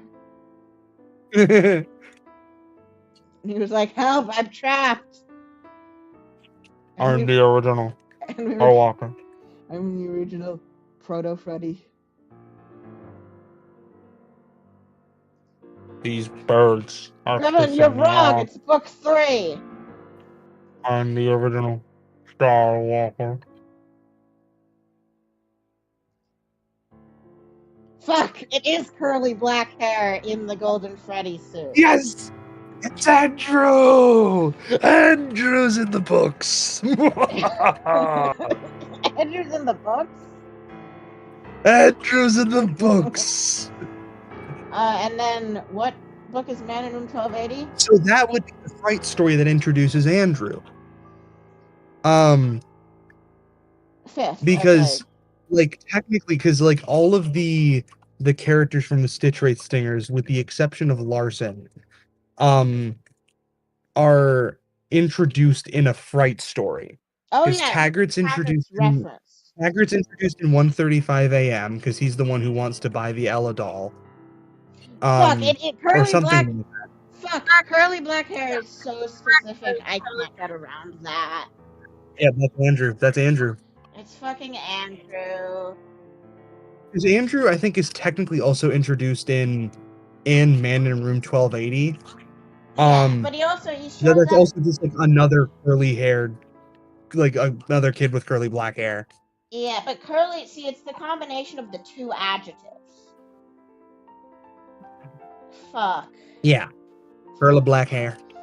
Fuck. Andrew is the spirit, yeah. Cassidy, Kelsey, he don't mean nothing no more. Yeah. Flesh is the best book on the earth.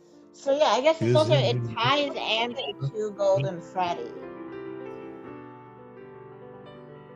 Yes, yes. So, like, because my whole thing is that I'm compelled by Tolka David.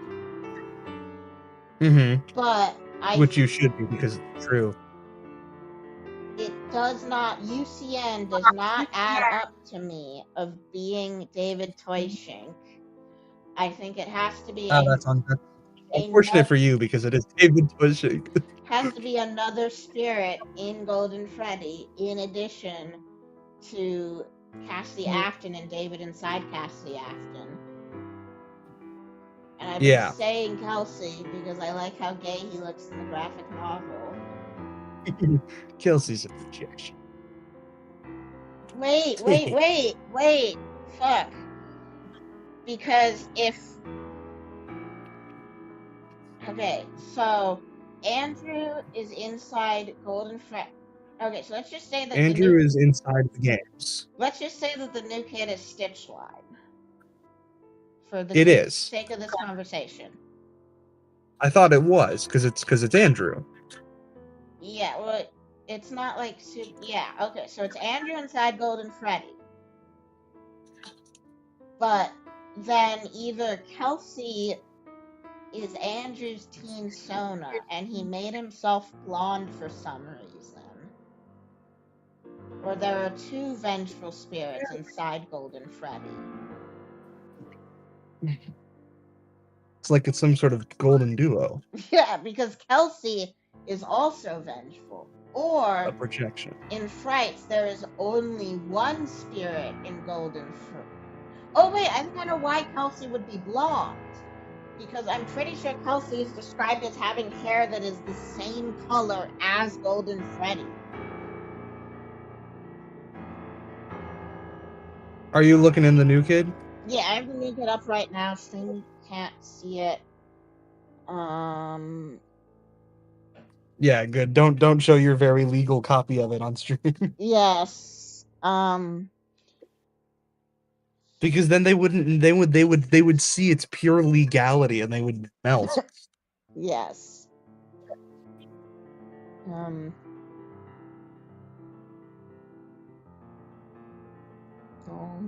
I'm trying to figure out like what. I guess I should go to that scene in the. Oh wait, I'm in the wrong book. I was still in book 5. Dumb.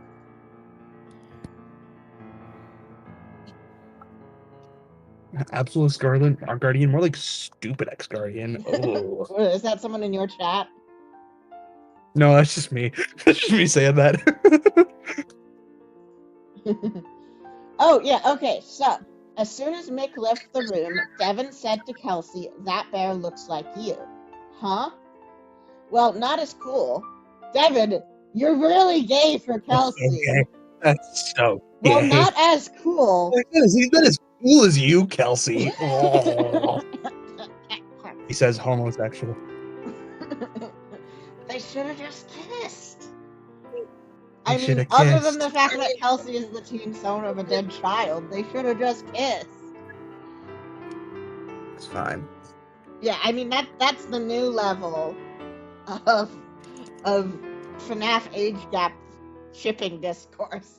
Is shipping Kelsey and Devin when Kelsey is a projection of a dead child and not a teenager. He is a projection. Human X projection, Yowie.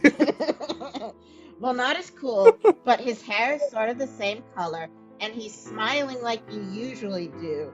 Oh my god, Kelsey is a Golden Freddy Jinginka. Oh, so he's like projecting his Golden Freddy essence. Yes, Kelsey is not a projection of the vengeful spirit. Kelsey is a projection of Golden Freddy. Wait, what the fuck? So he's an agony being. Or the kid, the Andrew is when Andrew is yes. inside Golden Freddy. Andrew is conceiving of himself as Golden Freddy is the filter through which he conceives. Oh, I mean it's like the fucking shadow puppet in FNaF Movie 2, where it's Charlie, but wearing puppet makeup.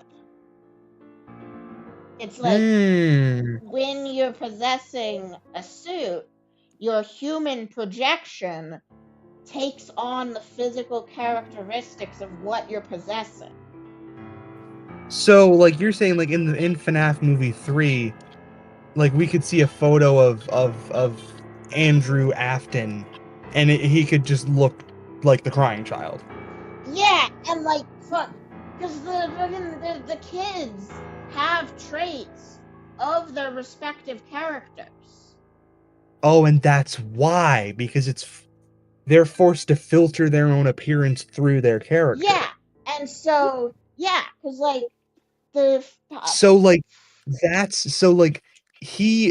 So Golden Freddy Kid got like a bleach blonde from Beyond the Grave. Yes, which maybe that's why it's pasted over in. Wait, fuck the drawing. No, it's only the Golden Freddy Kid. Yeah, but the characters don't have their I'm pretty sure in the Yellow Rabbit drawing, they don't have their character traits that they have in the dream world. Like the Bonnie I do not Kid remember what it looks like. is not FNaF Yellow Rabbit drawing. Would that mean that Foxy made this kid a ginger? Because if so, I feel bad.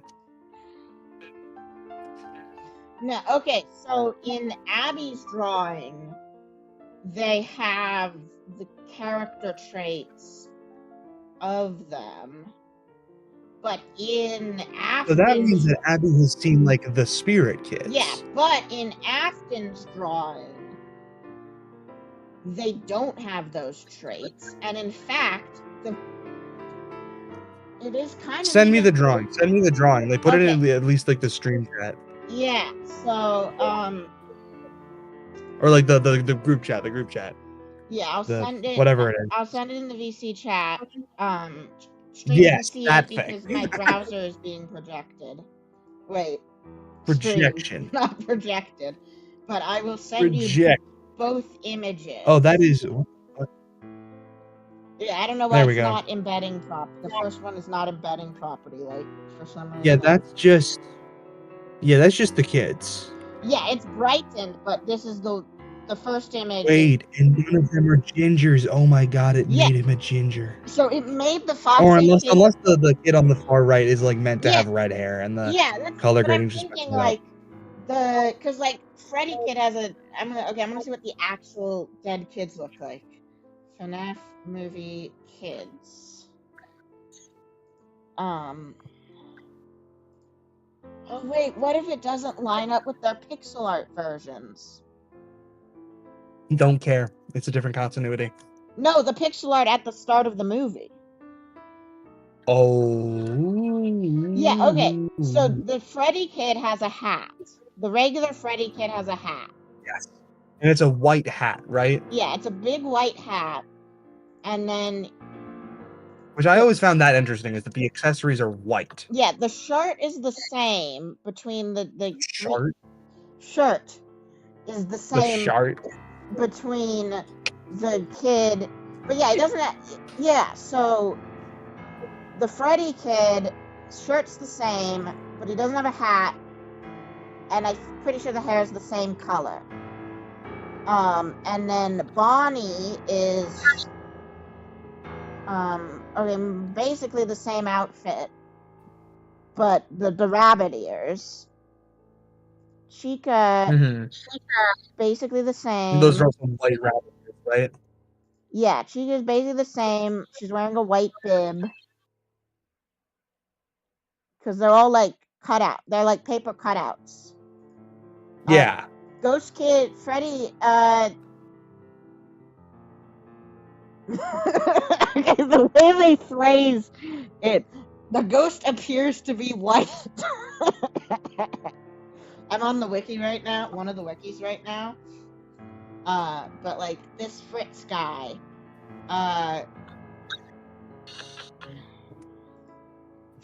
he seems to be a ginger. Foxy, yeah, he's ginger. But like he has a hook. And is that metal? Yeah, okay. So he has a hook, and it is metal. So he doesn't have an eye patch, but he does have a hook. Yeah, it's a toy hook. Yeah. And like when he scratches Michael in real life. Yeah, because that was the one thing that I noticed was like that was the one thing that was like, oh, when he uses his hook, it's like Foxy using his hook. Okay, this is but it's not even that. It's not even the physical. So not even the physical Foxy animatronic. It's just what happens in here affects what's so out there. the mini game sprite for the blonde boy is blonde. Who's Golden Freddy? Yeah. I'm making his Pinor. But again, flip sideisms, the mini games could just they're interpolational or whatever the fuck it is Gibby says. Yeah, arcade theory. Yeah, so like okay, so this doesn't explain anything about the movie. Except maybe that it because the problem is like you're right, Foxy Kid is ginger, Chica Kid is blonde. And so is Golden Freddy Kid. Yeah, but I was thinking that maybe it is that like Golden Freddy was the kid who got his because the drawing Afton did that he uses to control the kids with the pasted over face. My thought was that the Golden Freddy Kid in life had a different hair color, and in dying, being stuffed inside Golden Freddy made his hair blonde, and so Afton had to paste it over. But that feels kind of weird because the hair colors for not Bonnie, but the hair colors for Chica and Foxy already line up, and we know that can't be a post-death thing, because then their faces would also be plastered over. Unless... Which also, do we know, like, we don't know if that's Afton who made that drawing. We have to assume it's Afton who made the drawing that says the golden rabbit is front. Yeah, it could be Vanessa. I mean, before the FNaF 2 movie came out, I would have said... Oh, Gremlins and as a ginger, what the hell, dude? You don't have a soul. I know, I hate to say it. It's the truth.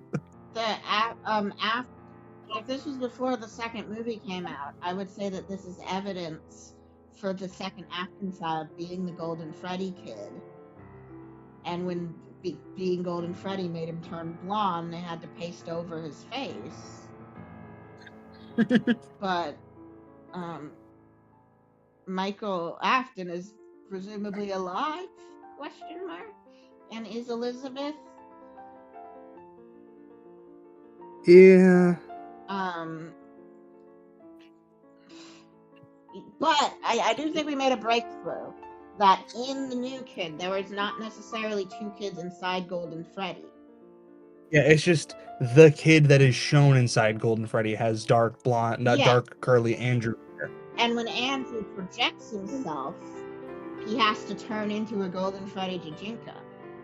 Yeah, so we're specifically saying that Kelsey is an Andrew projection. I think so, and 'Cause, you know, they're both I'm vengeful. legitimately gonna tell Shizu this because, you know, he's the Kelsey's projection guy. Well, I'm gonna I'll ask send him you what the he thinks about the new I'll kid. send you the exact passage about Yeah, screenshot the exact passage, send that to me, and I'll talk to Shizu about it. yeah, that Kelsey is specifically described as looking like Golden Freddy. Yeah, that's the interesting part. Not just that he has blonde hair, Yeah. which I feel like would be enough. But it's like even more so that it's like, hey, you look like Golden Freddy. Yeah. How And, does like, Kelsey react to that description? he grinned. That's not bad. He leaned over and took the bear's head in both hands. And also I think it is part of Devin trying to convince Kelsey to try it on, but that is still such a weird thing to Kelsey. that is such a weird thing to it would have been much better if they just kissed. I mean, except for the Everything part in where Fright would have been where he's solved. Andrew. I mean It's fine, we can ignore that. Retcon. They're both children, technically. Yeah. Divided by 2 plus 7. Divided by 2 plus 7 when your ages are 12 And Andrew. well, I mean, Andrew doesn't have any memories, so he technically isn't any age. Yeah, because That's he's how in that like an works. agony. Yeah, that's He's how an it agony works, boy. I promise. And so it's the same rules. I don't know, Devin's so immature that he can date a fucking magic child. While also He can being, date the magic. I will remind you, chat, like a middle schooler.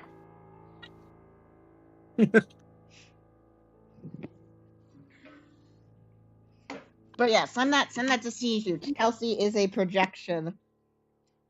Kelsey is specifically an Andrew projection. And also because this is how this applies to the game is because vengeful spirit in the games is blonde. But is only that's why I started saying fuck. Yeah.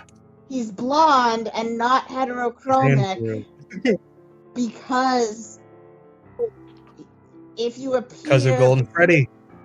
The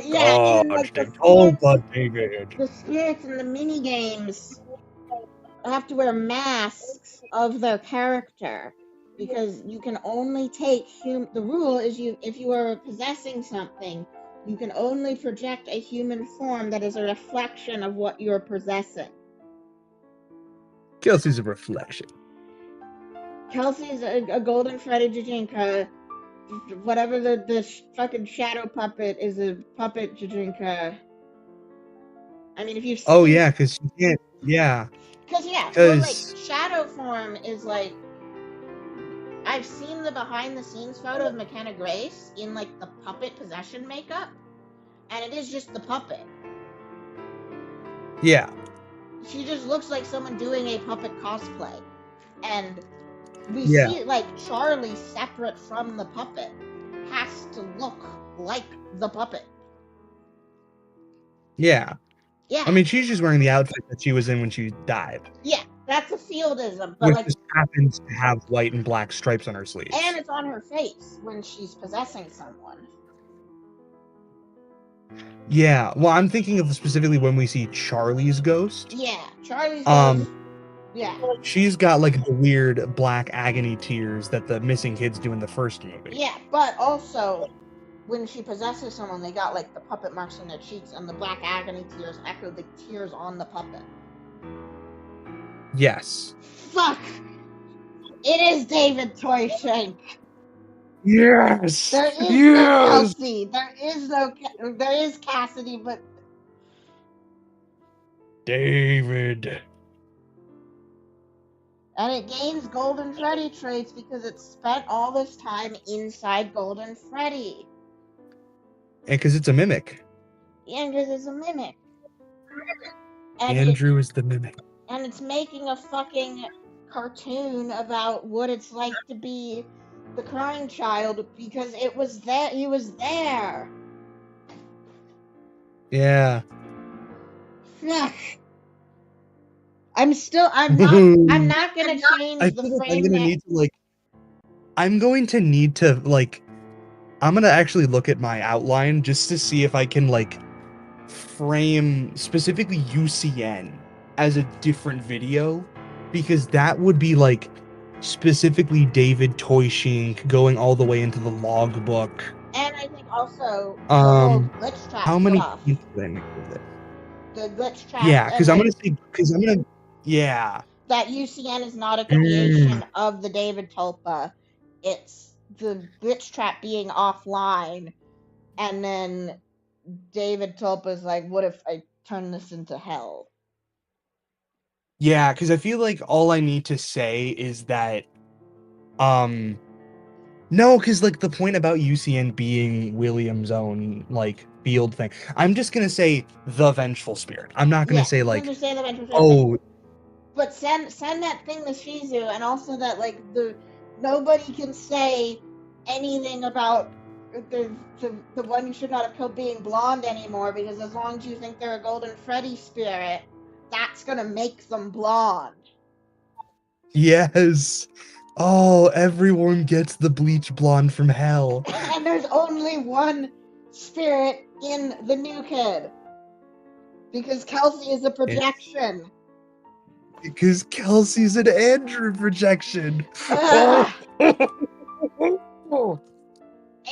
I love casually solving mysteries from Fazbear Frights on my art stream. that gets over something that's like I like about Andrew having the alligator mask, is that it is kind of like strange for the characters' souls to be represented by who they're stuffed in. But if that's an actively coercive process, when Andrew gets out of Golden Freddy, he doesn't have to look like Kelsey anymore.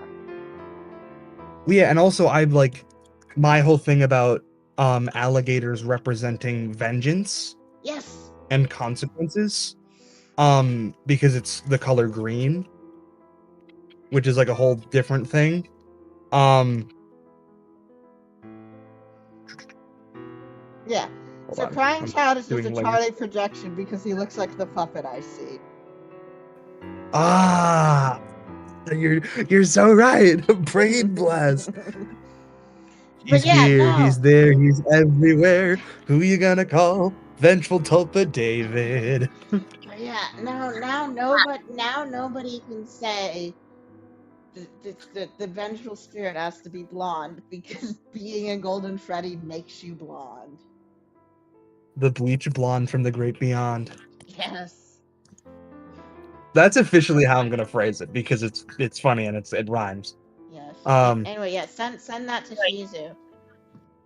Yeah, I'm gonna do that once I'm off stream, because I'm almost done with the line art for Glitch Trap, and it's only like 9:30.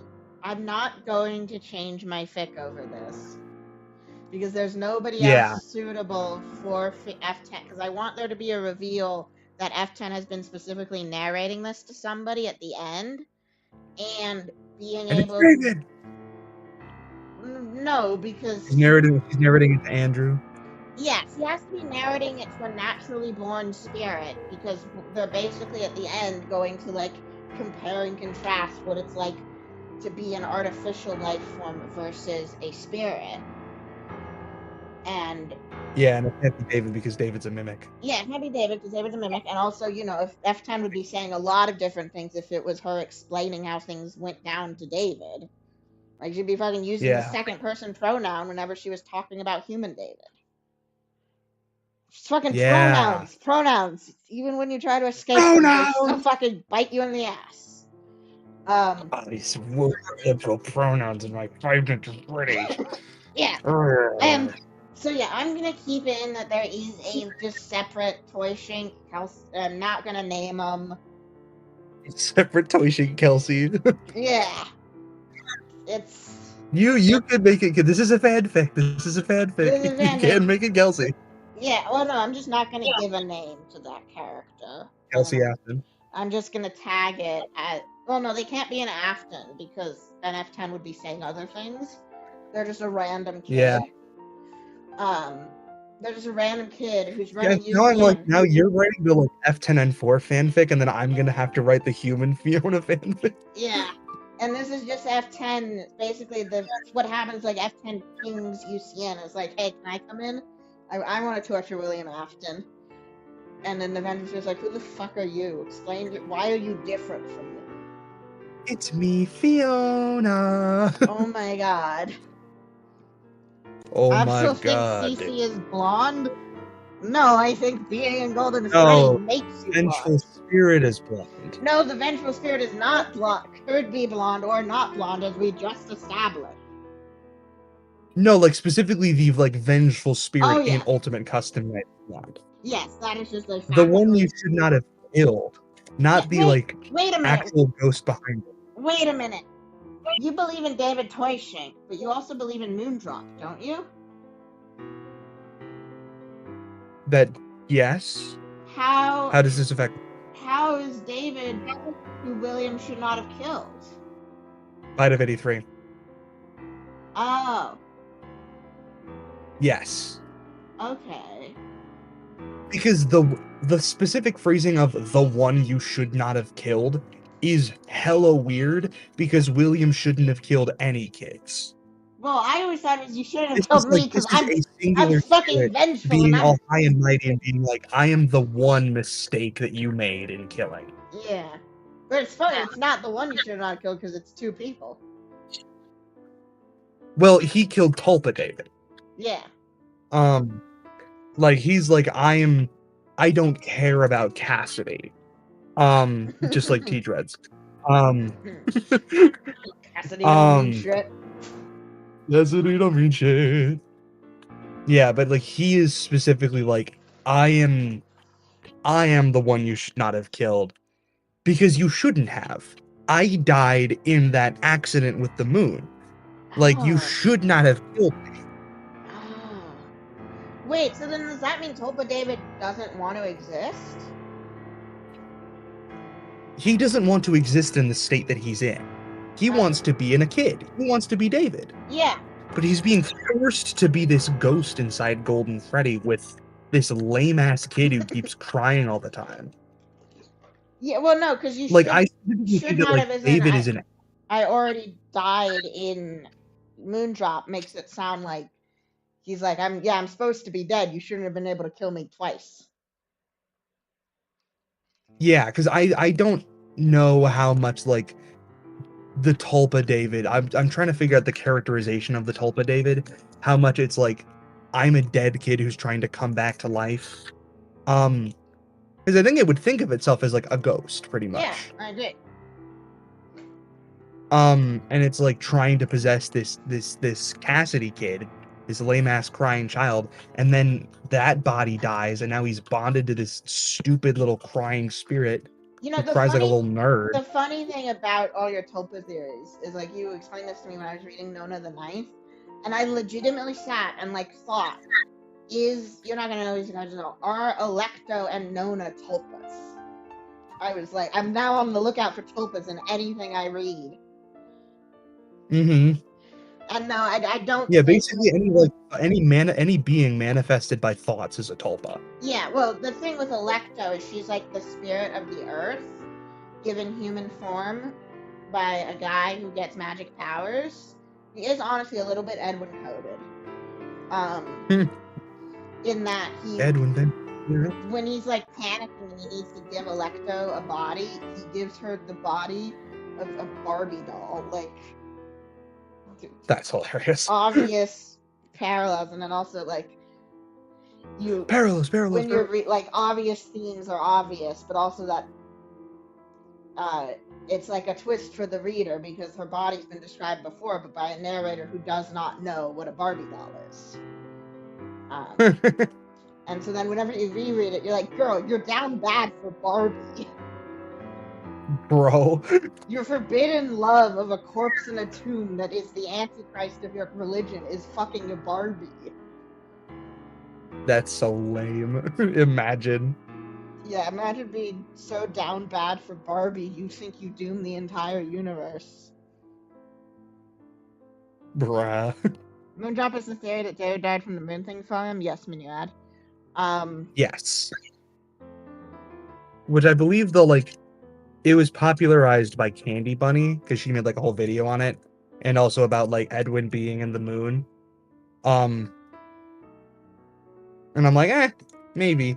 I believe Moondrop, but I don't know about like Edwin being the sleepy moon in the basement. I don't fucking know what that thing is Edwin anymore. got the I mean, lullaby. you can honestly lullaby. interpret the fucking Candy Get story to say that there's just some unrelated monster under MCM. Sang a lullaby. Yeah, because I like moon. post Pregwin, I reread that story. Who's Pregwin? In the context of being like, okay, what if Edwin is the mother? And then still, What if Edwin is a mother.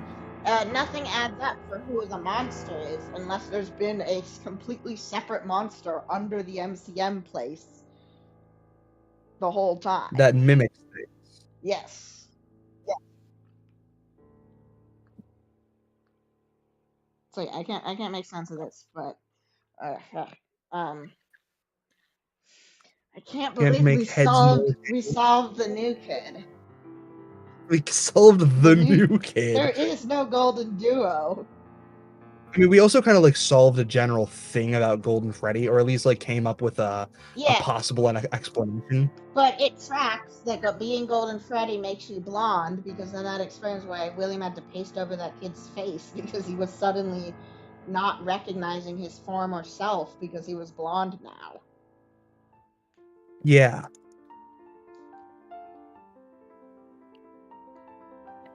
Yeah, being Golden Freddy makes you blonde. Well, because also Golden Freddy is like the aware spirit. Yeah, I don't know. Which is interesting. And also, I mean, it's also, I think, kind of what people have been saying when they like think Cassidy's a girl, that the he is that they're using the pronouns of the spirit of the character, which is like something UCN does.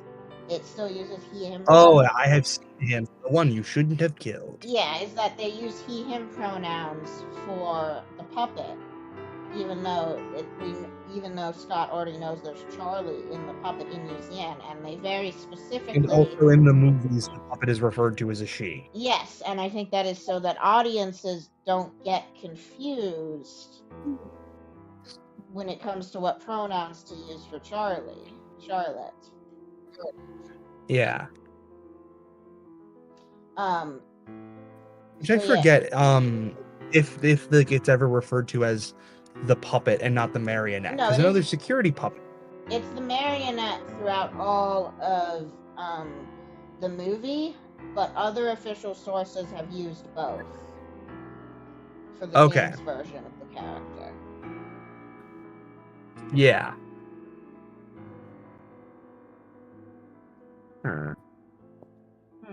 Lois, this is like the time I went blonde from being put inside Golden Freddy. This is like that time when I died and became blonde. truly a fate worse than death.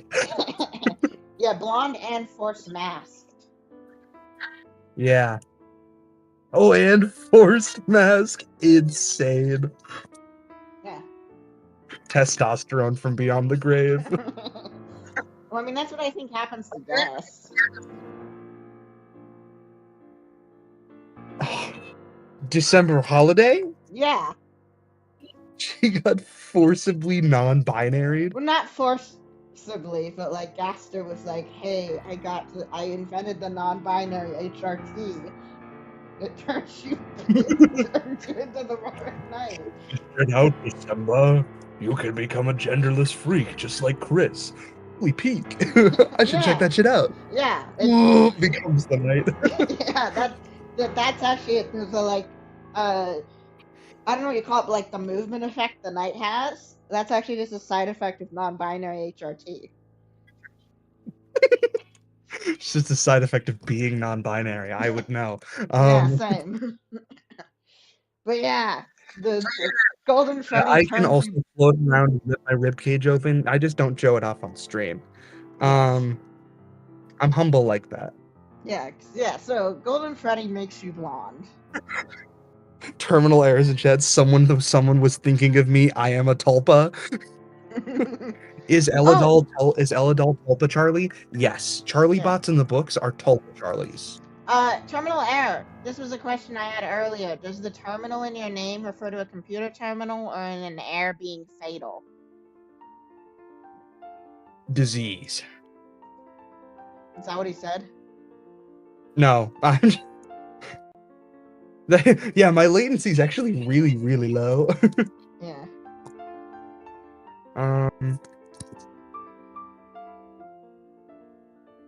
Yeah, we just have to wait for terminal to respond. Tulpa error.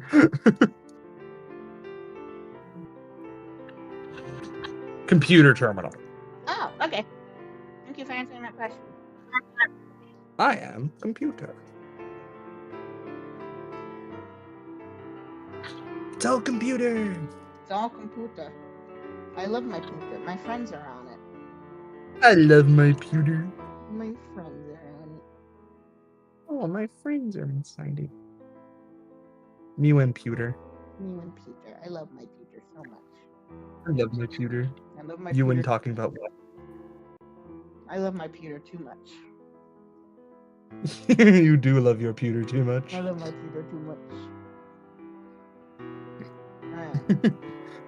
When an Absol and a pewter love each other very much. That's how we get M5. M5. Yeah, because M3 is Glitch Trap, M4 is Michael.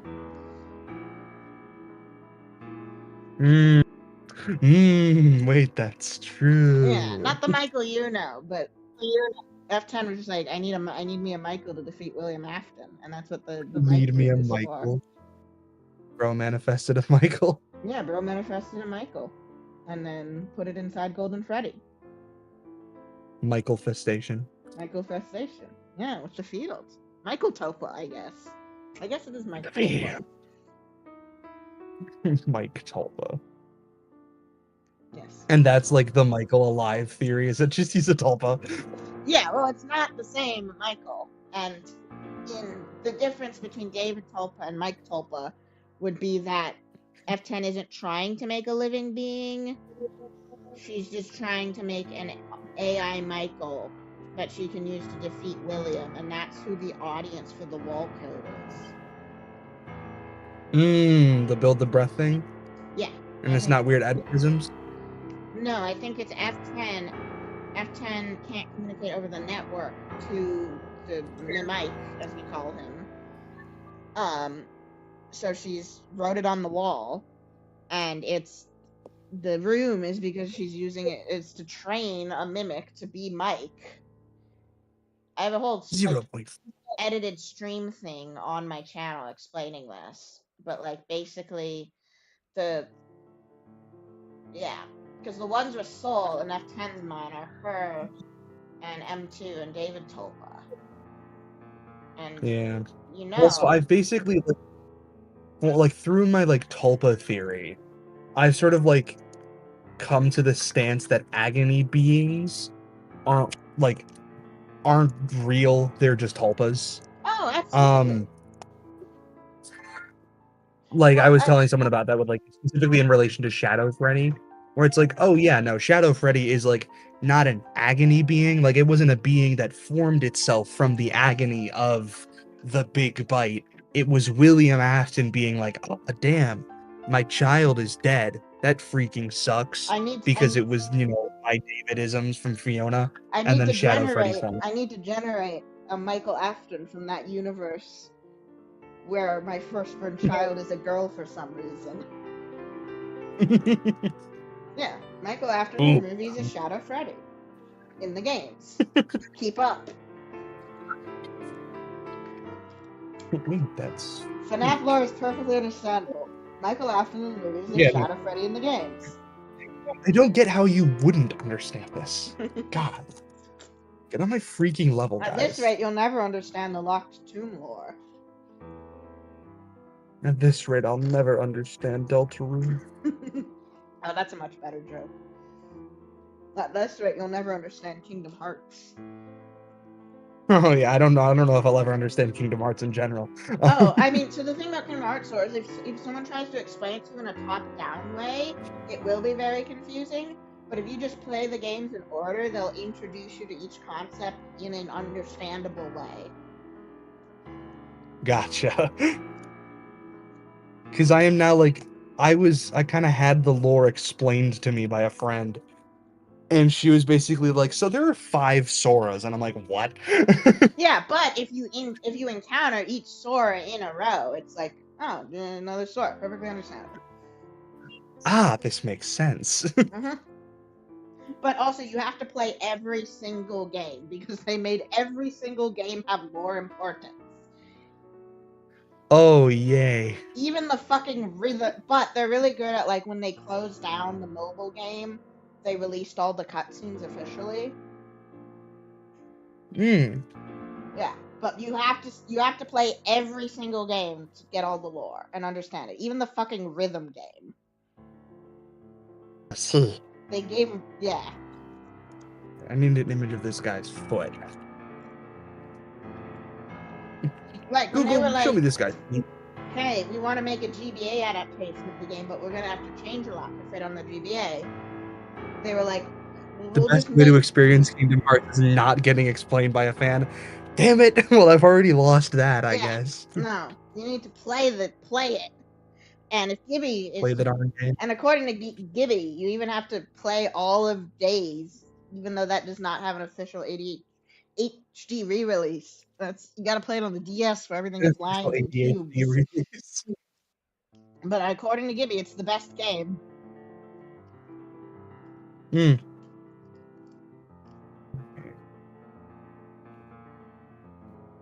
And now to make Mimic Foot. Mimic Foot. Alright. Yeah, because I just need to get the last bits of this line art done, then I'm ending stream. Okay. This is your Smeagol? Yes, that occasionally happens. I am occasionally Smeagol. Okay, everything Try to keep here. Yeah, I'm not gonna figure out. I'm gonna keep streaming until Maury stops streaming. And then... Yeah.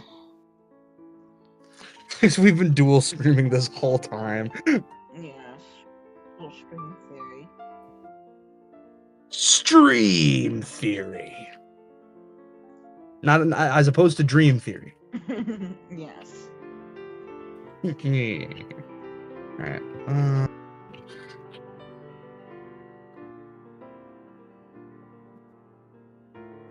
Yeah, chat, forgive me for just tracing the image of the Mimic Foot. Tracy, we're gonna cancel you.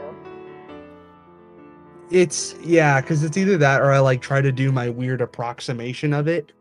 And it's like, for robotic parts, I'm just gonna use the actual like canon image.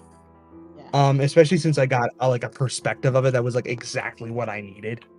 Yeah, I'm assuming you're saying exactly you gotta play Kingdom Hearts to understand Kingdom Hearts.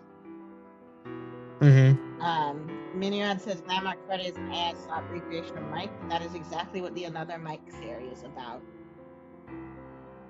Yeah, which I've never been like too terribly compelled by. I don't know why. Well, no, it's specifically Another Mike, not Glam Mike. Glam Mike is they. Yeah, I just. Yeah. Glam Mike is like he's possessed by the latent spirit of Michael Afton. Yeah, FNaF. So on FNaF. It's also like, upon realizing that the burners weren't in the FNAF 6 office, Michael could have just left. Right? Yeah. Because we see that the burns were contained to the burner rooms. Yes. Like, you even see, like, the burns on the doors and non-burned doors that weren't burner chambers. So I'm like, Michael could have just dipped. Yeah, I guess the idea is, do you think Henry's saying, I think you should kill yourself with me? Is that supposed to be the only way Scott can communicate that Michael is choosing not to run? Or is it only telling us things about Henry? Yeah, I thought the first option for the longest time, where it's like, oh, Scott needs to like convey that Michael's like choosing to let go of this as well. But I'm like, he could just not. Depends on how depressed he was. Yeah, which we don't really know outside of the logbook. Mm-hmm. Which most of that is just him being like, ugh, I'm such a fat fucking chud. Freak my stupid chungus life. Yeah, and I don't feel like you're annoying me. I understand you're just reacting with emotes because you don't want to spoil me. But yeah, I agree that. So if you're really digging into it like we are, KH is easier to understand FNaF because they actually tell you shit. But if you're just going on it being explained to you on a surface level, there's much less to learn for FNaF than there is for KH. Terminal error said, Mike said, I don't wanna, and pouts to death. I don't wanna leave. Fuck you. Fuck you. Because like the building itself didn't burn down. Henry just torched the chambers. Yeah, but also remember, Mike dies in FNaF 6 if it gets too hot. Oh, that's true. Yeah. And those like levels like double in the Yeah, we see it completion in the ending. corner. Okay. It gets so high that like that just means that Mike's corpse didn't burn up, which means it's free for Phazant to do some Desmond Miles shit to him. Yeah, okay. So like he died of heat stroke. Yeah. Okay. Yeah. I can see that. And I mean, also, this is more evidence to glitch trap and helpy theory. The office didn't burn Yeah, up. because that was exactly it. I was like, because that's how I asked the question, because I was talking with Mama Kato about this earlier. Oh, you told her Because about she was glitch trap talking about and helpy? no, she was talking about Mike's survival. Yeah. And then I was like, wait, are there burners in there? And then I had another realization about like, oh yeah, no, and the helpy thing is in there. Because that's what I was saying to Meatloafers about like how like, yeah, no, there weren't burners in there. The helpy thing didn't set on fire. It didn't get melted. Yeah. And yeah. And that's Meatloaf's point of when Scrap Trap enters the office and sees the helpy, he's like, my he's like, yeah, Ender oh, Pearl perfect, stasis, my plan. my Ender Pearl stasis chamber is right there. I don't actually know how Ender Pearl stasis chambers work. My totem of undying is right there. Died of having his remnant burn away. That was what I thought happened, was that like, oh, his remnant was also overheated and that killed Michael. Well, here's the thing. I always interpreted the fire killing remnant thing as that it turns the remnant so liquid that it loses the data inside of it. Yeah, or like it just like turns it into normal metal. Yeah, and so I mean, I think even in the like blueprints it says that they become more unstable as the temperature rises. So yeah, it doesn't have to ignite. It could be that if it gets hot enough, it loses, like a computer. Your computer, if your computer overheats, it usually, I don't think, actually catches on fire, but it gets so hot that like tiny. I don't know. I've seen some computers catch on fire. Yeah, but like ignition and catching on fire is separate from being exposed to high temperatures and that causing a chemical reaction to occur. Yeah, because I know some things can set on fire just from being superheated. Yeah. In fact, I think, isn't that just how setting on fire works regularly? Yeah, but I don't then know. you I'm not a combust, scientist. I believe. Yeah, and that's how like setting on fire happens. Yeah, it's but a Mike combustion doesn't have reaction. to set on fire. He just has to get so hot that, I mean, depends on how many biological functions you still have. The reason heat stroke happens is that when you get too You hot, just get freaking incinerated. No, you don't. When heat stroke doesn't freaking incinerate you. It's that your I'm saying Michael. Yeah, is that your proteins fall apart because they get too hot. Bro denatured. Yeah, bro denatured. His remnant denatured. Bro denatured. Yeah.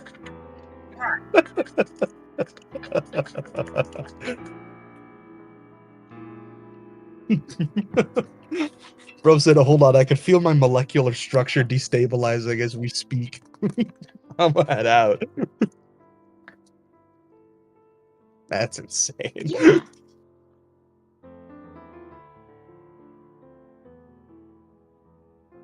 Because I'm trying to be like, what happens when a computer overheats? And it's like, your computer will automatically shut itself down. No, what is the permanent... Like, no, I mean, like, what happened to the actual computer? Dumbass. Stupid Google.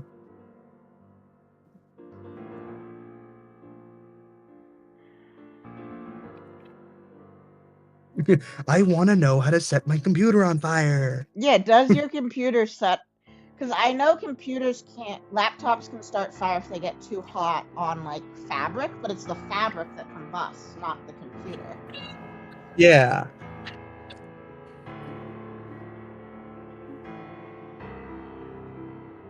What happens when a CPU gets too hot? Like, way too hot? Well, we can measure the CPU temperature in this top left line graph and the CPU clock speed right below it. And as we remove the CPU cooler, we can see that temperature expectedly start to rise. As that happens, the CPU clock speed begins to dip. This is known as thermal throttling, the CPU's attempt at reducing the amount of heat it's producing. But what would happen if we continued to add heat to the CPU? Now, please do not try this at home, but as you can see, as we introduce a blowtorch, the computer instantly shuts off. This is thanks to a motherboard safety mechanism that will kill power to the CPU if it ever gets over a certain temperature. And if that were ever disabled, many CPUs have a built-in backup thermal fuse that will physically break the circuit when too hot. And if all of those safety mechanisms fail, People really do not want you lighting your CPU on fire. There's 3 levels of safety mechanisms.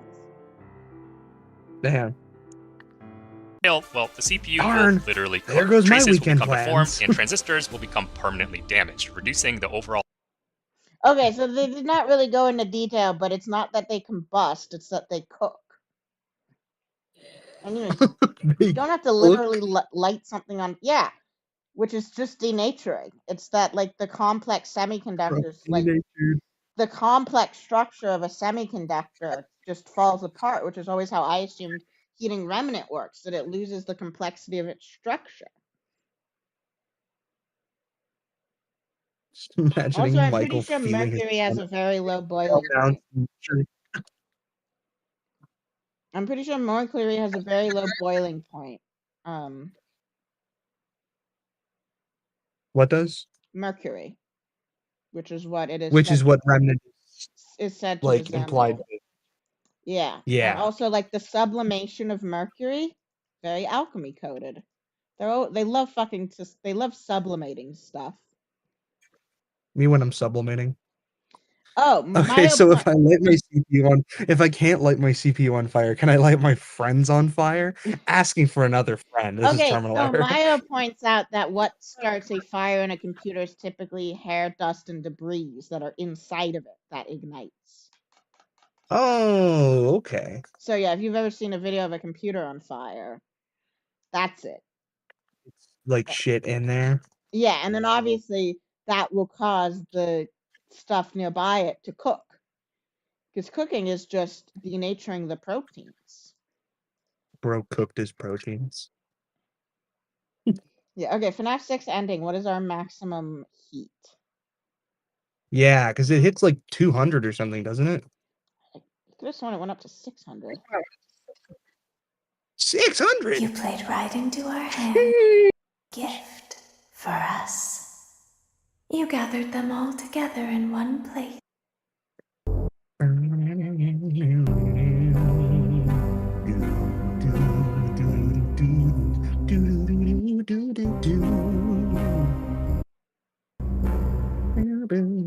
There is no need for you to be genuine.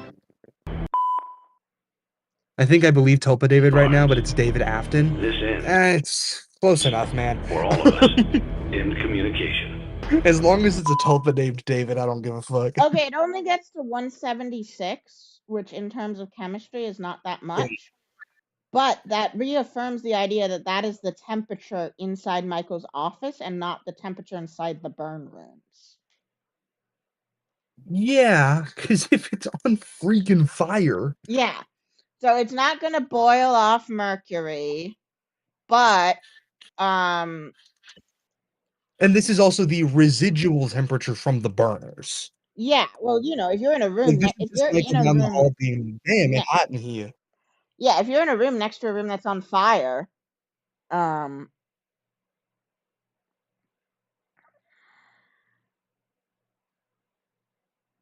let's see, power. No.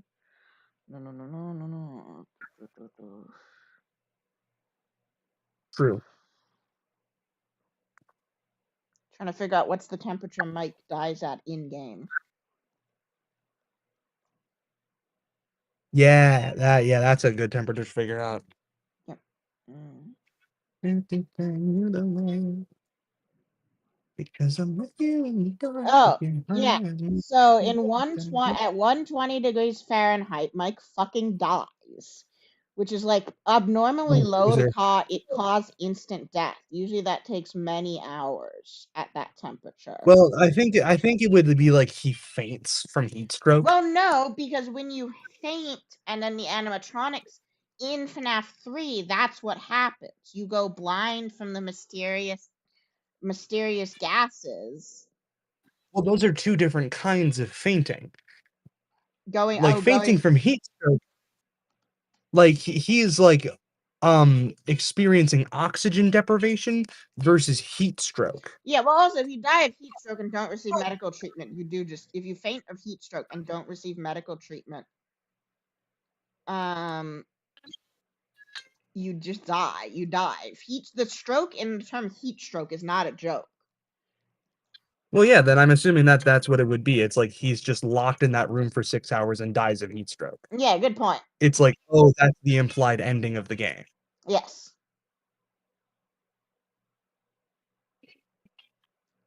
Okay. Interesting. Yeah, so I think Michael doesn't get lit on fire, but he dies from being too close to the rooms that are on fire. Yeah. And so that does mean that his body is able to be retrieved, which could be an interesting thing in the future. And it could go all Desmond Miles on his ass. And that's Assassin's Creed, right? Yeah, you should know what that means. This is a comprehension test for that. Yeah, I was like, I remember this name from the Assassin's Creed video. I'm like, basically, Desmond Miles fucking dies at the end of his game. And then also Juno, which is basically Glitch Trap crossed with F10, gets uploaded onto him. And then Robot Lady. Yeah, she's a dead alien. I remember this. She's a dead not alien. But it's like the AI reconstruction of her, because that's how it works in Assassin's Creed. Yeah, and then they take Desmond Miles' body and they scan him for his DNA, and that's how Juno gets in the Abstergo systems, which is, very similar to what happens with Glitch Trap. Yeah. Yeah. And I mean, if we believe in Remnant Plex, which is what a lot of this stuff kind of hinges on as an assumption. Yeah, if you believe in Remnant Plex, Mike's body being intact provides a perfect subject one for them to experiment upon. Oh, like powering Mike's body with freaking remnant? No, if they're like, why the fuck is this guy purple?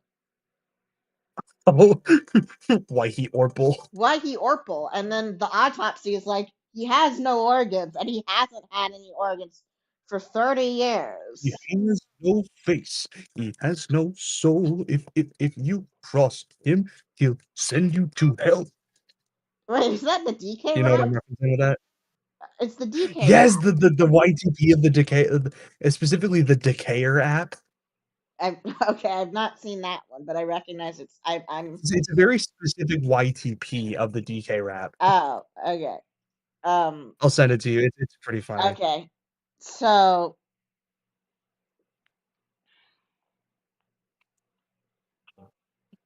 yeah, so yeah, that's Okay, I think I if got a we quote think from they're your boy left. experimenting on Remnant, that's like, oh, there's a bunch of Remnant and an impossible thing for them to study right there. They did go Desmond Miles on his ass.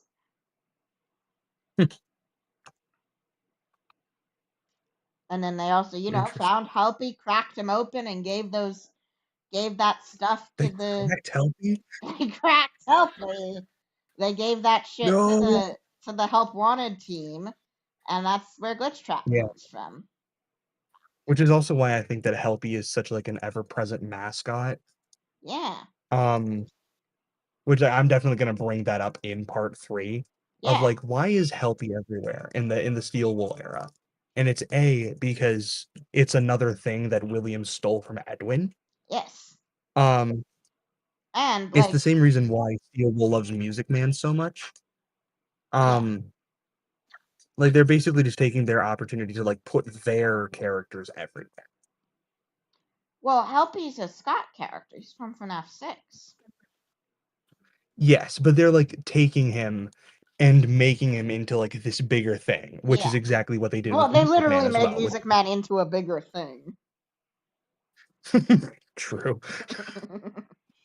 But like it's what they did with Helpy, they did it with and they technically came up with Monty and Roxy. Yeah, good point. But also like technically Roxy is just the evolution from Twisted Wolf Yeah. in the Twisted Ones. Yes. Like this is She just went Scott on being like, I did estrogen. want to make a wolf character. Yeah, And then he then made Steel Roxy. was like, what if we gave her estrogen? And then what if we gave her big boobies? Yeah. Well, I mean, I think that was even in like the Freddy in Space 2 art. Well, Which is no, where we wasn't got like Freddy in our first Space look at 2 Roxanne. using a lot of like stuff from Security Breach because it was made because they had to keep delaying Security Breach? No, that was Fury's Rage. Ah. Freddy in Space 2 was the Matt Pat charity stream game. Ah. But they already had big booty wolves on the mind. Yes, and they made a teaser for it with Big Booby Wolfie on it. With big muscular Freddy. Is she called Roxy, or is it just like here's a booby wolf? He's literally like wolf with hold on, let me look it up. Full legal name, Wolf with Tits. Congratulations to the wolf from the Twisted Ones on her transition. Yeah, no, like it even has like the Roxy like motif. Like I'm gonna send it in the Oh my stream god, chat. I accidentally pinned Seeker being mean. But like you can see like she even has like the green hair, the purple eyeshadow, and like the the sort of like starburst shape that she has on her clothes in Security Breach. Yeah. It's on there in that, and also Freddy has a massive cock. What? I'm not putting this on stream because actually, you know what? Fuck it. Oh, so is Witness. this? No, this isn't Pirate Wolf. Witness my pixelation. He don't have poop. But yeah, that's just boobies. Roxanne. Out of game explanation, Helpy is J-Top's favorite character. Yeah. Well, if he's your favorite character, you're gonna put Wallace. the villain inside of him. Yeah. Top result is Roxanne Wolf possessed by a child. Extremely important information. Yeah, this is very like lore relevant.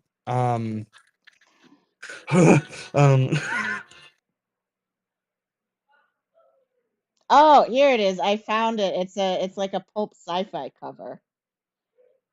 Yeah, I also sent it in the VC chat. But, yeah. He does yeah. He does have a penis. Does have a big old cock. But yeah, that's like a beta Roxy. Yeah, that is. Yeah, I mean, it's like I think she was even name dropped as Roxanne Wolf because I remember Dawko reacting to that. He was like, and the wolf has very big breasts. Wow. Massive tits. Yeah. And then he said, Doggo, you can't say that. It was a, what's up, guys? Don't go back again. Holy shit. That wolf's called banging tits.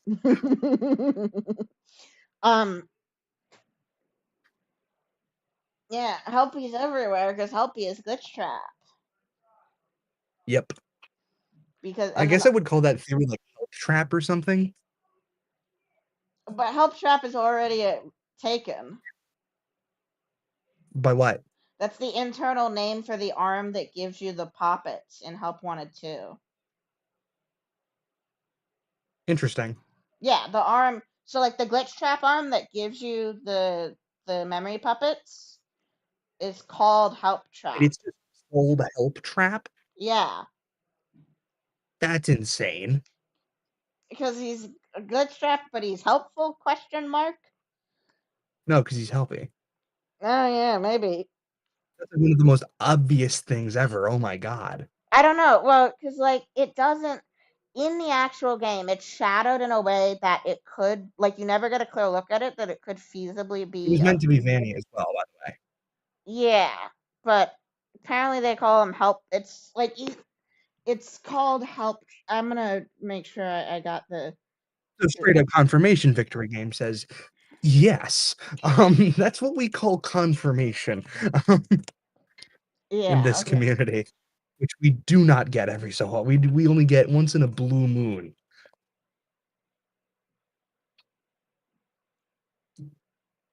No, wait. The hand is very clearly glitch trap. I'm seeing an in-game screenshot where it is so obviously glitch Yeah, trap. no, it's just like dark because it's in like Bonnie Bowl or whatever.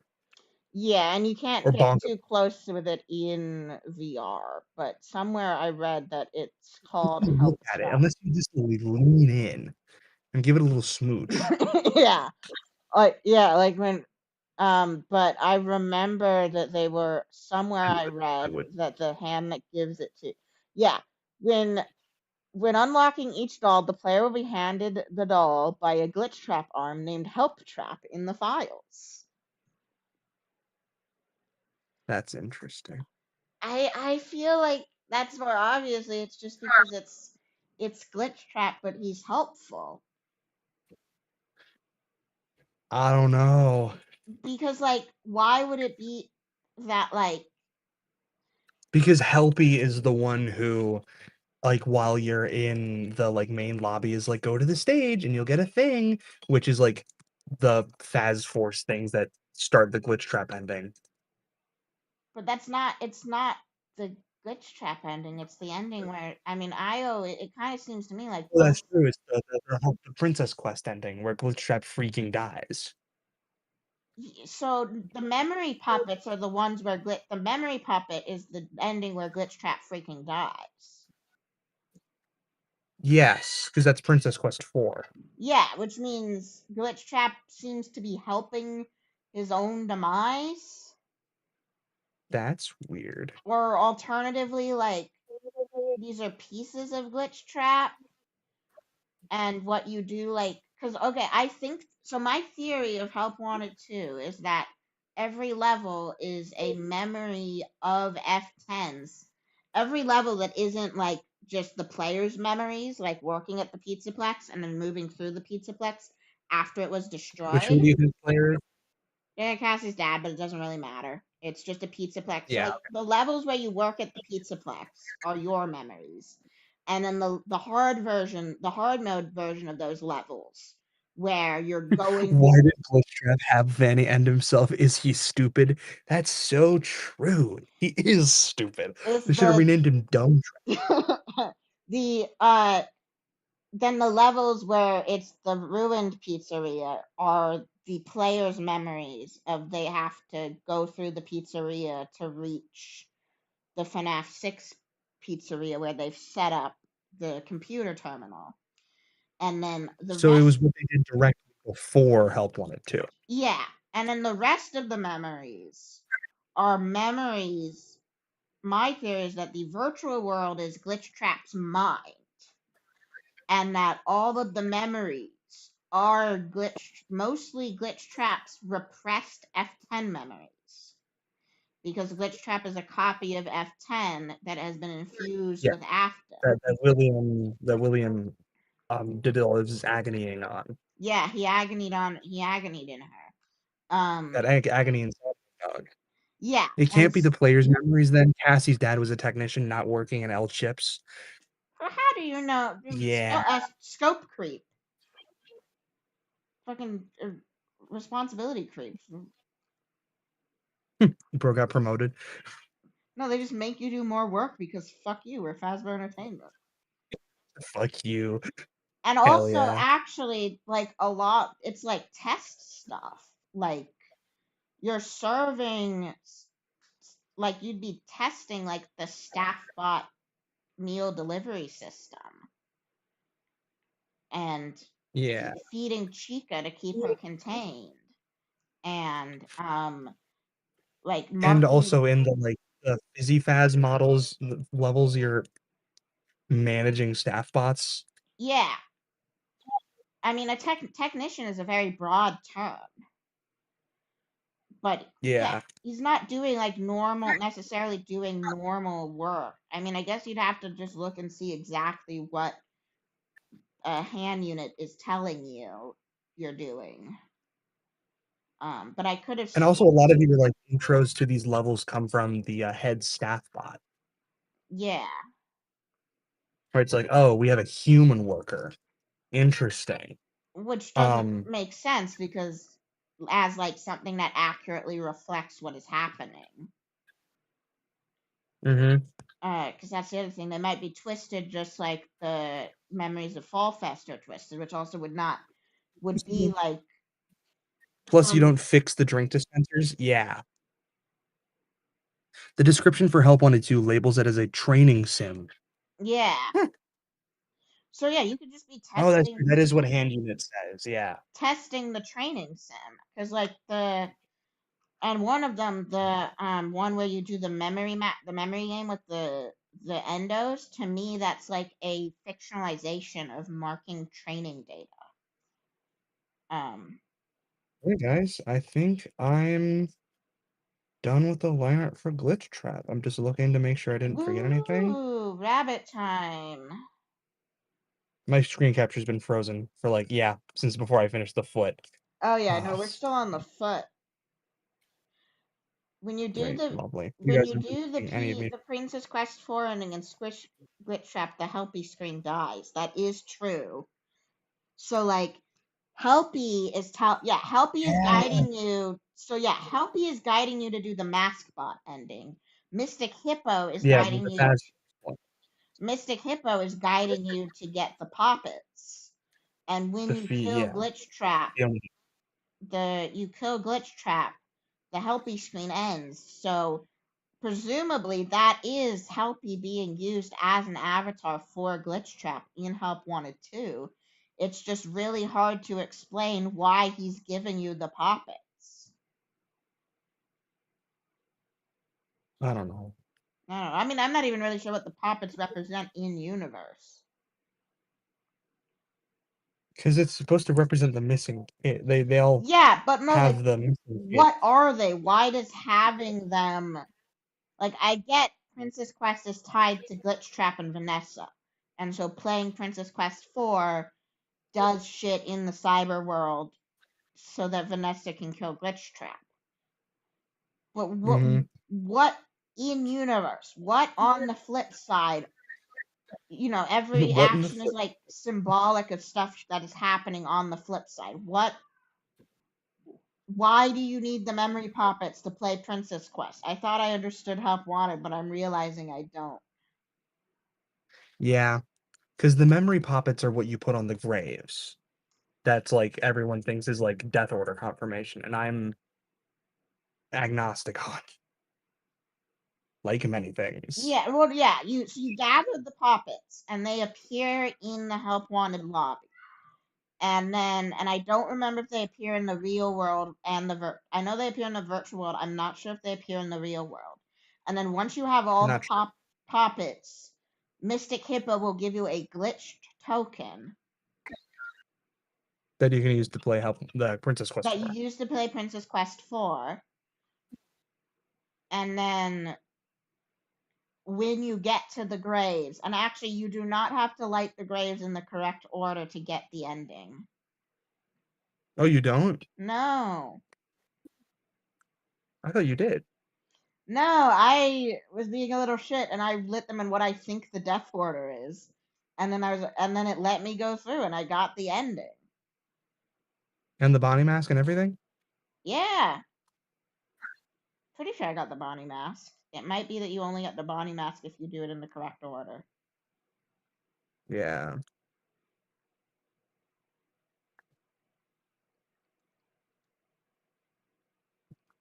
I mean, especially if you think all the MCI have moved on at this point. Like, what even are the poppets? Also added the nice little sulfur cross on there. The Yes, he's sulfur got his symbol. womb tattoo. Yeah. He's got his womb tattoo. Glitch Trap is a program. Yeah. Alright, guys. Kelsey's I think prediction. this is Glitch Trap. It's a big boy. Big boy. Just Big gonna align boy. this guy. Big Banui. God, he looks so cool. He's aura farming everywhere. Yes. Just making sure I didn't forget any like stitches or anything, any stitch lines, if you will. So good. Yes, zoom in on the bulge. His gak. Oh wait, hold on. Just for the because some of these gloobies I'm not gonna do. Oh, I didn't do these ones. And then to my chat, I'm not sure if I'm going to keep streaming on Wednesdays or just showing up in Maury's streams in the near future. Yeah, because I'm probably gonna be I'm probably gonna keep streaming pretty often. It won't be daily. This has just been daily streams to do the to get these designs done. But I will at least stream twice a week, especially once I'm back up in college. Yeah, and with Maury doing all that, I will just show up on those. Especially since I will be working on Chroma Key Theory Part 3 for most of the next month. Yeah. Yeah. And I just stream to talk to Titties. my friends and you guys, so I'll just be on Maury's streams, I think.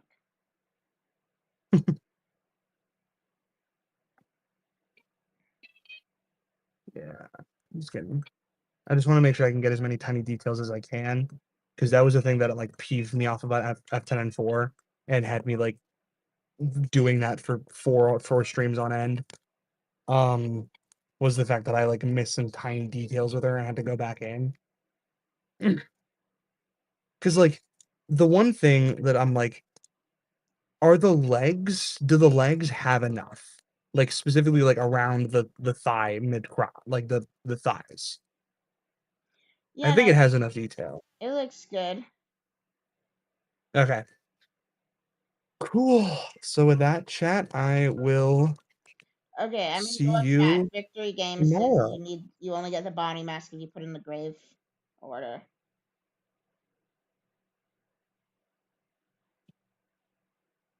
Okay. Goodbye, chat. Ugh.